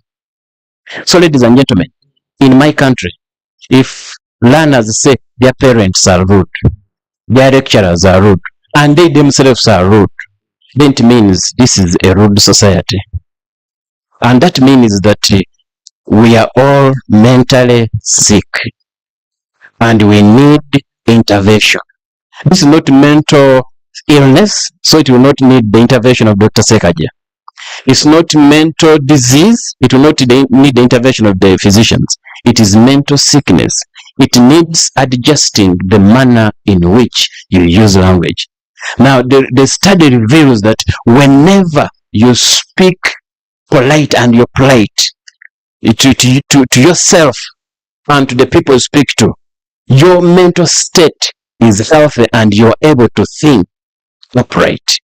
And that means you have many people around you, because many people want to surround themselves with people who are happy, people who are uplifting, who are positive, and they will do all they can to churn the rude ones. Ladies and gentlemen, I don't have time to go through all this. I want to respect the chair, the time he has given me, but I want to thank you so much for listening to me. This work is still under progress because I have a lot of data I collected on this subject. I hope soon I'll come back, maybe next year, and talk about the same thing. But remember, mental sickness requires linguistic intervention. Thank you very much. Thank you so much, Dr. Nicholas, for sharing with us the aspect of the power of language. Language which we know it can construct and it can deconstruct reality. It has the power to shape the way we perceive a reality. That's very exciting. Next we have Dr. Isaac Tibasima from Makerere University. Dr. you're most welcome. Hello. I found out that here people use doctor titles. My paper is titled Seeking Reparation and Restoration Through Faith Practices in Jennifer Makumbi's Chintu. And this is a purely literary study and it draws on a text that is Ugandan. It deals with I've had this discussion with Mohozi. It deals with a guy called Chintu Chidda, and what happens is that he has a I don't know whether to call him a foster child. It's a very weird relationship, but he has a child who is brought by a person from Rwanda called Ntwire, and what happens is that as they're crossing to see the king in Buganda, something happens. Kalemanzira, what's his real name, responds to him in a certain way that he's not happy with, and Chintu slaps him, and the boy falls down and dies. And so when they return, what happens is that Ntwire notices something is wrong, and he pronounces a curse upon Chintu and his descendants. And so this is what this paper deals with. I want to look at the whole idea of this curse, especially manifesting itself in forms of sickness, in forms of misfortunes in Chintu's family. And because the book takes about 250 years, what really happens is that the misfortunes from the time Ntwire pronounces his curse go on until the family decides to find a solution to whatever is happening to them. I especially look at the curse as something that is not just physical, but it's also spiritual in the text.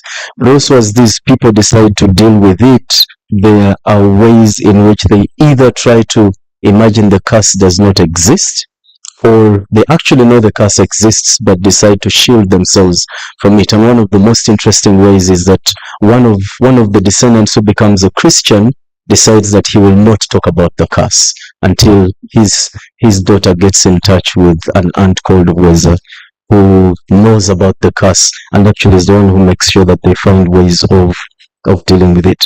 Now, in the novel, we are treated to, especially in the last part of the novel, we are treated to one of the most amazing attempts to free a family of a curse that has run in a family for generations. In this section titled Homecoming, the descendants of Chintu try to undo the curse that was pronounced by Ntwire before his disappearance for the death of his son Kalimanzira. I need to say also that built within the text are very interesting subtexts of what did we call it? I know that again we've had this conversation. Subtexts of, I don't want to call it racism, but a kind of derogatory way in which non-Baganda are looked at in the novel. And Ntwire and Kalimanzira are actually from Rwanda. But this came again in a conversation with Muhozi that very strangely, when they had read the book, I had not noticed that we do not know anything about Kalima's mother. Very, very interesting. And so there are many questions, of course, then that come up in the way we think about textual practice and so much more. In this paper, I attempt to show the power of this curse and see it as a manifestation of the power of our actions, and especially how we try to disentangle ourselves from the past.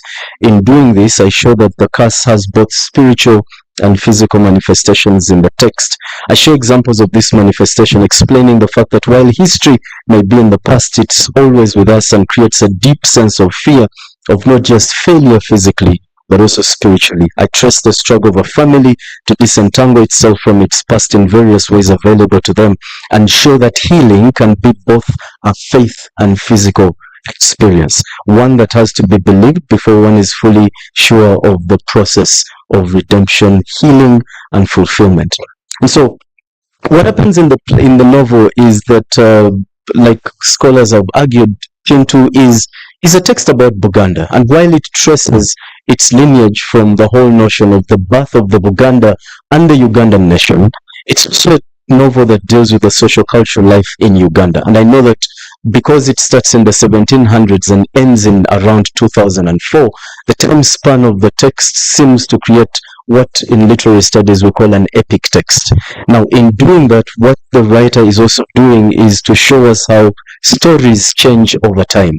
And in changing over times, of course, traditions change over time, and so much more happens in the way people start to look at themselves, to think about themselves, to think about their experiences, and so much more. So because of this curse, there is lots of illnesses that come in the family. People die. Chintu's wife called Nagato ends up mad, and at the end of the novel, Nakato comes back in a spiritual form. But also one of the most interesting things about Nakato is that while she is the wife to Chintu, Nakato never gets children, and all the children that Chintu has belong to Babirye, who is Nakato's sister.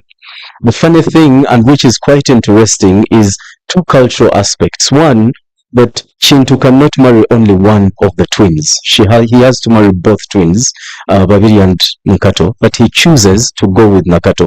However, it is with Babirye that Chintu gets children, and nobody ever gets to know this, because Nakato keeps this as a secret in the text. Now, at the end of it all, once the curse has been pronounced and so much more, at the end of the first part, Nakato runs mad. And we see at the end of the novel that Nakato comes back, but also the people try to find a way of reconnecting with the spirit of Nakato and finding ways of dealing with the misfortunes in the Chintu family. So at the end of the novel, which is something I would like us to think about, is these people go back to their tradition in order to find ways of healing spiritually, physically, and so much more. In many ways, it is, especially when they return to a place in the novel called Chiika, it's a way of tracing the past and roots of Chintu's descendants, trying to understand where they come from and what they need to do to appease the ancestors in order to stop the effects of this curse. But also what the novel does is to reimagine how the past brings to us the present, but also the past, and connects this past and present to the future. At the start of Homecoming, the image of the descendants as sent to Chiika brings to light the alienation that Chintu's descendants have had with their history. And for example, I'm just going to read a little part here, which is in the book. It starts, when the elders packed the plush Mitsubishi Pajero Turbo at the local Chitaulizi in Chiika village, residents materialized out of the vegetation and stared when they announced that they were Nakato, the village spirit's descendants, and that they wished to talk to the local councillors. There was a stir. But when they proclaimed their homecoming intentions, the villagers laughed. To them, the three men and their cow oozed the fragility born of a cautioned city life, the ineptness in matters of a spirit like Nakato. The woman did not count. The interesting part is that the woman who does not count here is the woman who knows that unless the ancestors are appeased, the Chintu curse is not going to go. And this alienation with culture, which is quite interesting with all Chintu's descendants except Weza, is that it shows how communities question any attempt to reconnect with the past. The description, for example, of the three men, Misi, Chiti, and Chitoke, shows people devoid of what the past and rustic surroundings can offer them. And the people in Chiika wonder what connection they can have. These can have, like I said, the woman does not count, and yet she is the only one who is connected with tradition. One of the things Weza does in the novel, which I find very interesting and strong, is that when Kanani, who is Christian, with his wife Faith, these are Christians, they say that they will not believe the curse exists and so much more. Weza determines that Kanani's daughter will definitely get to know about the curse, and so much more happens there. And she is the one who is so intent on the reunion of the people in order to deal with the curse in the Chintu family. So, while the descendants believe that there is a need to settle scores for the death of Kalema, which I've talked about, the people in Chiika question the authenticity of the folklore around Chintu. And like I said, stories change, stories grow. A good story does not ever stay fixed, because we keep adding stuff into this story. And in literary studies, we talk about the fact that if a story stops growing, then there's a problem with that story. It's either infused in another story, or we find different ways in which we shall talk and tell that story. That's why we talk about, especially in folklore studies, what we call performance events. That each story is different every time it is presented. And so for these people, because the story has changed so long, the story of Chintu and Nakato's insanity has also kind of mutated over time. Then what happens in the novel is that because there is a need to deal with the troubles of the Chintu family, there must be ways in which these people find a solution to the crisis of their time. Now, I want us to just listen to this and then I'll finish. When these people go to find recompense for the past, the speaker says, I speak for Chintu's children, past, present, and to come. We have gathered to lay our father, mother, and brother to rest. Our father is Chintu, our mother is Nakato, our brother is Kalema. We've come together as children from a single spring to strip ourselves of a heritable curse. Irony about the novel is that no one knows what Brother Ntwire's curse is. But all they know is that Ntwire must have pronounced a curse, and as soon as he was done pronouncing it, he disappeared. So nobody knows where Ntwire goes, just like nobody back wherever Chintu is from knows how Kalema died, except the people that were with him. So as we obtain peace of mind, we seek rest for our mother Nakato, our father Chintu, and our brother Kalema. Ntwire shall let go of the child cast, rather nursed on Nakato's breast, because Kalema came as a child. And because Kalema found a home and family in Buganda, we shall sever all Ntwire's claims on the lad. In essence, for us to be free of this curse that has been placed on us because of what happened, we need to pick Kalema as our brother and Kalema as Chintu's child. Of course, there are many questions about how this really works out. But maybe one of the things I need to say is that in the novel, we notice how Christianity and tradition have different ways in which they deal with curses. And even when the traditional healer comes in to deal with the curse, Nakato's spirit comes back and something goes wrong. And of course, the healer gets into trouble, and there's an attempt, there's an idea that he dies the day, whether he is dead the day after the rituals. One of the things I want to see here is that the belief in the curse is a spiritual thing, but also believing in it is more of a spiritual, physical manifestation. And what happens in the novel is the misfortunes are things that have to be dealt with by the descendants of Chintu in either spiritual or physical ways. How that works is probably the problem that Mutumbi leaves us with. Because at the end of it all, we are not sure if the curse is broken or not. And that leaves for us readers more questions than we had at the start of our reading of the novel Chintu. Maybe curses can't be broken. Maybe they can.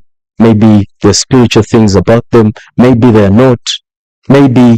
And it's a whole lot of questions that are opened at the end of the novel. Thank you very much. Thank you so much. Thanks so much, Dr. Isaac, for taking the aspect of faith and healing to the literary studies perspective. Thanks so much. Next, we shall have Mr. Christopher Muhoz from Makerere University. You're welcome.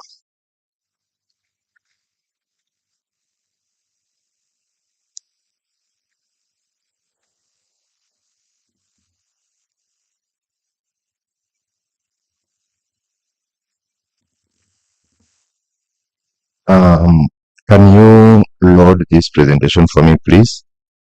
The gentleman at the back.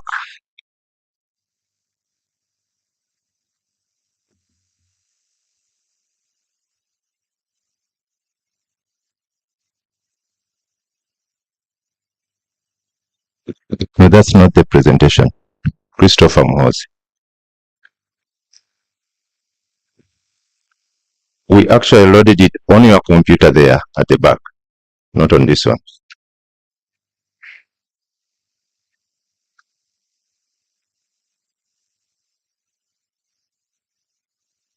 Good afternoon. As the presentation loads,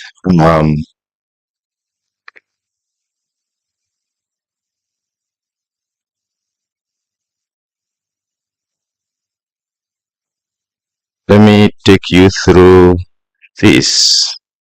Okay, good.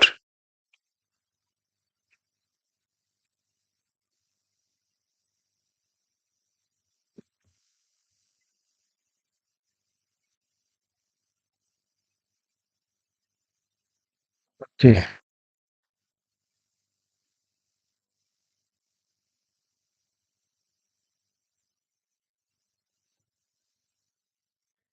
Pardon me. on 13th of October 2000, the Honorable Minister of Health of Uganda released to the press that document projected over there. And he talked about a delegation he led to Gulu district. In that delegation, he had the Honorable Betty Nkech, who was a Minister of State for Higher Education, and he had a WHO representative in Uganda, Dr. Oladapo Walker, and the Director General of Health Services, Professor Omaswa, and other senior officials of the Ministry of Health. Now, that was a day after Professor Maswa had actually issued another press release, and this was about the outbreak of Ebola virus disease, otherwise called EVD. Ebola had broken out in Gulu on 8th of October, in as much as certain cases had been reported in September, but it was confirmed on 8th of October, and then eventually the press release comes out. Now, excuse me, I'm working from two computers. So the press release is part of a collection of documents that are in a huge file of documents that I found in Gulu at the district headquarters in October of 2020. I was on a field research on the history of public health in Uganda with a specific focus on epidemics and pandemics, mainly smallpox, Spanish flu, AIDS, and EVD. I visited Gulu in the middle of the COVID-19 pandemic, and that was my introductory letter. When I gave it to the cow, he sprayed it with sanitizer because he feared, since I was from Kampala, it could be carrying COVID-19. Now, when you go to my title, it has, they don't teach that in medical school, fear, faith, and fortitude. To me, that was a sign of fear. Now, fear to me, I read it as a manifestation of, I don't want to say ignorance, but inadequate knowledge of what you perceive as a threat. Anyhow, I was interested in the history of EVD in Gulu exactly 20 years before my visit. That was October of 2020. I went ahead and conducted interviews in Gulu and Kampala. I read newspapers, the New Vision and the Monitor, and I scanned several copies about Ebola outbreak in Gulu. But for my talk today, I'll mainly draw from the information that I mined from that huge file on Ebola. These are over 200 pages in one file that I found, I picked from that room. Now, I had to navigate a lot of things to reach that folder file, as you can see.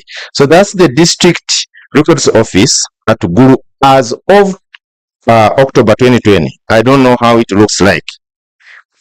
And so in my talk today, we're trying to make sense of what story to tell using documents from that file. And I will be taking you through that set of evidence for the next 20 minutes. But like I said, this is a huge bunch of documents. And so what I will be doing is to sample, and then we see how we can make sense of this. Now, this conversation, I should add, is about a tension, what I call a tension, between biomedical approaches to healthcare and other forms of therapy, other forms, or you can call them nodes of knowledge, which are based or rooted in faith and others in culture. the keynote speeches and the presentations yesterday that I listened to, they had a lot about that subject. And so over a period of 2 months, there were several interventions. And at the center of it was WHO. That graphic represents WHO's understanding and approach to tackling EVD in Gulu in October 2000. If you closely examine that graphic, biomedical approach to health is all centered there. In as much as there is a provision for the public, the relatives, the patients, the dead, the media, a lot of attention is really to biomedicine as an approach to healing. On October 17th, so I'll be going as things happen. On October 17th, the education department at Gulu, in Gulu district, they closed all schools. This is not from health, but someone is acting on the advice of someone in health, and they closed all schools, which were day schools, not secondary schools, as a way of stemming the spread of EVD, something that in Uganda here we are familiar with. On October 18th, someone from Lila came in to offer his support to the intervention against EVD by suggesting that he could use herbal medicine. And so when I talk about a pushback to biomedicine, this is part of what I'm saying. So someone says, I've been doing research. Kindly allow me to, okay, my computer here, I need a better projection. Don't worry about it, I will.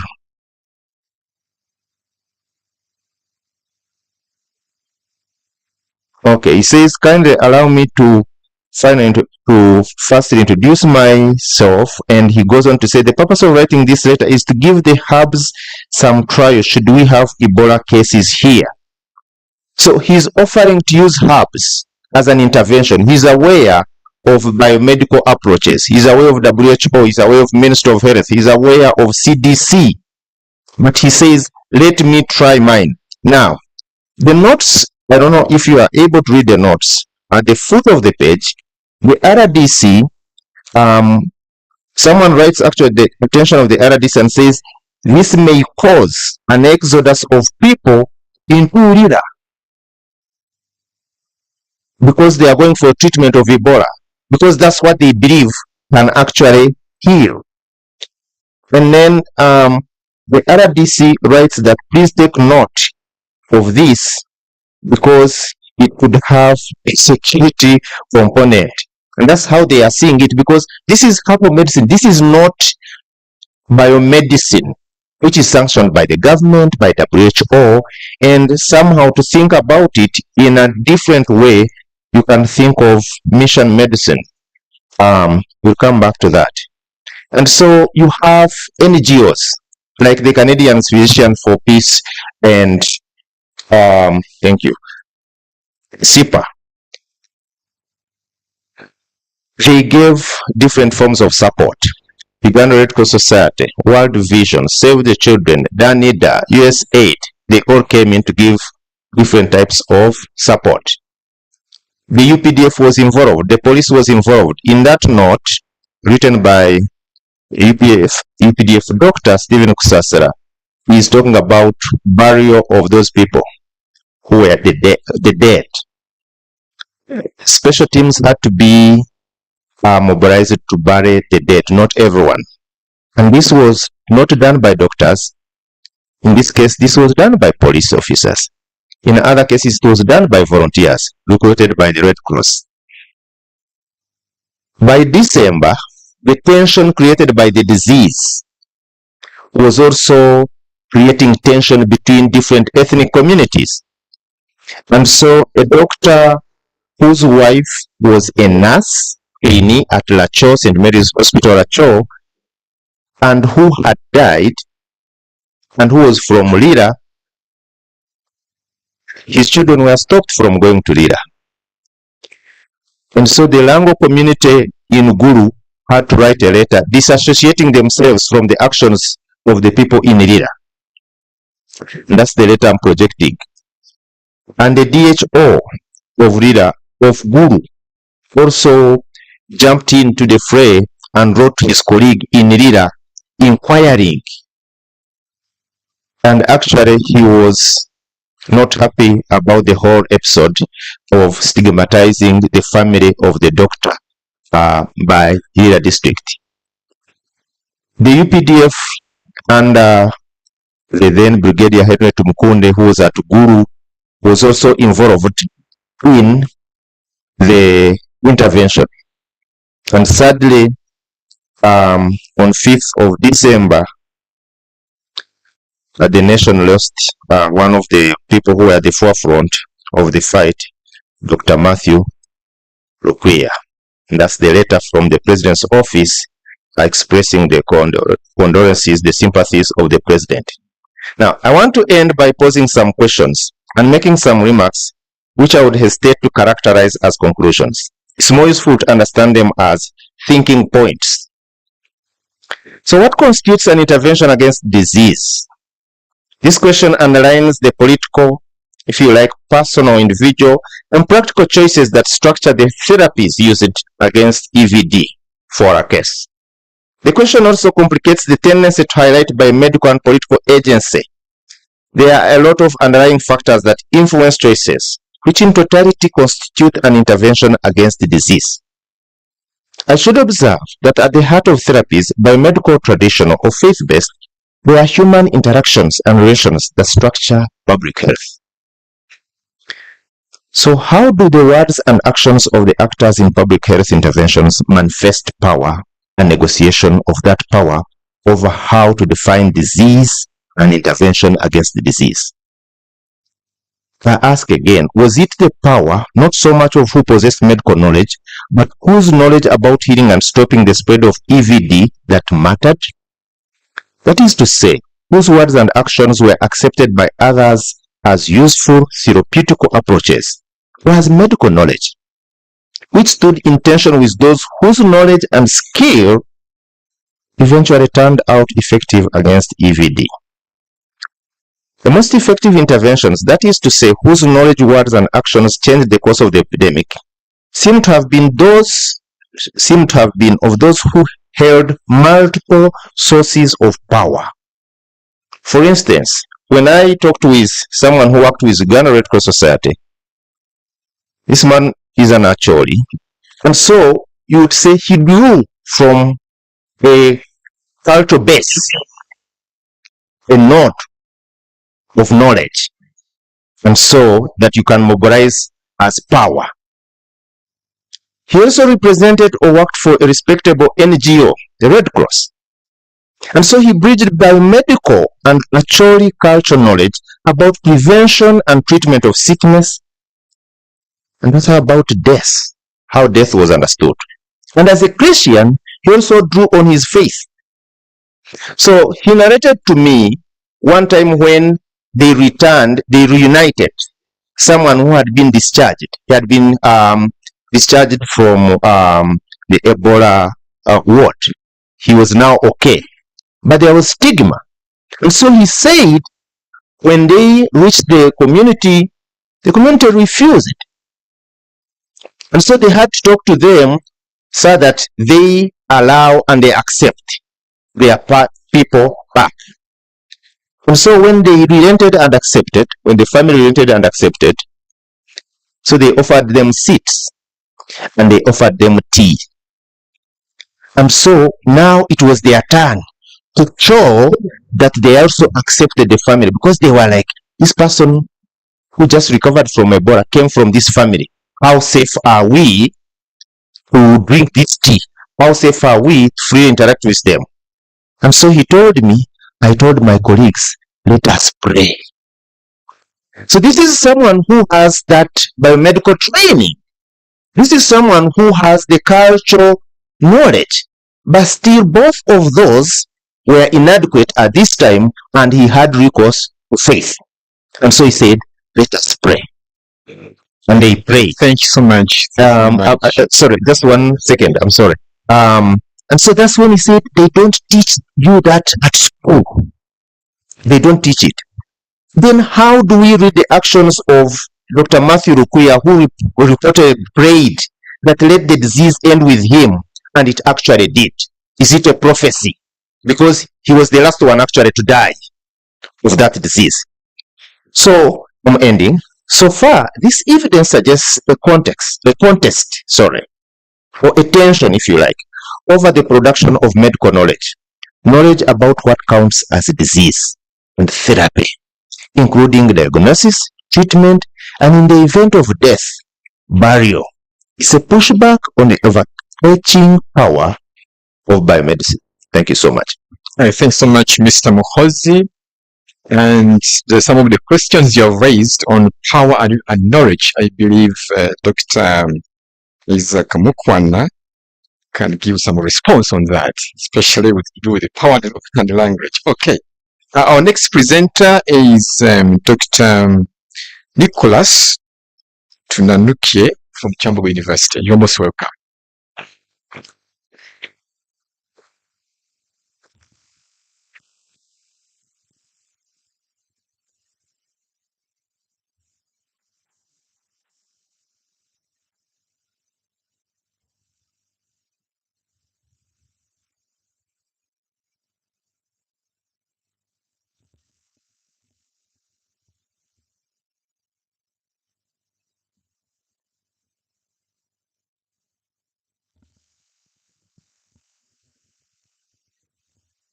Yeah, thank you, our moderator. And dear ladies and gentlemen, my name is Nicholas Tunanuche, and as they do the PowerPoint, of recent, there have been some rounds on social media that if you feel that it is becoming hot, you plant a tree. So that brings in the element and the importance that people attach trees, both biological or scientific way, and also what they imagine of the trees.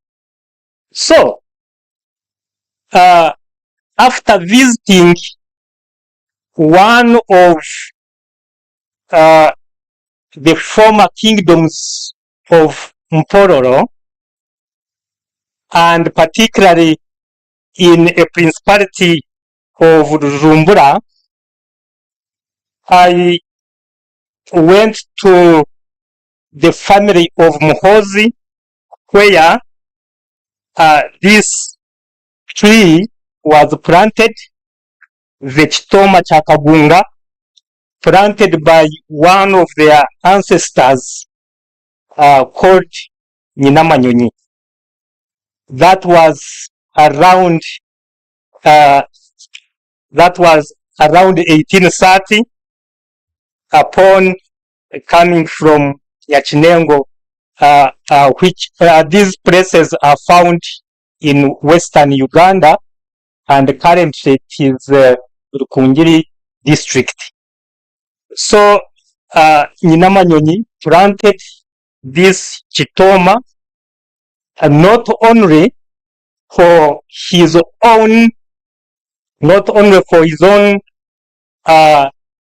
kingship or claiming to be the authority of the area, but also as part of the general importance of what people looked at trees to be. So trees performed and perhaps still perform sacred and medicinal roles. And in this part of the ongoing book project, I focus on the dual significance of this Chitoma Chakagunga of Rujumbura. I interviewed several people and also looked at write-ups in form of the archives. Those were some personal archives of the Vakama of Rujumbura, but also main informants, especially those where Dr. Pastor Semper could have reflected on, and during his research on the East African revival, where now the understanding of the trees shifted and changed from the main power center to resting places, but also as places of heritage.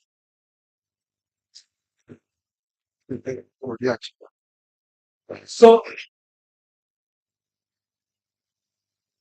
please would you, yeah. So these trees, and particularly Chitoma Chakabunga, the Chitoma Chakabunga, it should be displayed there, but they are working on it, also took some element of gender. There was a Chitoma Chakagunga for men and a Chichindo for women. And at times, the Chitoma could also be used for women, but men would not pass to the Chichindo. So that's why the focus is on Chitoma. Now, Chitoma in Uganda could be like Mutuba, which is used for making back cloth, and so many people here yesterday were putting on those. But those were physical things. So, as I earlier on said, these sacred trees with cultural and political significance are not new. We see, for instance, the bamboo tree, which is widespread across the Sahara, the Sub-Saharan Africa. These are in Senegal, Mali, Tanzania, South Africa. Those, that particular one possesses the sacred ancestral importance. They believe that the spirits come and dwell in this particular tree, and so if they want some divine protection, they go to this bamboo tree. Similarly, among the Baganda, the Basoga, and some communities in eastern Uganda, they have muvule tree, and this muvule tree is used for conflict resolution. And it is not of recent.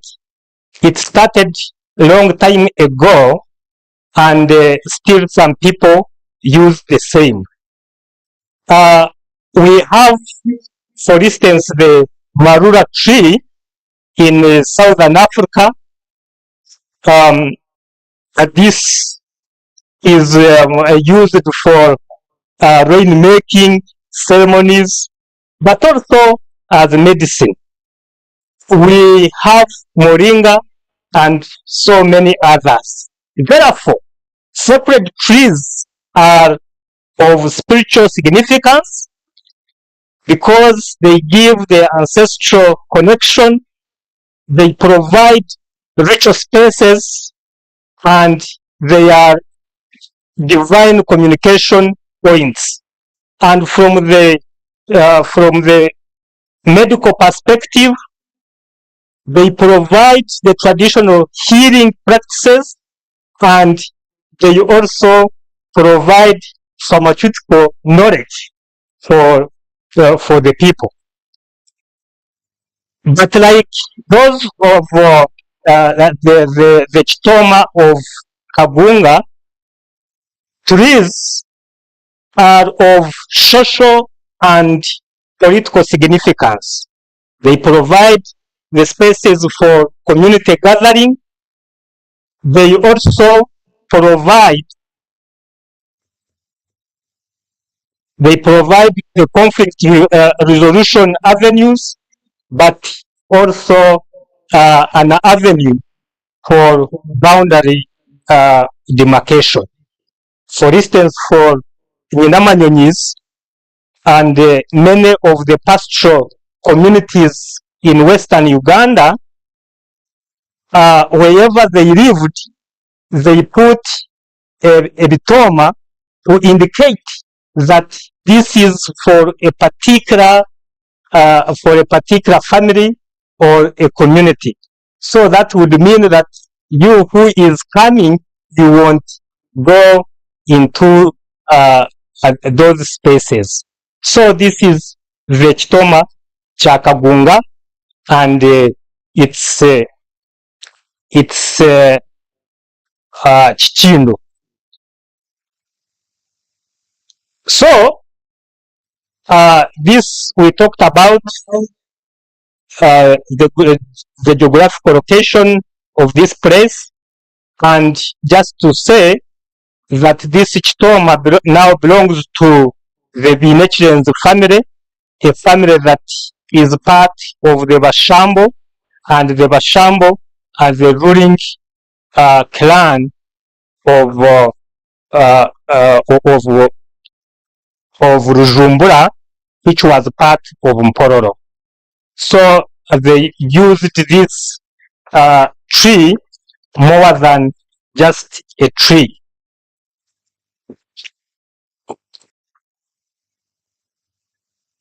So one of the importances of the tree was for Okubandwa, the traditional religious rituals. So people would bring alcohol, would bring a number of things to come and practice their religion on under this tree. Secondly, it was also for sacrificial ceremonies.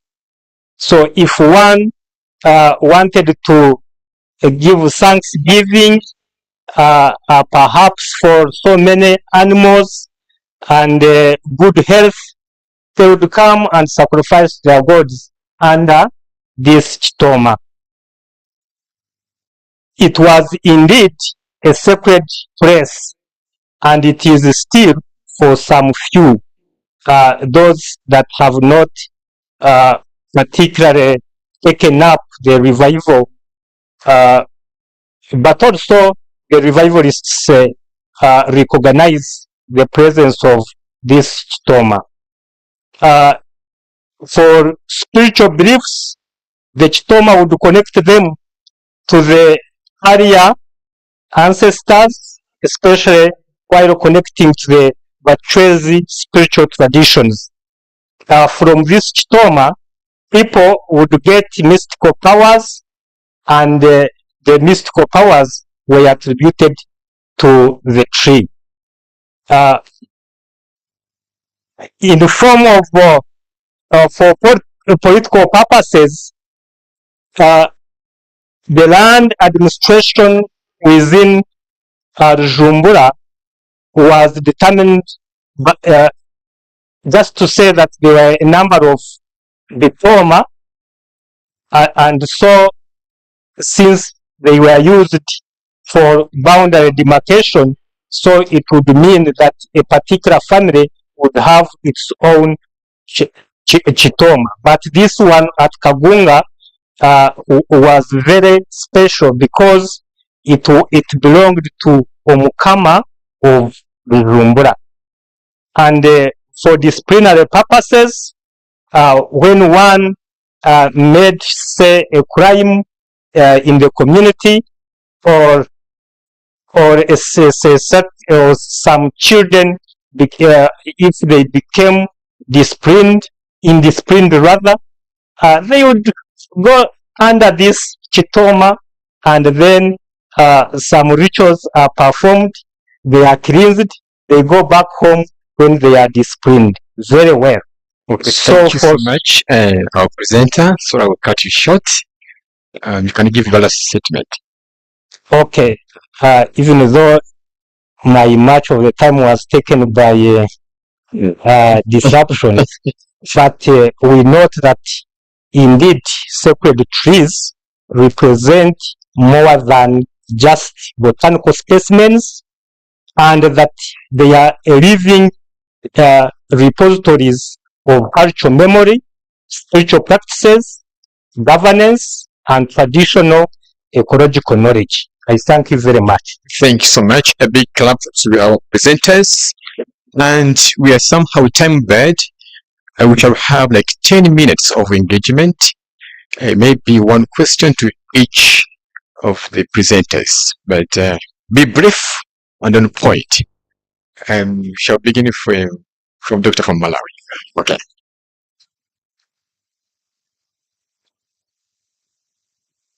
Yeah, thank you very much for all presenters, but I'll just ask a question the last presenter who has actually moved me on the sacred tree, considering now that we are living in a world where global warming is a pertinent issue, and one of the factors that is contributing is deforestation.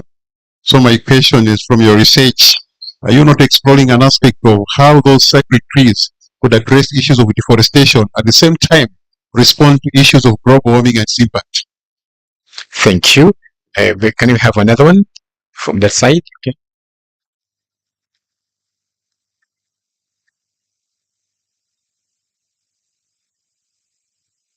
Mine goes Dr. Mukwana. I saw the results, but I don't know the method of analysis used to arrive at those results. Okay, thanks so much to Dr. Mukwana. Over there. Thank you very much, Chair. I would want to pose a question to the last presenter, that is on the sacred trees. In your research and findings, is it the tree, a specific tree that has some potency, that has some power, or do you give that potency and power to the tree through ritualization? Is it a tree that is a hierophany, or is there a process of making it a hierophany through ritualization? Thank you. Thanks so much. Any other question? The last one? Over this way.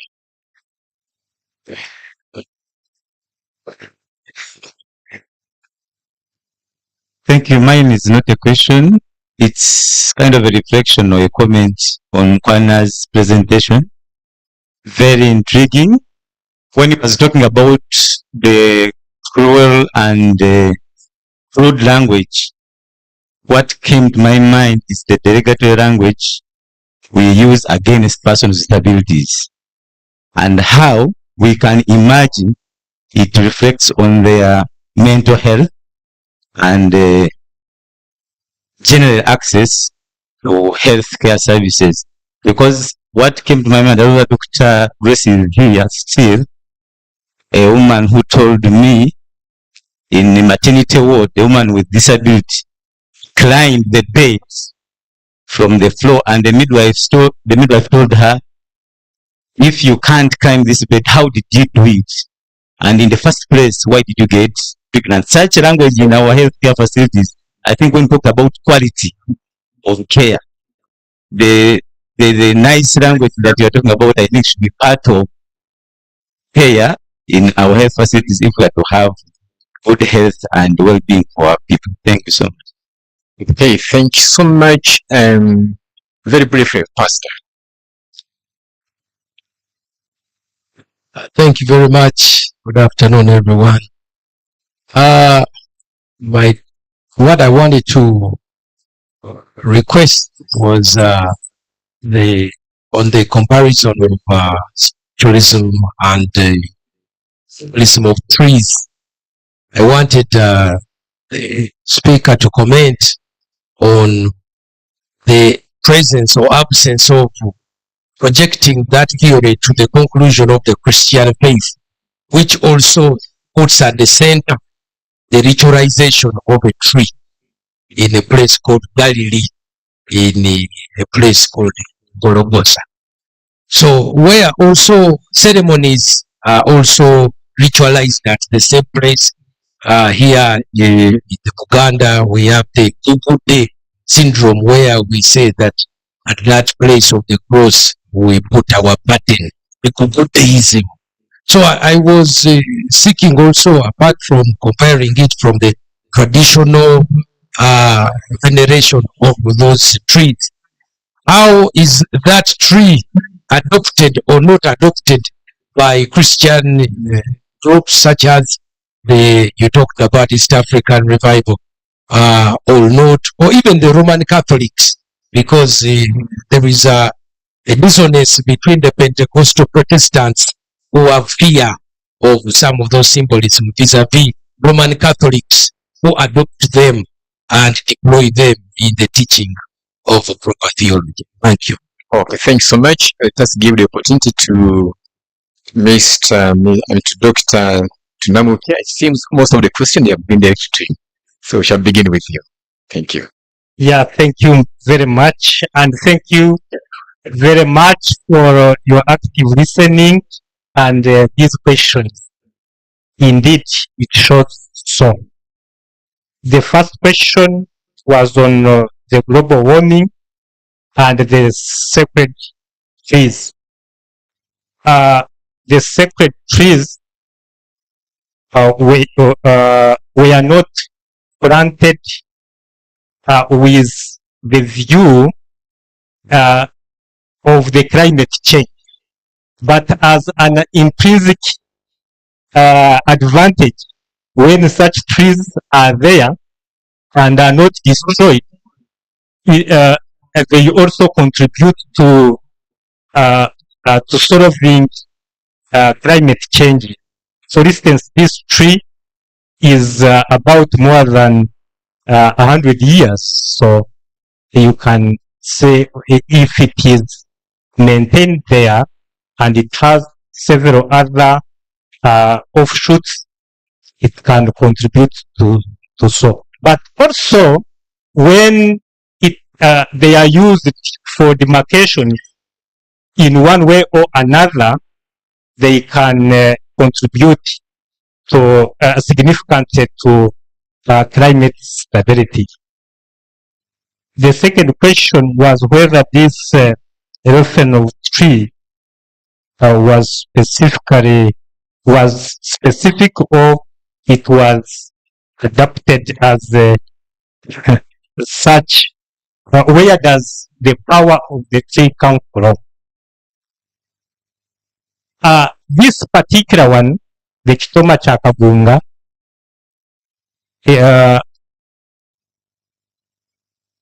perhaps because it could be out of the same, when you cut it and you plant it, it grows.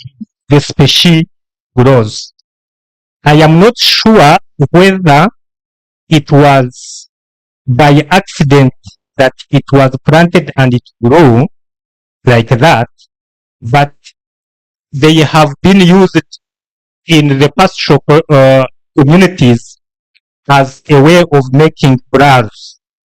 So once these trees grow, then they know that this is at somebody's place.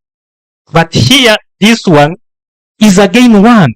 So one questions why the tree is one and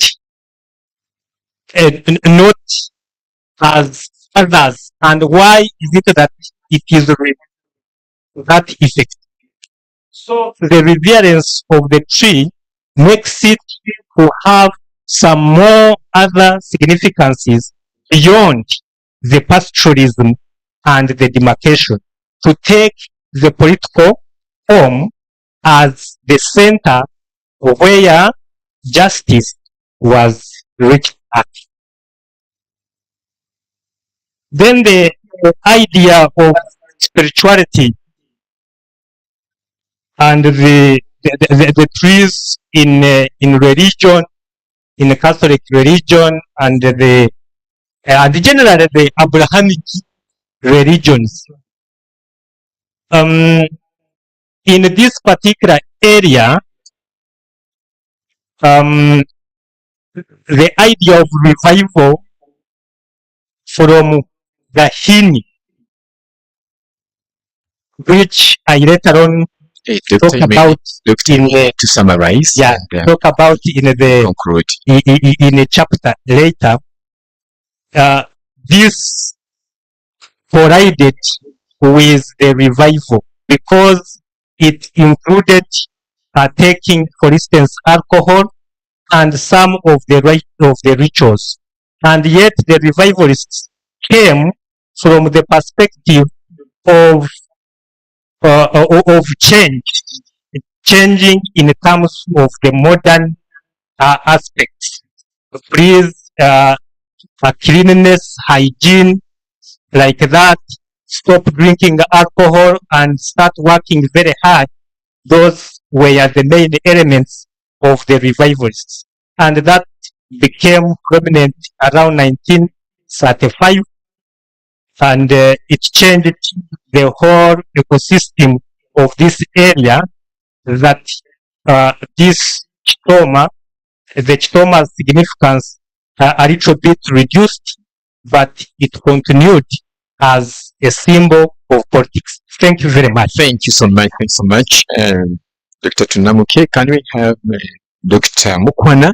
You had a few questions. You might need to answer them in summary. Yeah, thank you very much. Dr. Kiza asked me about method. He did not see method. There are many things that actually you didn't see because of time.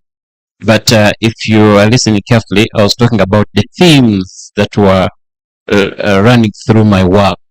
I could talk about the emotional, psychological, and behavior, and that is the thematic analysis. But also, being a qualitative study, mixed, but the narrative analysis also came in handy as I quoted what the respondents responded to the questions. And if I could briefly talk about a comment from Dr. who was mentioning about the quality of language that health workers use. Actually, the last category of people that I didn't talk about, because ask the learners, apart from the lecturers and your parents, who else do you think behaves rudely? And fellow students came number 1. Non-teaching staff, especially security, came number 2. Administrators, especially in the bursar's office, came number 3. Then friends and lovers came number 4. Then health workers in the dispensary, and then policemen, librarian, motorcyclists, border, and the social media influencers. So yes, that gives me the confidence to conclude that our society has really fallen into a ditch of being unconscious language users. They may not know the effect of the words they speak to the people listening to them. Thank you. Thank you so much. It has been a very beautiful engagement that we have had this afternoon. A big thank you to our presenters. Thanks so much. And to the audience also, thanks so much for being around. Good. Yeah.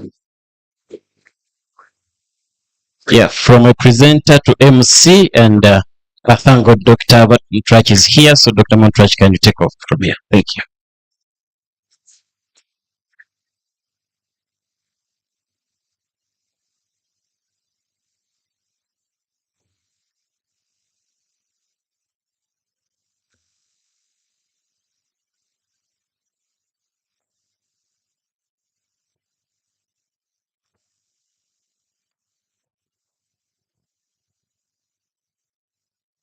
Thank you so much, Nicholas, and most current presenters. I have the honor to welcome Reverend Father Lawrence Cheyune, the Youth Chaplain, Kampala, Texas, Ochigoa Catholic Parish. Father, you're most welcome. We want to do a little bit of change of program. We have one last panel remaining, but at request and out of necessity, we want to bring up a closing ceremony because our Vice Chancellor is around, but he has responsibility elsewhere. So we've been requested to have him officiate the closing ceremony, and then we shall resume our last segment of panels. Ladies and gentlemen, allow me to recognize the presence of Vice Chancellor Dr. Kasumba, who is here to represent the Vice Chancellor, the Deputy Vice Chancellor in charge of academic studies, Professor Mariam Soke, who is somewhere also for official duties. Doctor, you're most welcome. Now, I have the honor to invite the Vice Chancellor, Deputy Vice Chancellor, represented by Dr. Kasumba, to come and officiate, give his remarks and officiate the closing ceremony of today. And then thereafter we shall have our last segment, talks of discourses. Doctor, you're most welcome.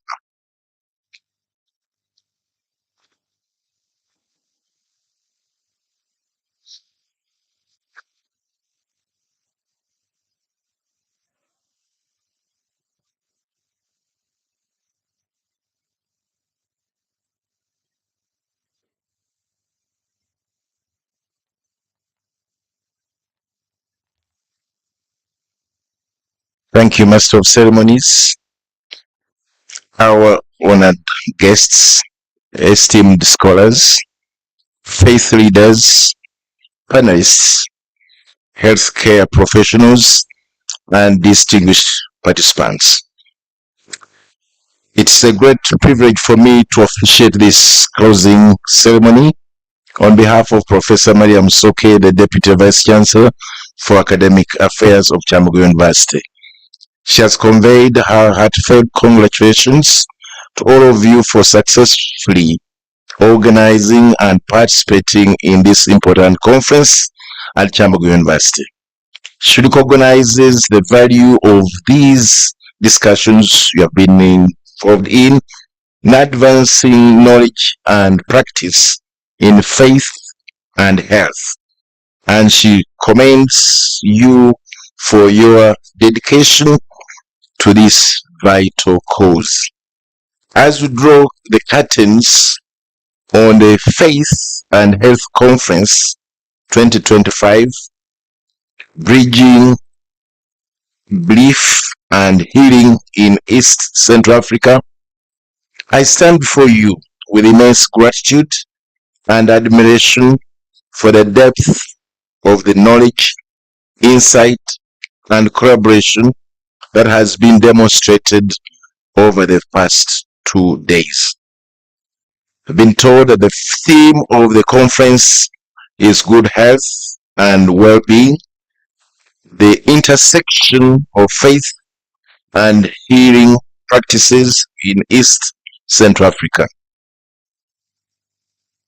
The conference has brought together leading scholars, medical practitioners, faith leaders, and policymakers to examine how faith interacts with healing and healthcare in East and Central Africa.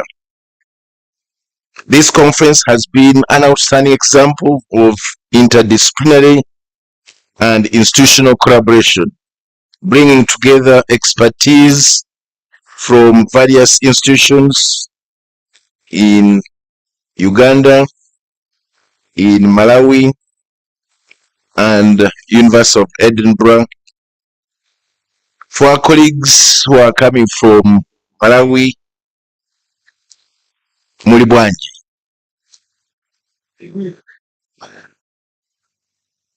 Takulandirani. For some of our colleagues who are not fully Africans, they may not understand this. I've been saying hi to them, and I've also been welcoming them to Uganda. The joint efforts of these institutions have provided a rich platform for dialogue, fostering new connections, and strengthening partnerships that will shape the future of faith and health studies in this region. Usually when we get in conference like this, we learn many things, but the most important, we do collaborations, we get to know each other. In case you want somebody to help you with an examination, in case you want somebody to help you with maybe partnering in terms of research. So that's why we don't organize such kind of gatherings.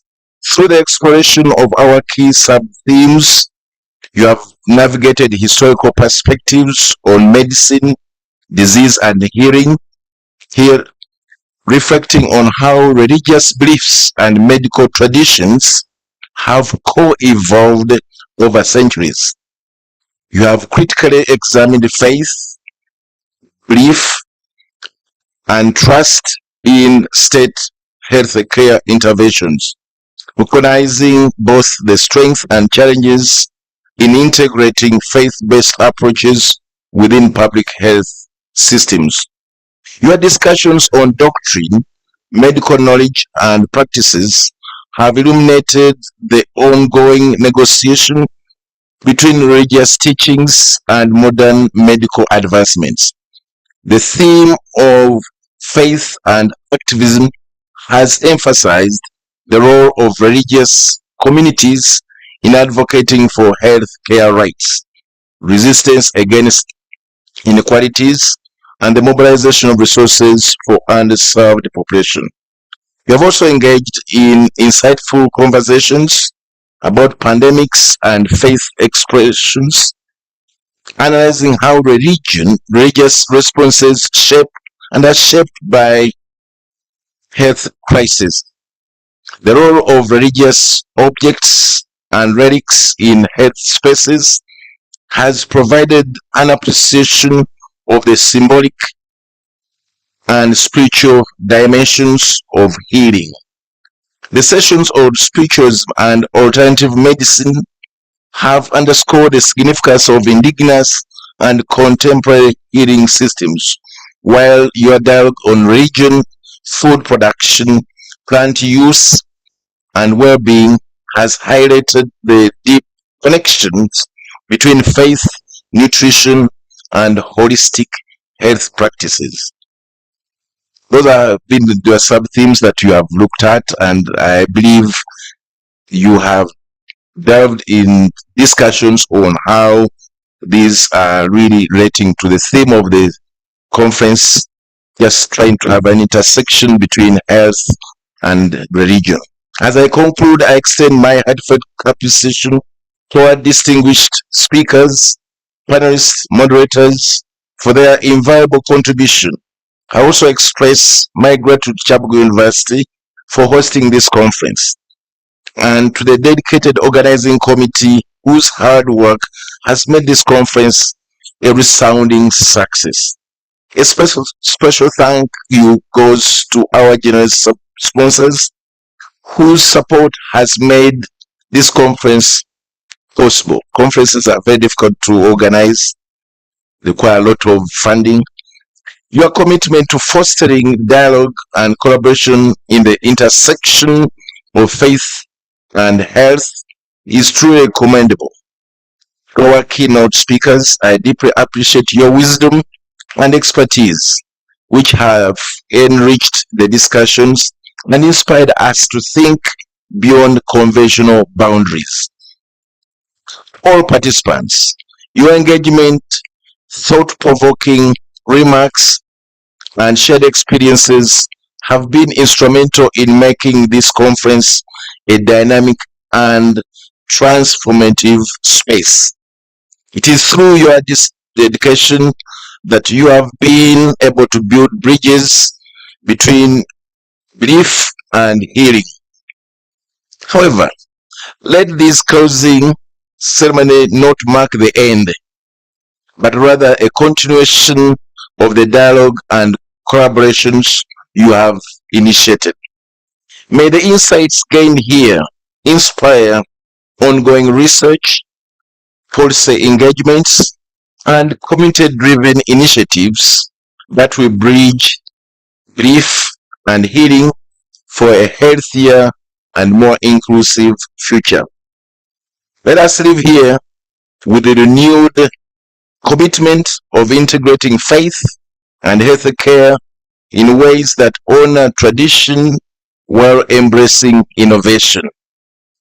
May our collective efforts continue to foster healing, trust, and holistic well-being across East Central Africa and beyond. Thank you for your participation. I wish you journey masses to your destinations. For our international guests, this is for you. There are many tourist places in Uganda. You may need to spare some time to explore some of this very beautiful country. I take this opportunity to declare the Faith and Health Conference 2025 officially closed. Knowledge and skills for service for God and my country. Thank you.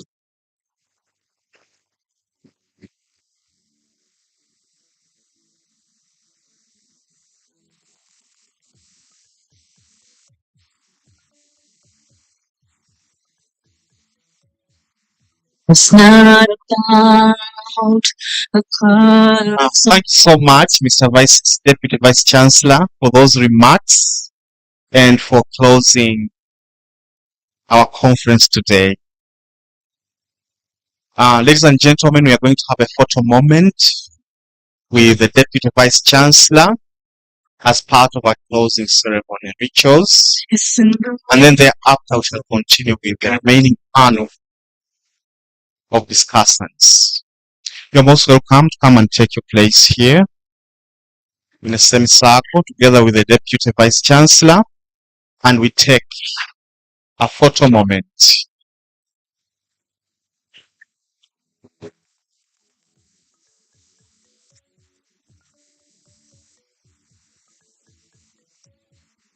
It's not about on the sun or fence. It goes beyond them that I have true.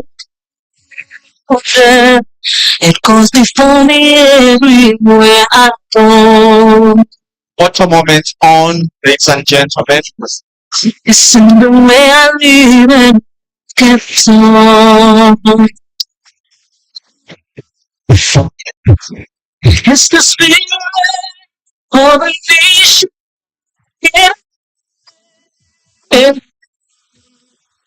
It's the voice of a heart you feel, and I hear.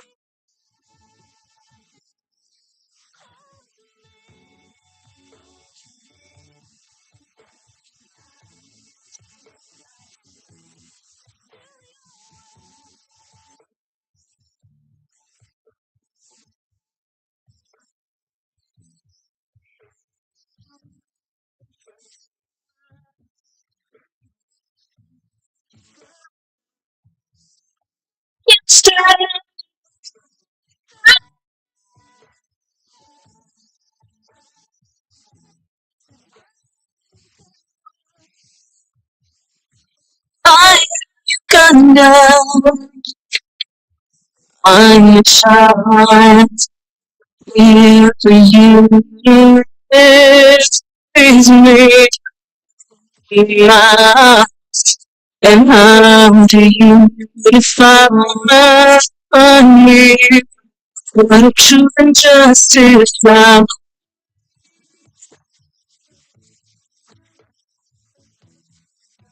So because the days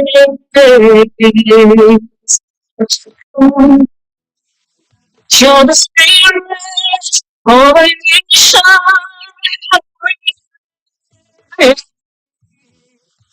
You're the voice of the heart.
And gentlemen, let us take our seats. We won't resume for the last panel, but before we can have that of speakers, we want to have an interlude while our chief guest is still around. Department of Performing Arts, please, you're most welcome with your presentation.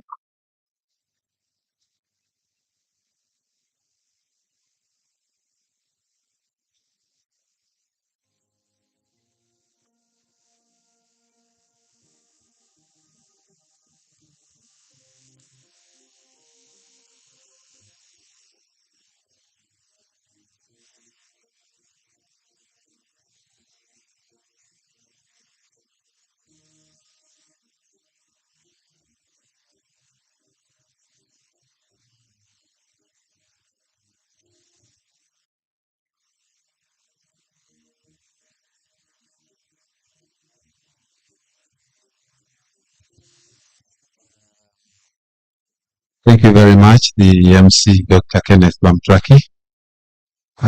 Dear guests, and a guest of honor, the students of Performing Arts just flew in to perform while the guest of honor gets ready to leave. And so they are just putting a little piece together. I think there is a score out here in the parking. And yes, what we have here is these are actually our students. This is John Paul. John Paul, what are you doing in Kyambogo? Bachelor of Music and Performing Arts. Yes, which year? Year 2.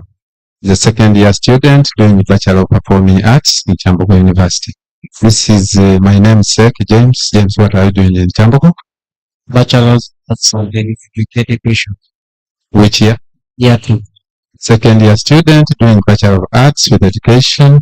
And this is my colleague. I won't tell him to introduce himself, but this is Enoch. Enoch, what are you doing in Kyambogo? Bachelor of Arts with Education. Bachelor of Arts with Education, which year? Yes. Second year student, Bachelor of Arts with Education. Come here and take it. Tell us, what are you doing in Kyambogo? Tege Moses, I'm doing Bachelor's of Performing Arts last year. Yeah, one student doing Performing Arts. So these are our students really, and they are going to perform a short song. We have two songs, and so they'll be very, very short because we are mindful about time. So Christopher Tendo is a colleague, academic staff in Performing Arts. So please, can we get started? Thank you.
I said yes, there.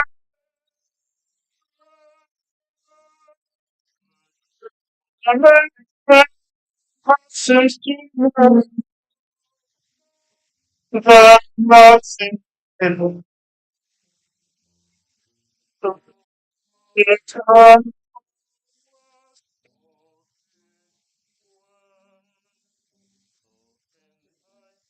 Go down of the past. Where I found my future tonight. Who can I have found completely new heart with you?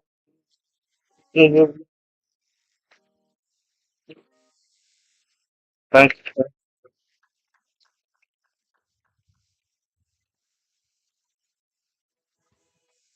Now the second, just coming out of jazz, as you might notice, we are getting there slowly by slowly. Some parts of the world are fully jazzed. Fully jazzed. We are only starting to join the jazz, and now the Performing Arts students will now do what qualifies to be a quartet.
so much. You can now vote. You might go to, since the function is going on, we want to do the anthems. Thank you very much. MC, please.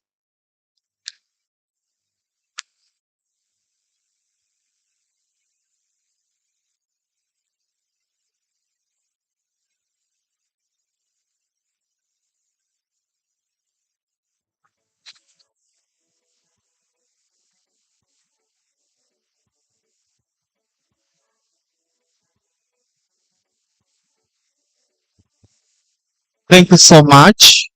Department of Performing Arts, led by Mr. Cristendo for that performance. As our chief guest is being ushered out, I'd like to invite Dr. Jacqueline come and chair the last session. Dr. Jacqueline will invite her panelists.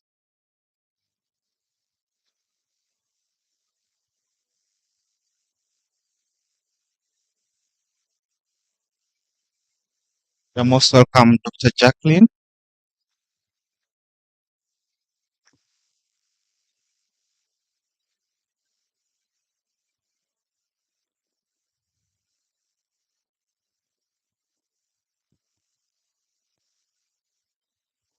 Thank you so much, MC.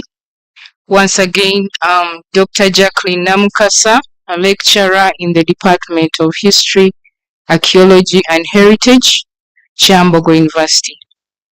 I've been given the opportunity to chair this session, and without wasting a lot of time, let me straight away invite my panelists, and each one of them will have 10 minutes to present, and I'll be warning each of the participants 2 minutes to the end of the presentation.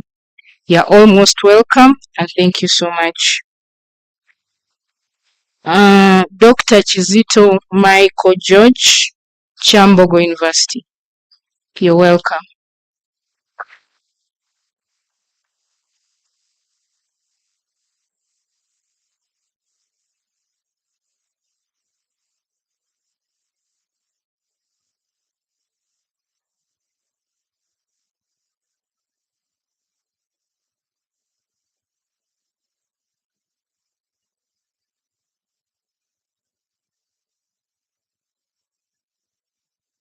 Good evening, ladies and gentlemen.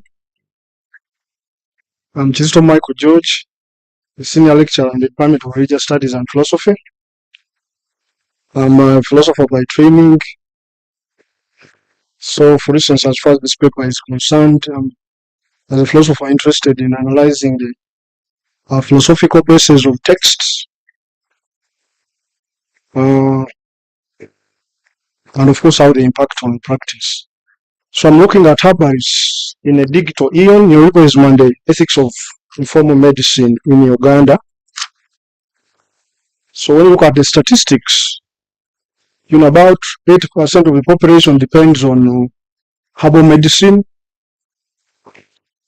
And when you look at Uganda, research shows that more than 60% of the population, depends on traditional medicine. Because when we talk about traditional medicine, it's also spiritual medicine and herbal medicine.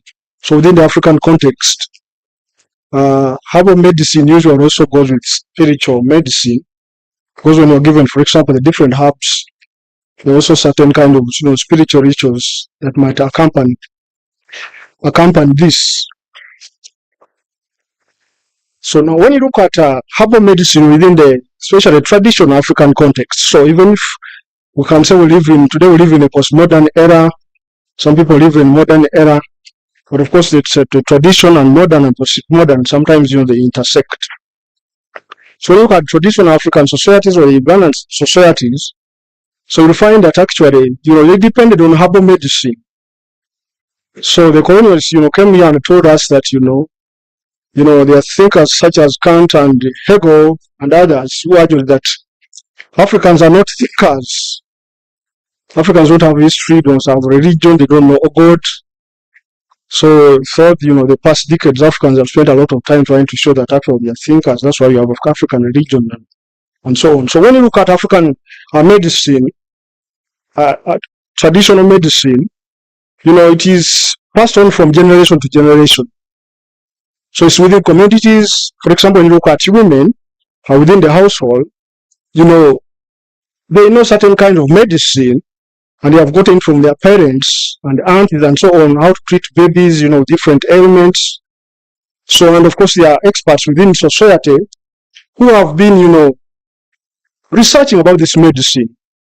And, somebody got it from a grandfather or the aunt. So, communities know that this kind of society, this kind of family is an expert in this.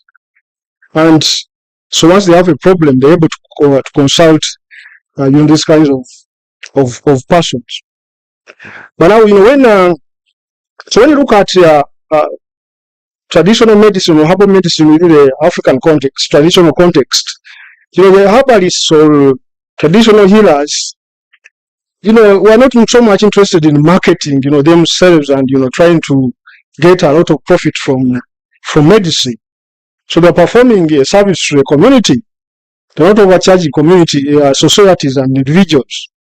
So it was a service to the community. People are respected for having that knowledge and, being able to share it with others.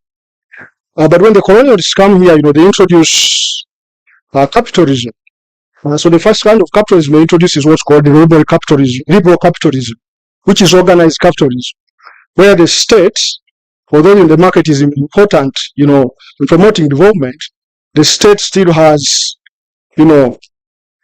focuses on regulating, certain sectors of the economy, so that, they're not affected by the wrath of market forces. Some of these sectors could be the health sector and the education sector. So when the colonialists come here, they introduce this kind of capitalism, but it's a liberal kind of capitalism. And of course, when you look at the urge for independence and so on, and after independence, you have Pan-Africanism and people going back, to the traditional medicine, which have been, demonized by the colonialists. In Uganda, for example, in 1957, the colonialists established the Witchcraft Act. So where they looked at, spiritual medicine and even herbal medicine as something which is demonic and so on. So when countries get independence, they start, to resurrect, this traditional knowledge and, traditional medicine and so on. In Uganda, for instance, so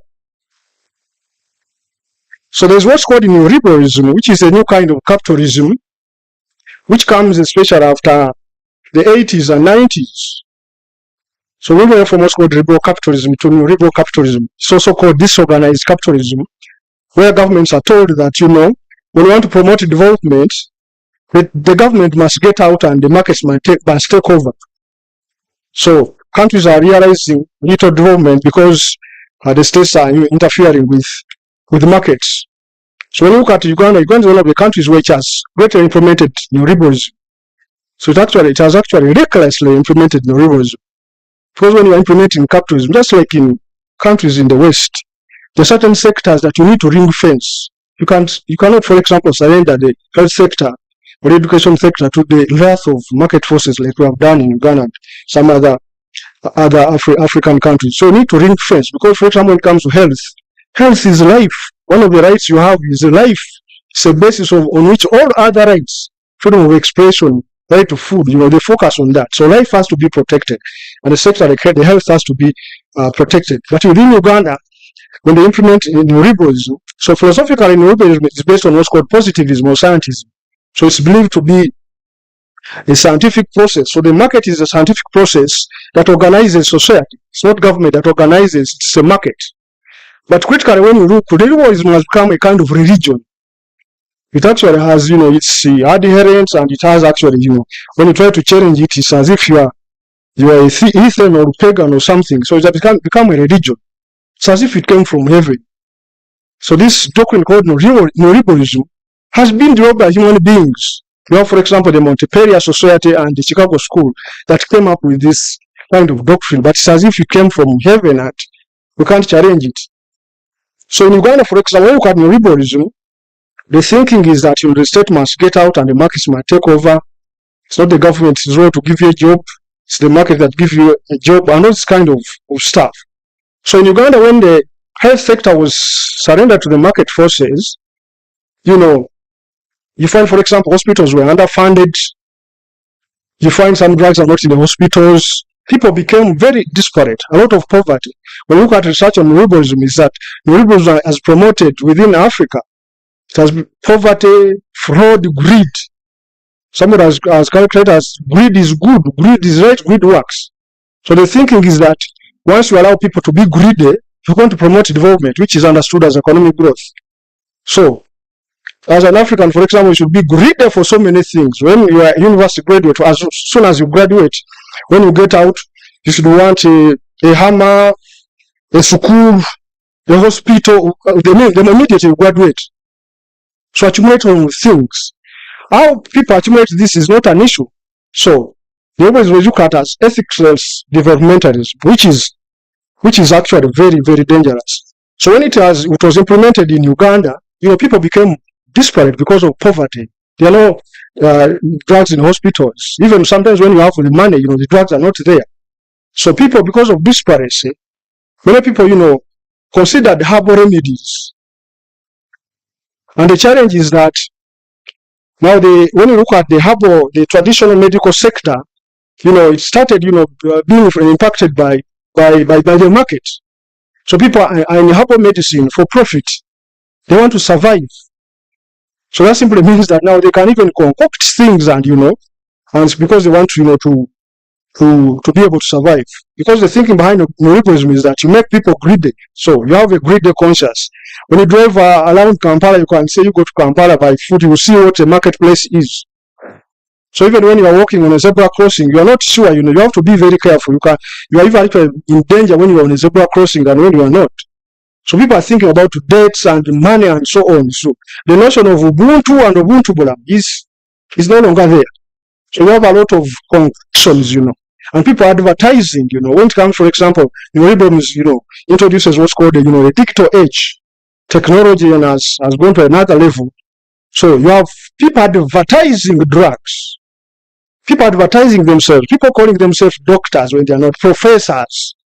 So it's something you just wake up and call yourself a doctor. So, and so on. You have all these kinds of concoctions about sexual concoctions.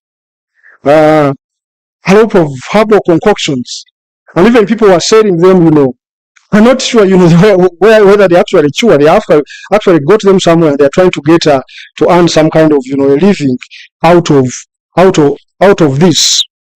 And, you know, because you know, the state is interested in the, you know, economic growth. You know, the danger of looking at development in terms of economic growth is, you know, is very, very, you know, dangerous, because you see, economic growth is, you know, a nebulous concept, because even corruption promotes growth. Even stealing promotes growth. So now when you talk about, when you focus only on growth, how about growth at the expense of people's health? What exactly is growing? So we need to ask, you know, this kind of fundamental questions. So the state focuses on growth, and it has not focused on health, because the thinking is that development is scientific and so on. Yet when you judge, you look at critically, you see it's actually some kind of religion. So when people became disparate, so because of neoliberalism, that's when actually we understand what faith is. Because, for example, philosophically, faith is, you know, is transposed with reason. You should be summarizing. You're left with only 2 minutes. So time comes, for example, where your reason cannot help you. Your money can't help you. What do? You have now to focus on the supernatural. There's no natural solution. So this is actually what has happened. Once you have churches and these kinds of things. So, what the government has done after, you know, a lot of, you know, rise from the public, it has come out with what's called the Traditional and Complementary Medicines Act of 2019 to try to regulate, you know, this kind of business. But of course, you know, the herbalists are not, you know, well, you know, sensitized about it. So in my paper, I'm advocating that actually we need to advocate for ring fencing the health sector, especially the herbal medicine and traditional medicine, because that you don't just subject it to the market forces. Then we need to move away from what are called just simple regulations to what we call codes of ethics. So codes of ethics are bottom up. So we have to, people involved in the herbal medicine sector, traditional medicine sector, must be involved in coming out with their own codes that regulate them. Don't focus on simple laws. Government thinks that when you put laws in place, they will help. In Uganda, for example, we have the Witchcraft Act. I mean, the Nguri Act. It can't work because it's not in tandem with the social conditions of the people. So codes of ethics are better once you allow people to regulate themselves and to participate. So within the, this herbal medicine sector, you need to allow, for codes of ethics. You can also have codes of conduct. The difference between a code of ethics and code of conduct is that the code of ethics is bottom up, but the code of conduct is top down. So some people would like codes of ethics and codes of conduct because they want, to be a bit disciplinary, and, you should have certain kind of sanctions, not simply inspiring people. So those are some of the, observations I'm making, regarding this paper. I think I'll end here. Thank you. Thank you so much for that wonderful presentation. May I take the opportunity to call the second presenter, and that is Mr. Michael Bagen. I don't know. Sorry, Matthew Bagen.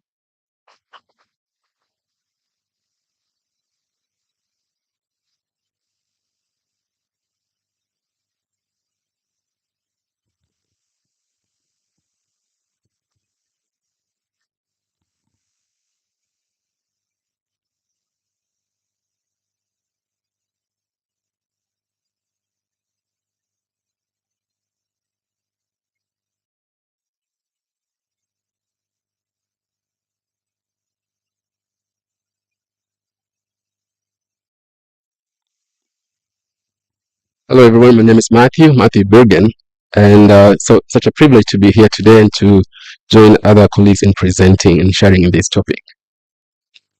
My topic today is Pandemic and the Apocalyptic Imagination, a Christian response to the COVID-19 crisis in Kenya. In 2020, COVID-19 pandemic exposed an existential threat to human life, disrupting global systems and destabilizing social norms. In different countries, COVID-19 really challenged governments, posing great challenges, including leading governments to institute and maintain strict containment measures, including border closures, leading to flight cancellations, in an effort to slow the spread of virus. Meanwhile, daily reports of surging infections and mounting deaths created a pervasive sense of fear and uncertainty. In Africa, the pandemic revealed vulnerabilities within our healthcare systems, particularly showing the limited capacity to manage large-scale fatalities, a challenge that was especially acute in Kenya and other countries in East Africa. The first COVID-19 patient was in Egypt in early February of 2022. In Kenya, it was on March 12th. A lady from Chicago who had just landed in Nairobi tested positive for COVID-19. In 3 days, the government instituted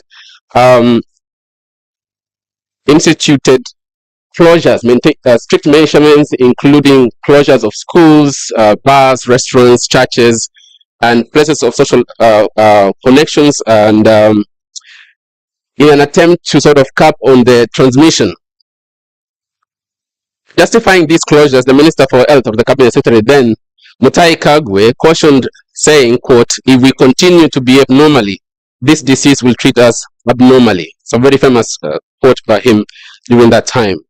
Despite these interventions, the rapid spread of infections soon overwhelmed the healthcare system in the country, intensifying national sense of crisis. And as the pandemic really continued to spread, there were a lot of challenges that emerged. And because the government didn't have answers, people were looking at the government for provision of answers and explanation on when will this particular thing come to an end.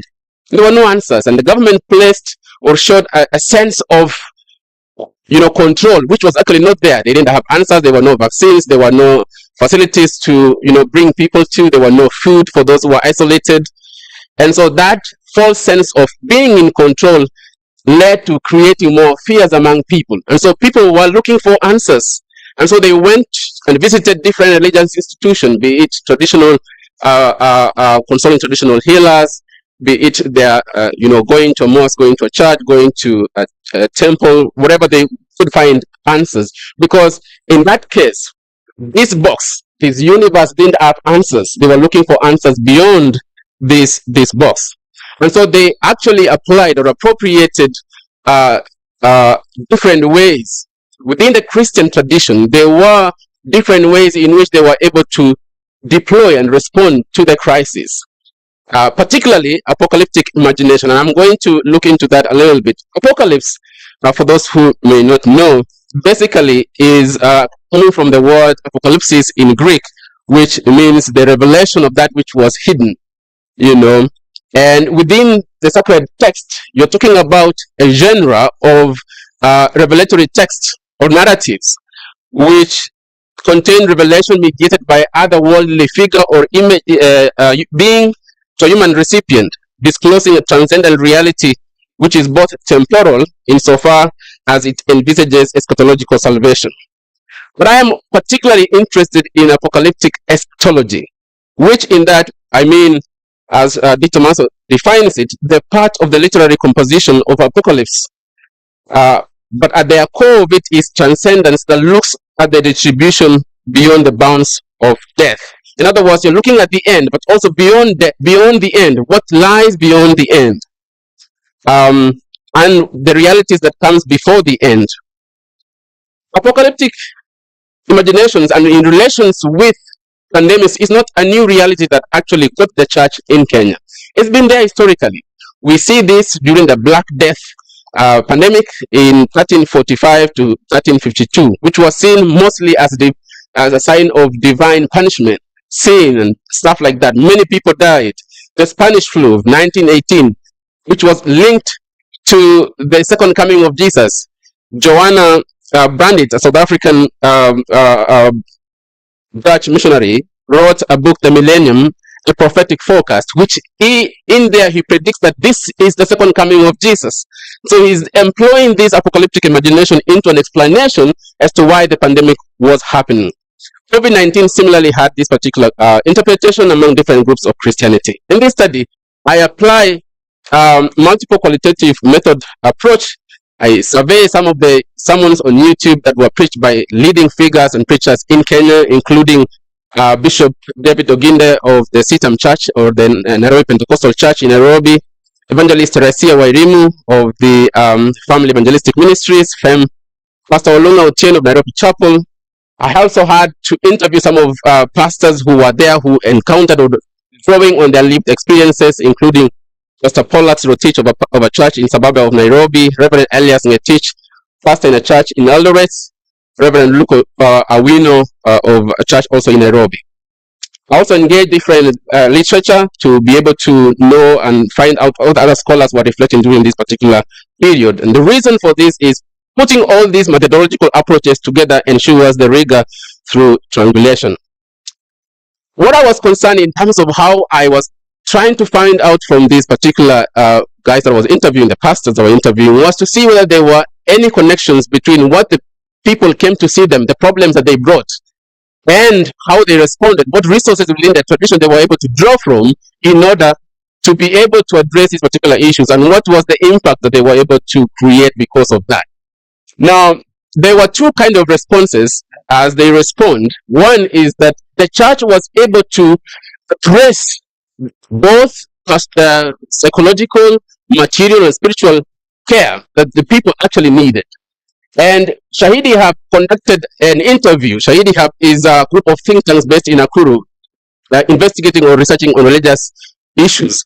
And they were able to interview pastors from across 33 counties in Kenya. We have 47 of them.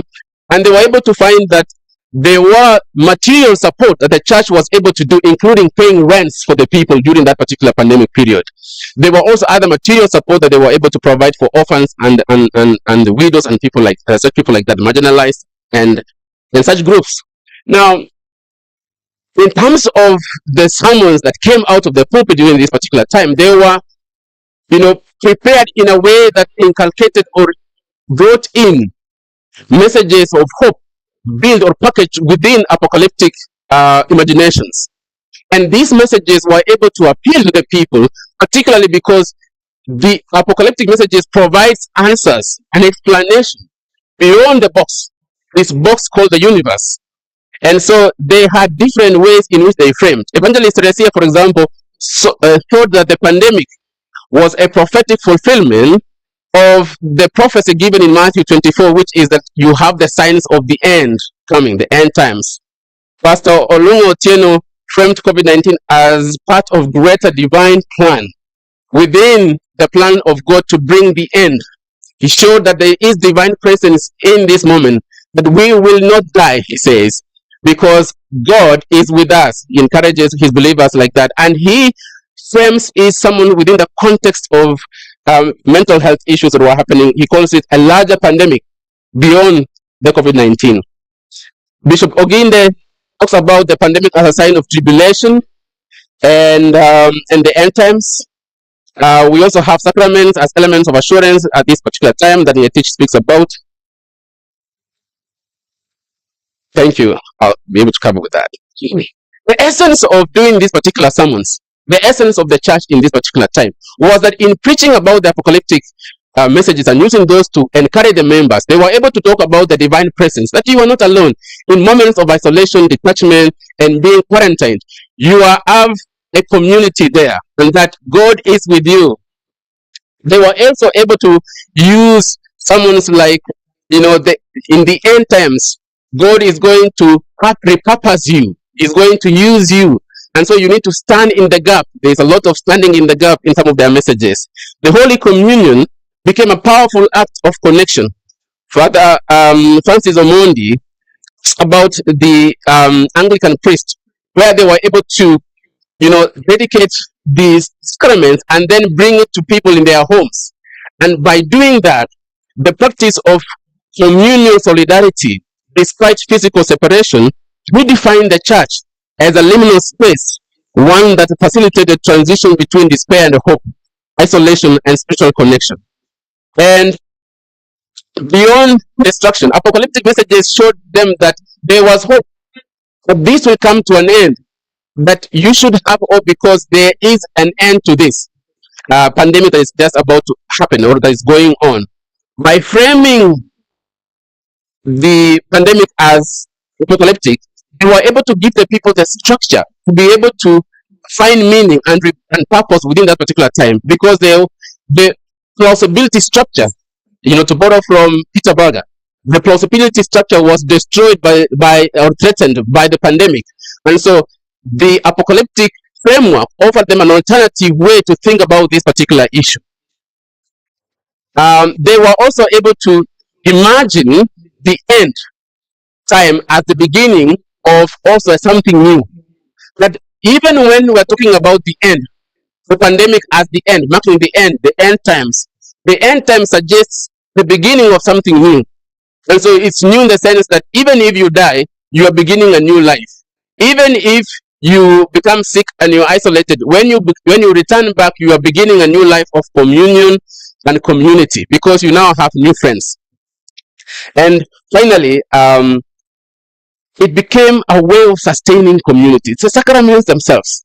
One of the interviewers I interviewed talks about that one of the person who was in hospital with the COVID asked to be brought the sacrament because she was nearing the end of her life. And when she took the sacrament, she said, "Now it's my time to go. What else am I, living for?" And so the following day she was declared dead. And so people celebrated her life because they knew that she was not extinguished. She was alive, she breathed the last year and she was alive in the next world. And so that sort of brought encouragement and a way to cope with. And so with this, I would like to conclude. There's so much I could have said, but because of time. Thank you so much.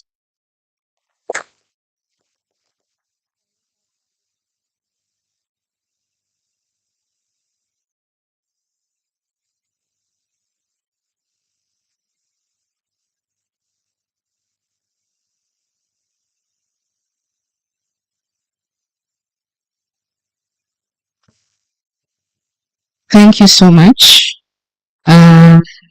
Mr.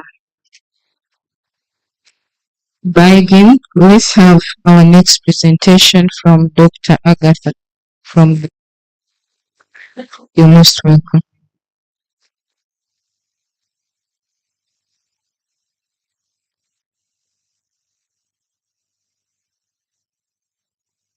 Thank you. Good afternoon, everyone.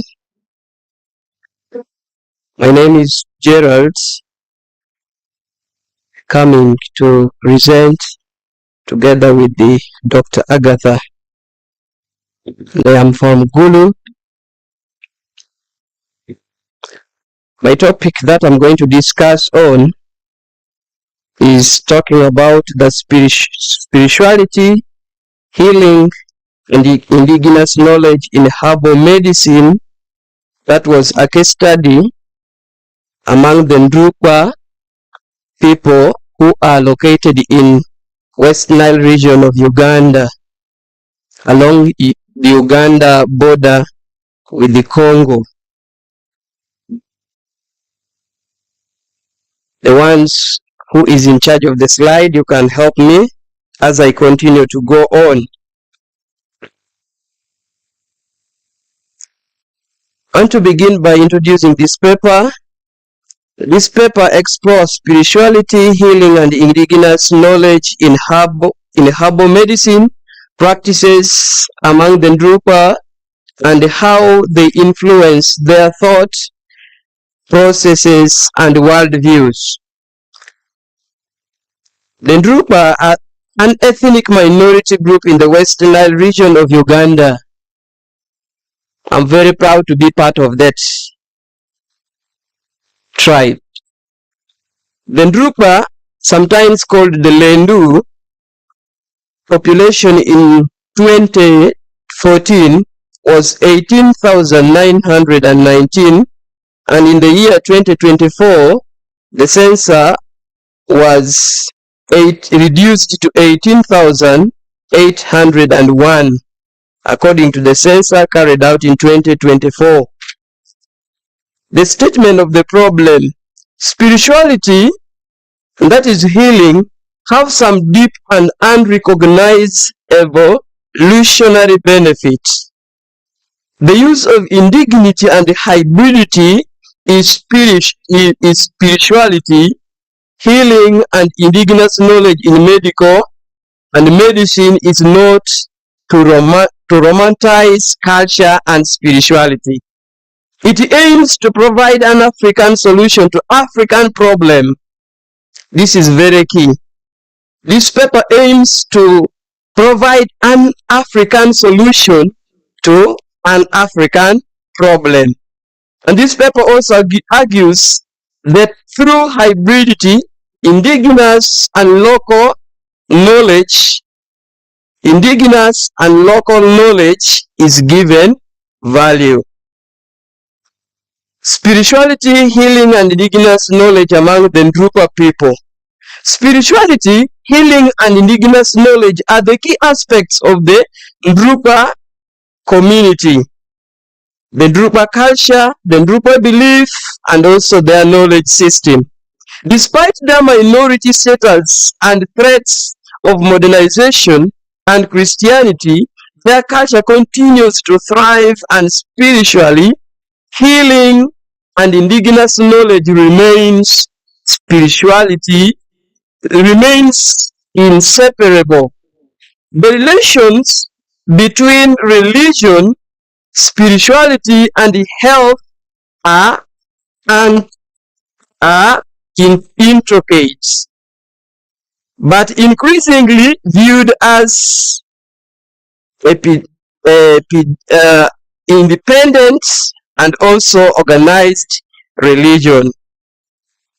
Like what Dr. Sekaja said yesterday, spirituality is highly subjective. It is personal and individualistic.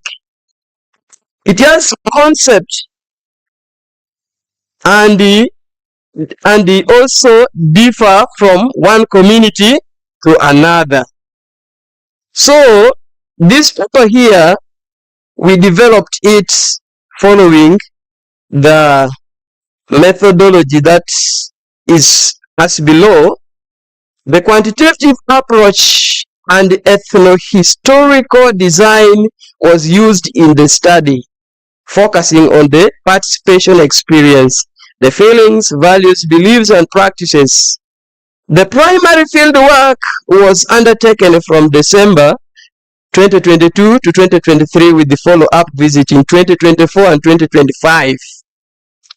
The findings were as follows. Conceptualizing traditional medicine.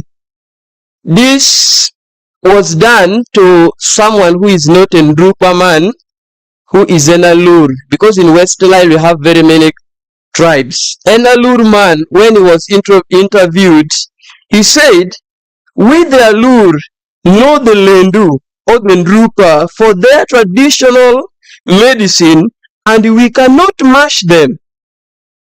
Something from an Alur man. Now, according to the World Health Organization, traditional medicine is the sum total of knowledge, skills, and practices based on the theories, beliefs, and experiences indigenous to different culture, like I've said before, whether justifiable or not, used in the maintenance of health as well as in the prevention of diagnosis, improvement of treatment. Okay, thank you. Go up.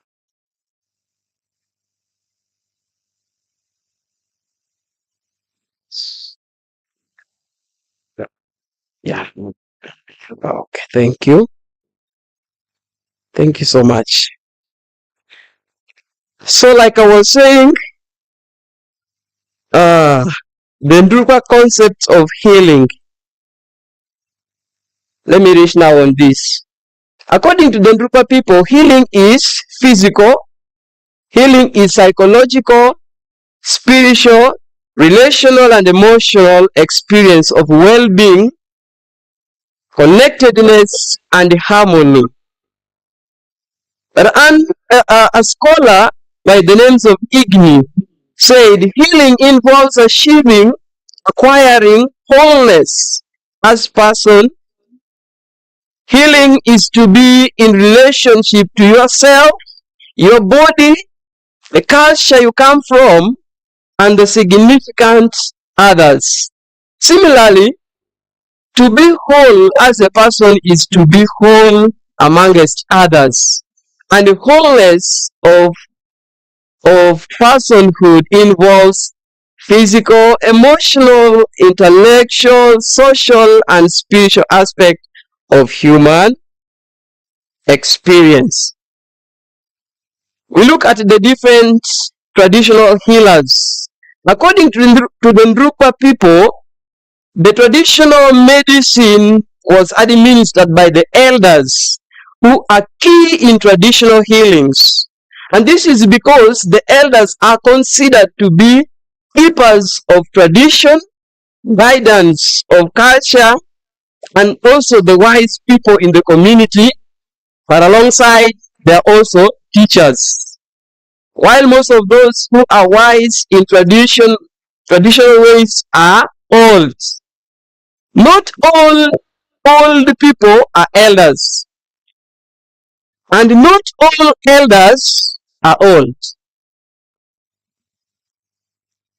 Elders and the traditional healers as indigenous intellectuals.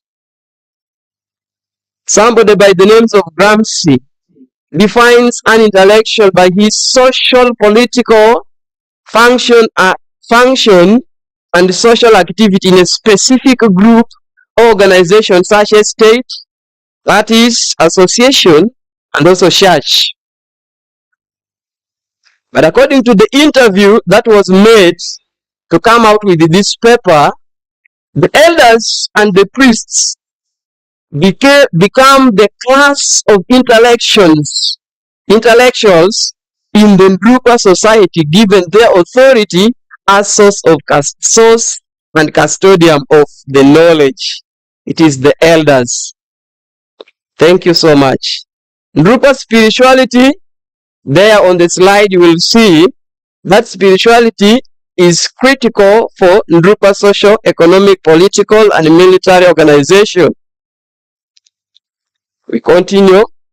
Spirituality and the pandemic, like others have been also speaking about the pandemic, it is also believed in Ndrupa culture that stones can control or prevent the stones can trap all the problems that are coming to a certain home or an individual.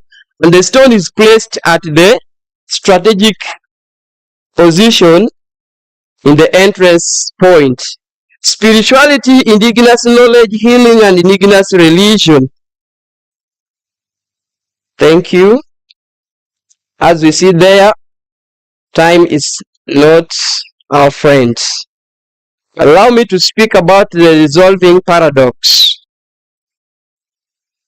Among the Ndrupa people, some of the paradoxes are revealed by nature, like trees. There are some specific trees which are planted to reveal something which is very hidden.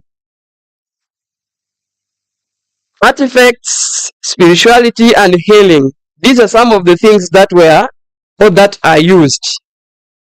Like for the situation of this spirituality and development, it is also considered very key that the Ndrupa people plays a role. The situation was seen at Nyagak power dam construction. When it was constructed, it failed to produce power. But now, those people called very many cultural leaders to come and perform their rituals, and they all failed. All the cultural leaders within West Nile. But when they thought, for the last time, they called a Ndrupa priest.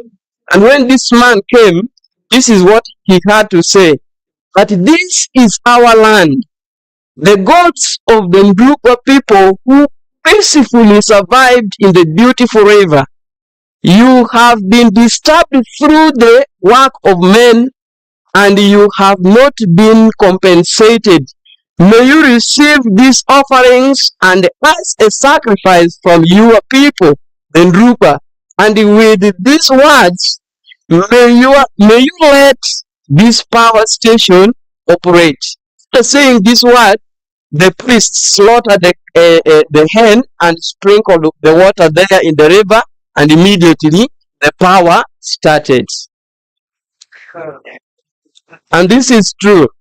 Because of time, I'll not go through the rituals, but let me go through the conclusion. Indigenous knowledge does not remain in its original state. The different bodies of knowledge continually influence each other, showing the dynamism of all knowledge systems. Then the indigenous is never lost. You will never get lost from your culture. The interplay of different knowledge is why indigenous knowledge should be taught in schools and universities such as Kyambogo Universities, Makerere Universities, and other universities worldwide. Integrating indigenous knowledge in academia creates a collaborative dimension of knowledge to address the emerging call for academic knowledge to speak the diversity of history, events, experience, and ideas. Lastly, this is so much important to recognize that knowledge is not static. It is constantly being created and recreated in context. Therefore, indigenous knowledge needs to be an integral part of the ongoing co-creation and recreation of academic knowledge and work. Thank you so much for Thank you so listening. much. Please come and take your seat.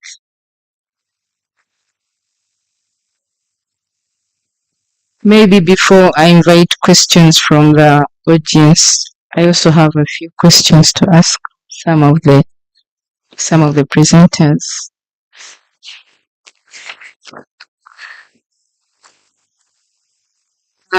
Dr.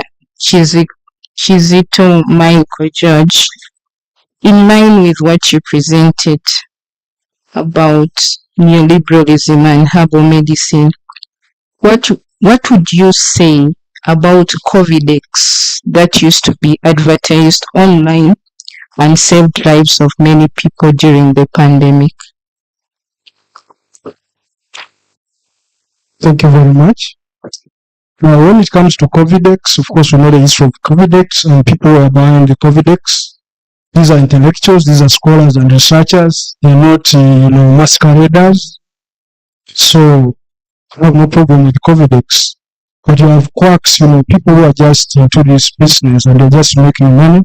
So, if you don't strictly regulate, it can create a lot of problems. Thank you. Thank you so much. Then, to Bagen.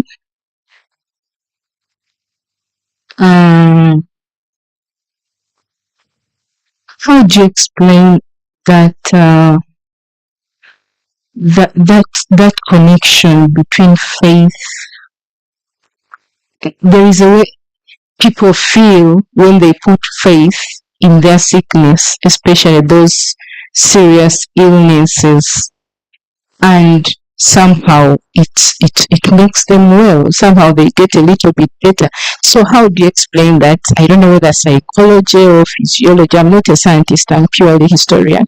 So how do you explain that link or that connection? Thank you. I want to explain once a question in context of pandemic, COVID-19, particularly in Kenya, that when there was the pandemic, for example, people are struggling in their health, the lack of answers from the government, failure to provide solutions, stuff like that, immediately caused people to turn to religious solutions, including, for example, turning to traditional healers, churches, faith leaders, and stuff like that. In other words, the people themselves do not see the disconnection. They see that the whole idea of healing is not just physical; it is also spiritual. As Pastor Luke said, the doctors attend to the physical body, but we attend to the soul and the spirit of the sick people. So they take for granted. While we question, for them it is just one. A whole person is spiritual, physical, and so when they are sick, they see that connection as one. They don't really see the demarcation. I don't know how whether I answer your question correctly. Okay, thank you. Then to my friend who presented about the Lendu with a lot of sentiments.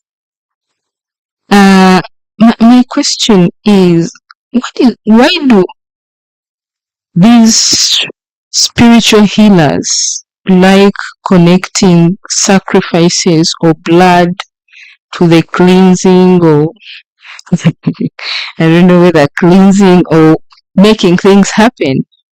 Why should the works of spiritual beings be connected to blood or sacrifice, in your thinking?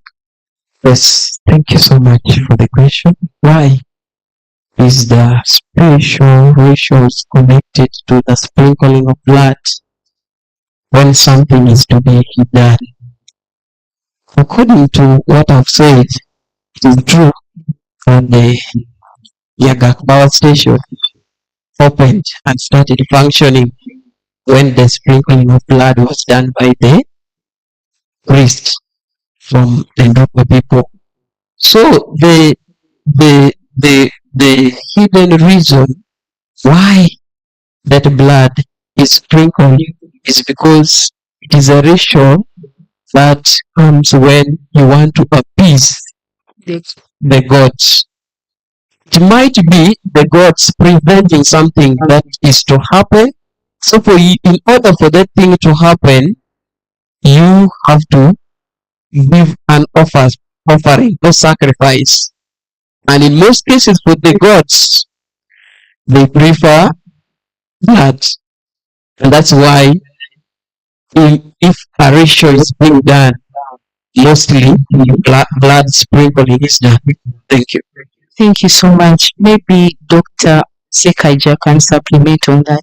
Should everything end with sacrifice in spiritual healing?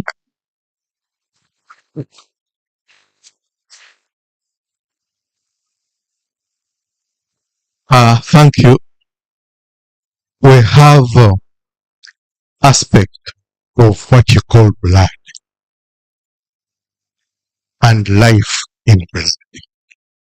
So if you got blood of an animal and kept it, and then you bring it 3 months later and you sprinkle it, it does not have the life energy that you are looking for. So I want to qualify that statement by saying fresh of an animal. Thank you. Thank you. I invite questions from the audience, please.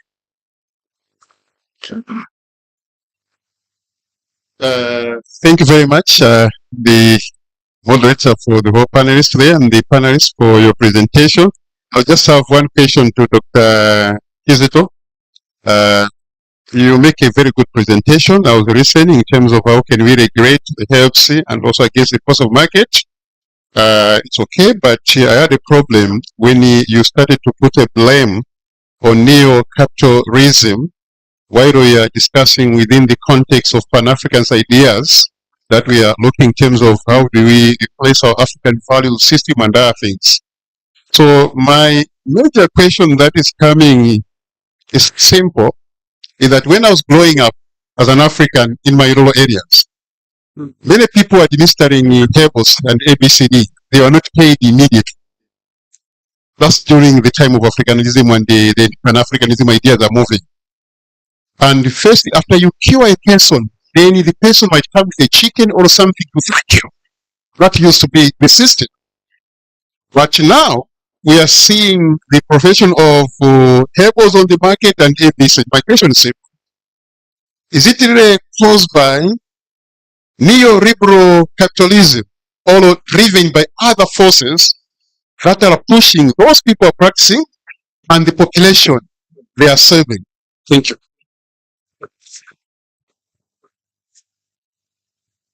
Chair, are you getting all the questions at once, or? Okay, yeah.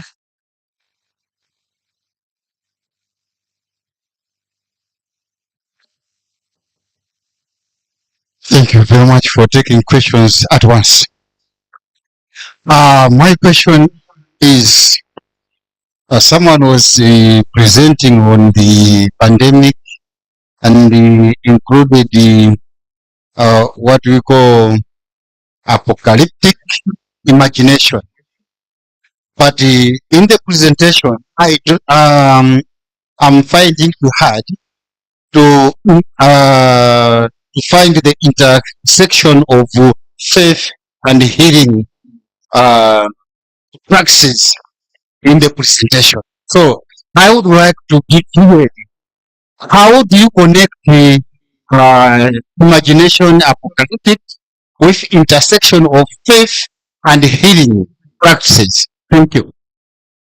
Thank you so much. Yes, Dr. Sekaji.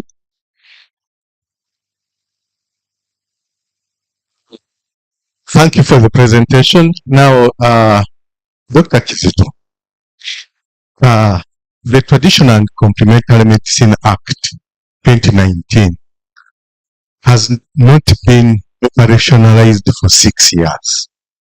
Now, why do you think is the problem? And two, the act has a council mainly made or by it be appointed by the ministers. And yet, normally, like in other councils, they are professional councils. The councils are not just appointees by the minister. What's your take on that? And lastly, to my brother, thank you for the presentation. In traditional medicine, or traditional ways of knowledge, we are more proud about the ability to know. While in Western medicine or scholarly issues, we are talking about knowledge. So next time, I think we should clarify the difference between knowledge and knowing. Thank you very much. Any other question? Thank you very much to all the speakers. Dr. Kizi, question was for you. You seem to end on the high notes, and I wanted to know so much more. You raised this question of codes of ethics, and I just wondered, have you done work on these ethical codes? Have you got a proposition? Have you done some work with the communities that you'd like to be involved in those codes? Thank you.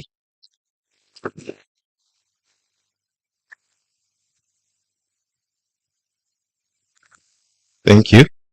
Mine is not a question, but I'm happy the moderator raised it. So I wanted to support the argument by the presenter on the Lendu, why blood is used in these practices.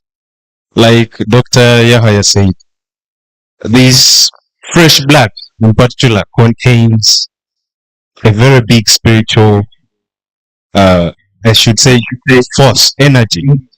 And besides that, when you look at even the ancient Egyptian, Greek, and African entire societies, you realize that blood has often been used as a way of appeasing the spirit. So it signifies a connection. When you sacrifice blood, and that's why you see people who make these, I don't know, but when you promise to marry someone and you take that step, you realize that blood signifies a sacrifice of something so precious to achieve something which is more purposeful in the near future. So I think that's why this argument is based on that. Thank you. Thank you. Can I now give chance to the panelists to answer? Thank you very much for the questions. I'll start with the one of Dr. Wood about codes of ethics. Yeah, of course, we with the scholars from Makerere, we have an organization called Makerere Center for Applied Ethics, where we got a lot of funding to go to different communities and come up with codes of ethics. For example, help the districts of Zimbabwe, Bushenyi, to develop these codes. So we go through training and make sure that we come up with trainers or trainers in order to come up with these codes. So this is possible, and we have done it, and we have examples. So next is Dr. Sekaja. Actually, one of my recommendations, I argue that by the fact that a law has been passed, that doesn't mean that it's the end of it all. Laws can be reformed. And there's so many problems that that law and the actors in terms of traditional medicine have to be engaged. They need to even see how that law can be reformed. One of the problems with local governments is that they tend to be reactive. So because there has been a complaint, then you come up with a law, and you don't implement this law. So it's not only this law that's not implemented, but many other laws. For example, we came up with the miniskirt law, it's not been implemented. We have also the journalist law, there's also a council which has not been in place for so many years. So there's that kind of reactive attempt to real governments. And of course, when you look at these laws, sometimes they're actually decoys. When you look at fundamentally, the state is interested in the market and, promoting the market and ensuring that the market, actually the sector, is subjected to the market. That's why you see actually people violating the law and going away with it. Then the first question where somebody says, is it neoliberal, which is a problem? Of course it is a problem, One of the challenges in Africa we have is that, okay, one of the problems against Pan-Africanism, one of the obstacles to Pan-Africanism is neoliberalism. Even when you go to universities, you ask students about Ubuntu and Pan-Africanism, very few students know about that. But at the time, when you went to universities and people were eager about, Pan-Africanism, about our own things, African medicine, African history. But, because of neoliberalism, it's an ideology that has permeated, Africa, and, it has killed a lot of learning, and, it creates a lot of disparity and so on. So it is a very, very serious ideology. And that's why you need to now to engage it, even how to enlighten people about it and how it's affecting, our cultures and societies. Thank you. Apocalyptic imagination in antiquity is rooted within the social context of the quest for wholeness, and so when wholeness in terms of social health, and so when people appropriate apocalyptic imagination in times of pandemic, what they are actually searching for is wholeness, and by appropriating certain elements of faith, including in this case, when I interview the pastors, they would highlight, for example, the elements of sacrament, as when they gave it to people, the people felt that they were now connected with the spiritual, with God, in this case, Christian, the idea of God. And so they felt peace, even though they were alone. And Reverend Ngetich, for example, speaks about he would place the table outside his church, and he would place the elements there and allow people from the community to come and take. And he observed that there were more people partaking in the Holy Communion because they would just come randomly and pick through the day. And no one would be there. He just have left everything there. And he realized that there were more elements taken than actually it were in his church originally before the pandemic. Clearly connecting the issue of the sacraments with the idea that people found peace in partaking of it. The revival of their spirituality and reconnection with the supernatural by participating in the sacraments. Thank you. Thank you so much. I think yours was more of a comment. Would you like to say something? Thank you so much. Thank you so much especially to Dr. C. Kaja for the compliments and the addition you've added.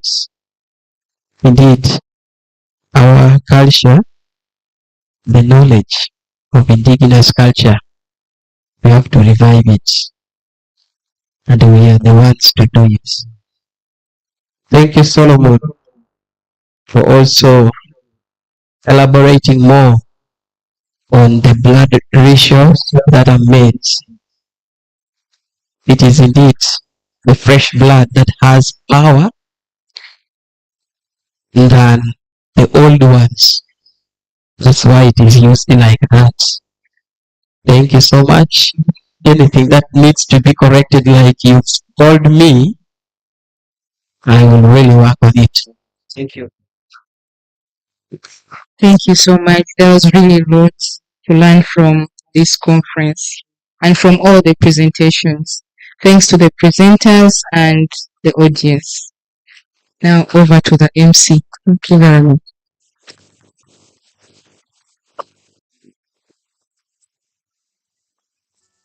Thank you so much, the panelists, led by your chair, Dr. Jackie, for those very insightful presentations.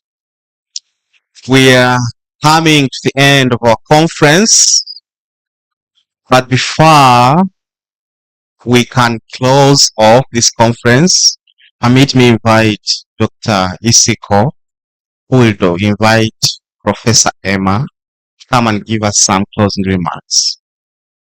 Yeah.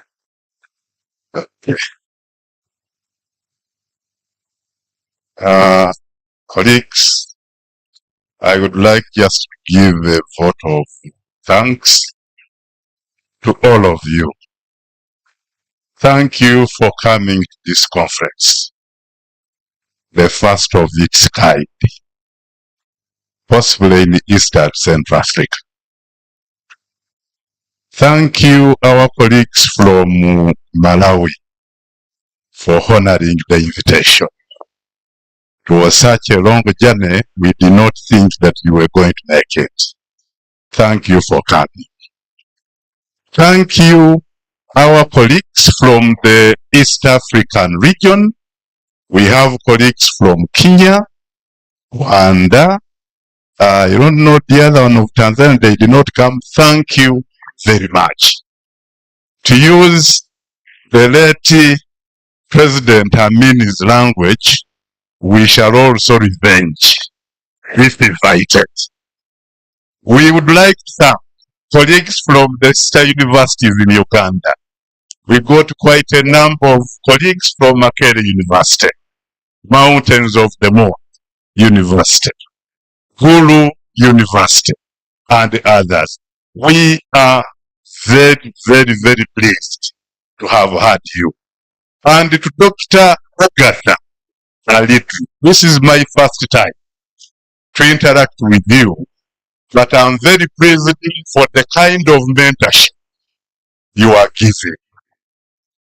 Simon and Gerard, I was very pleased that even when she was seated, and thank you, and colleagues, those of you who are in Agatha's shoes and me who are senior, this is what we should be doing. I would like to play that at the most convenient time in the future. When invited, I want to be like that. Go to a conference with junior colleagues and sit, guide them. I've liked the kind of mentorship you are giving. And to Simon and Gerard, please, thank you very much. Sir, Dr. Musisi Fred from Mutesa 1. You came with a very big entrance here, you know. Thank you for coming. Dr. Yahaya Sekaja, certainly you know the kind of impression that you have left in this place and national. I've checked the publication, the news publications that are so far out, and they are singing Dr. Sekaja. Thank you for the collaboration. This conference has been a manifestation that we can live in diversity, especially religious diversity. We had the Pastor Dr. Semba here. We had the indigenous spiritualists. We are no longer using the word tradition.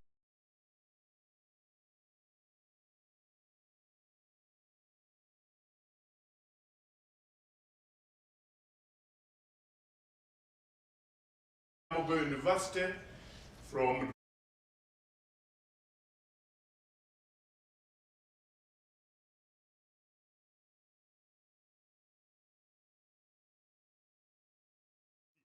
we are very grateful.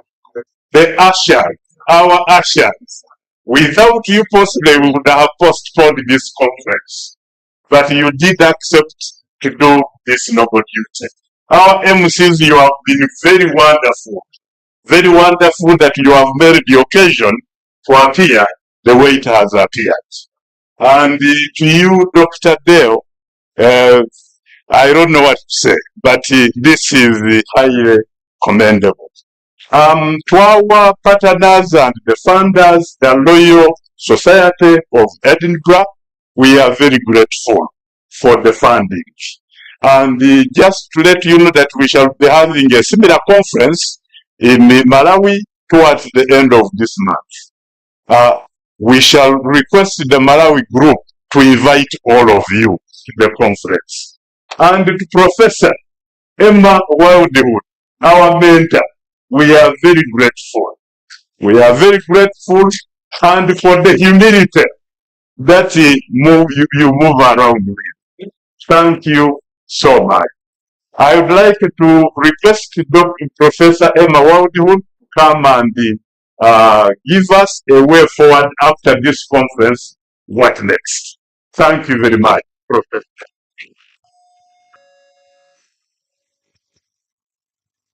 Well, I would just like to repeat all those thank yous, but it's hot and it's the end of the day.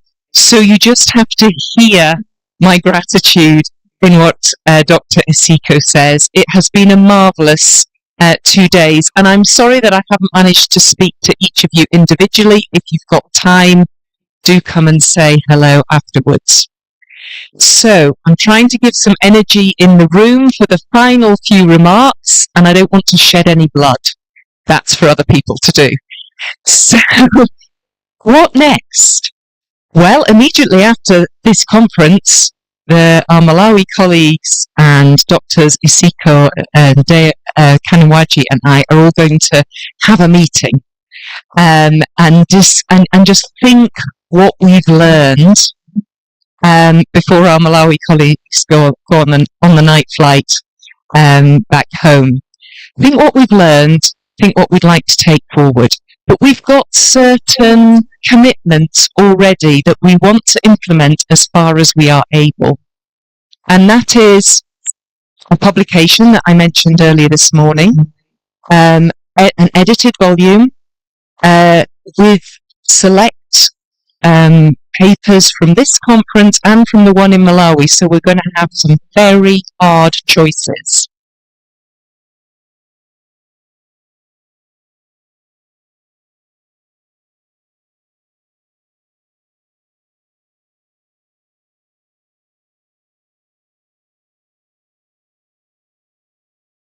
Theme, but to try and get the ones that really intersect it. So we'll be thinking about that. We're also thinking about whether there's other publications, whether we can suggest where people might put their publications if they're interested. The other thing we want to do is create a network. So we would ask if you are willing and interested in being part of an ongoing conversation. That the energy in this room that we've seen over the last 2 days shouldn't dissipate, but that we should try and channel it in particular directions. And for some of you, that may not be what you want to do, and that's absolutely fine. I hope you will continue to support us from the sidelines. But for some of you, you may want to be very involved in thinking about how we take this forward and what the process might be and what the outcome might be. So if you have, sometimes at conferences we have an evaluation form, but if you have a kind of evaluation that you want to just submit to the email or the WhatsApp chat that says, this is what I found most helpful, this is where I would see the project going, and this is what I'd love to see as the final outcome. If you have that kind of forward-thinking ideas, we would like to hear from you, because the whole purpose of this has been to collaborate together and try and think together. So whilst we're going to be holding that work, we don't want to exclude you from it if you've had a real kind of eureka moment that you want to share. We also think that there's ideas here that are just beginning to form that might be useful for wider society, that go beyond academic knowledge and our ways of knowing, and that might make productive contributions to society. Here in Uganda, in East Central Africa, but also globally, how we think about tricky issues, what we might do to engage faith communities with health questions. What would we really like to get at? So please do keep in touch, and you will be hearing from us, possibly after the Mzuzu conference, because as you see, this is a conference really in 2 parts, in 2 places. But again, many, many thanks, and of course, an absolutely huge sense of gratitude to Drs. Isiko and Dr. Kanwaji. And on there, I want to end. If you can give them a rousing applause for everything.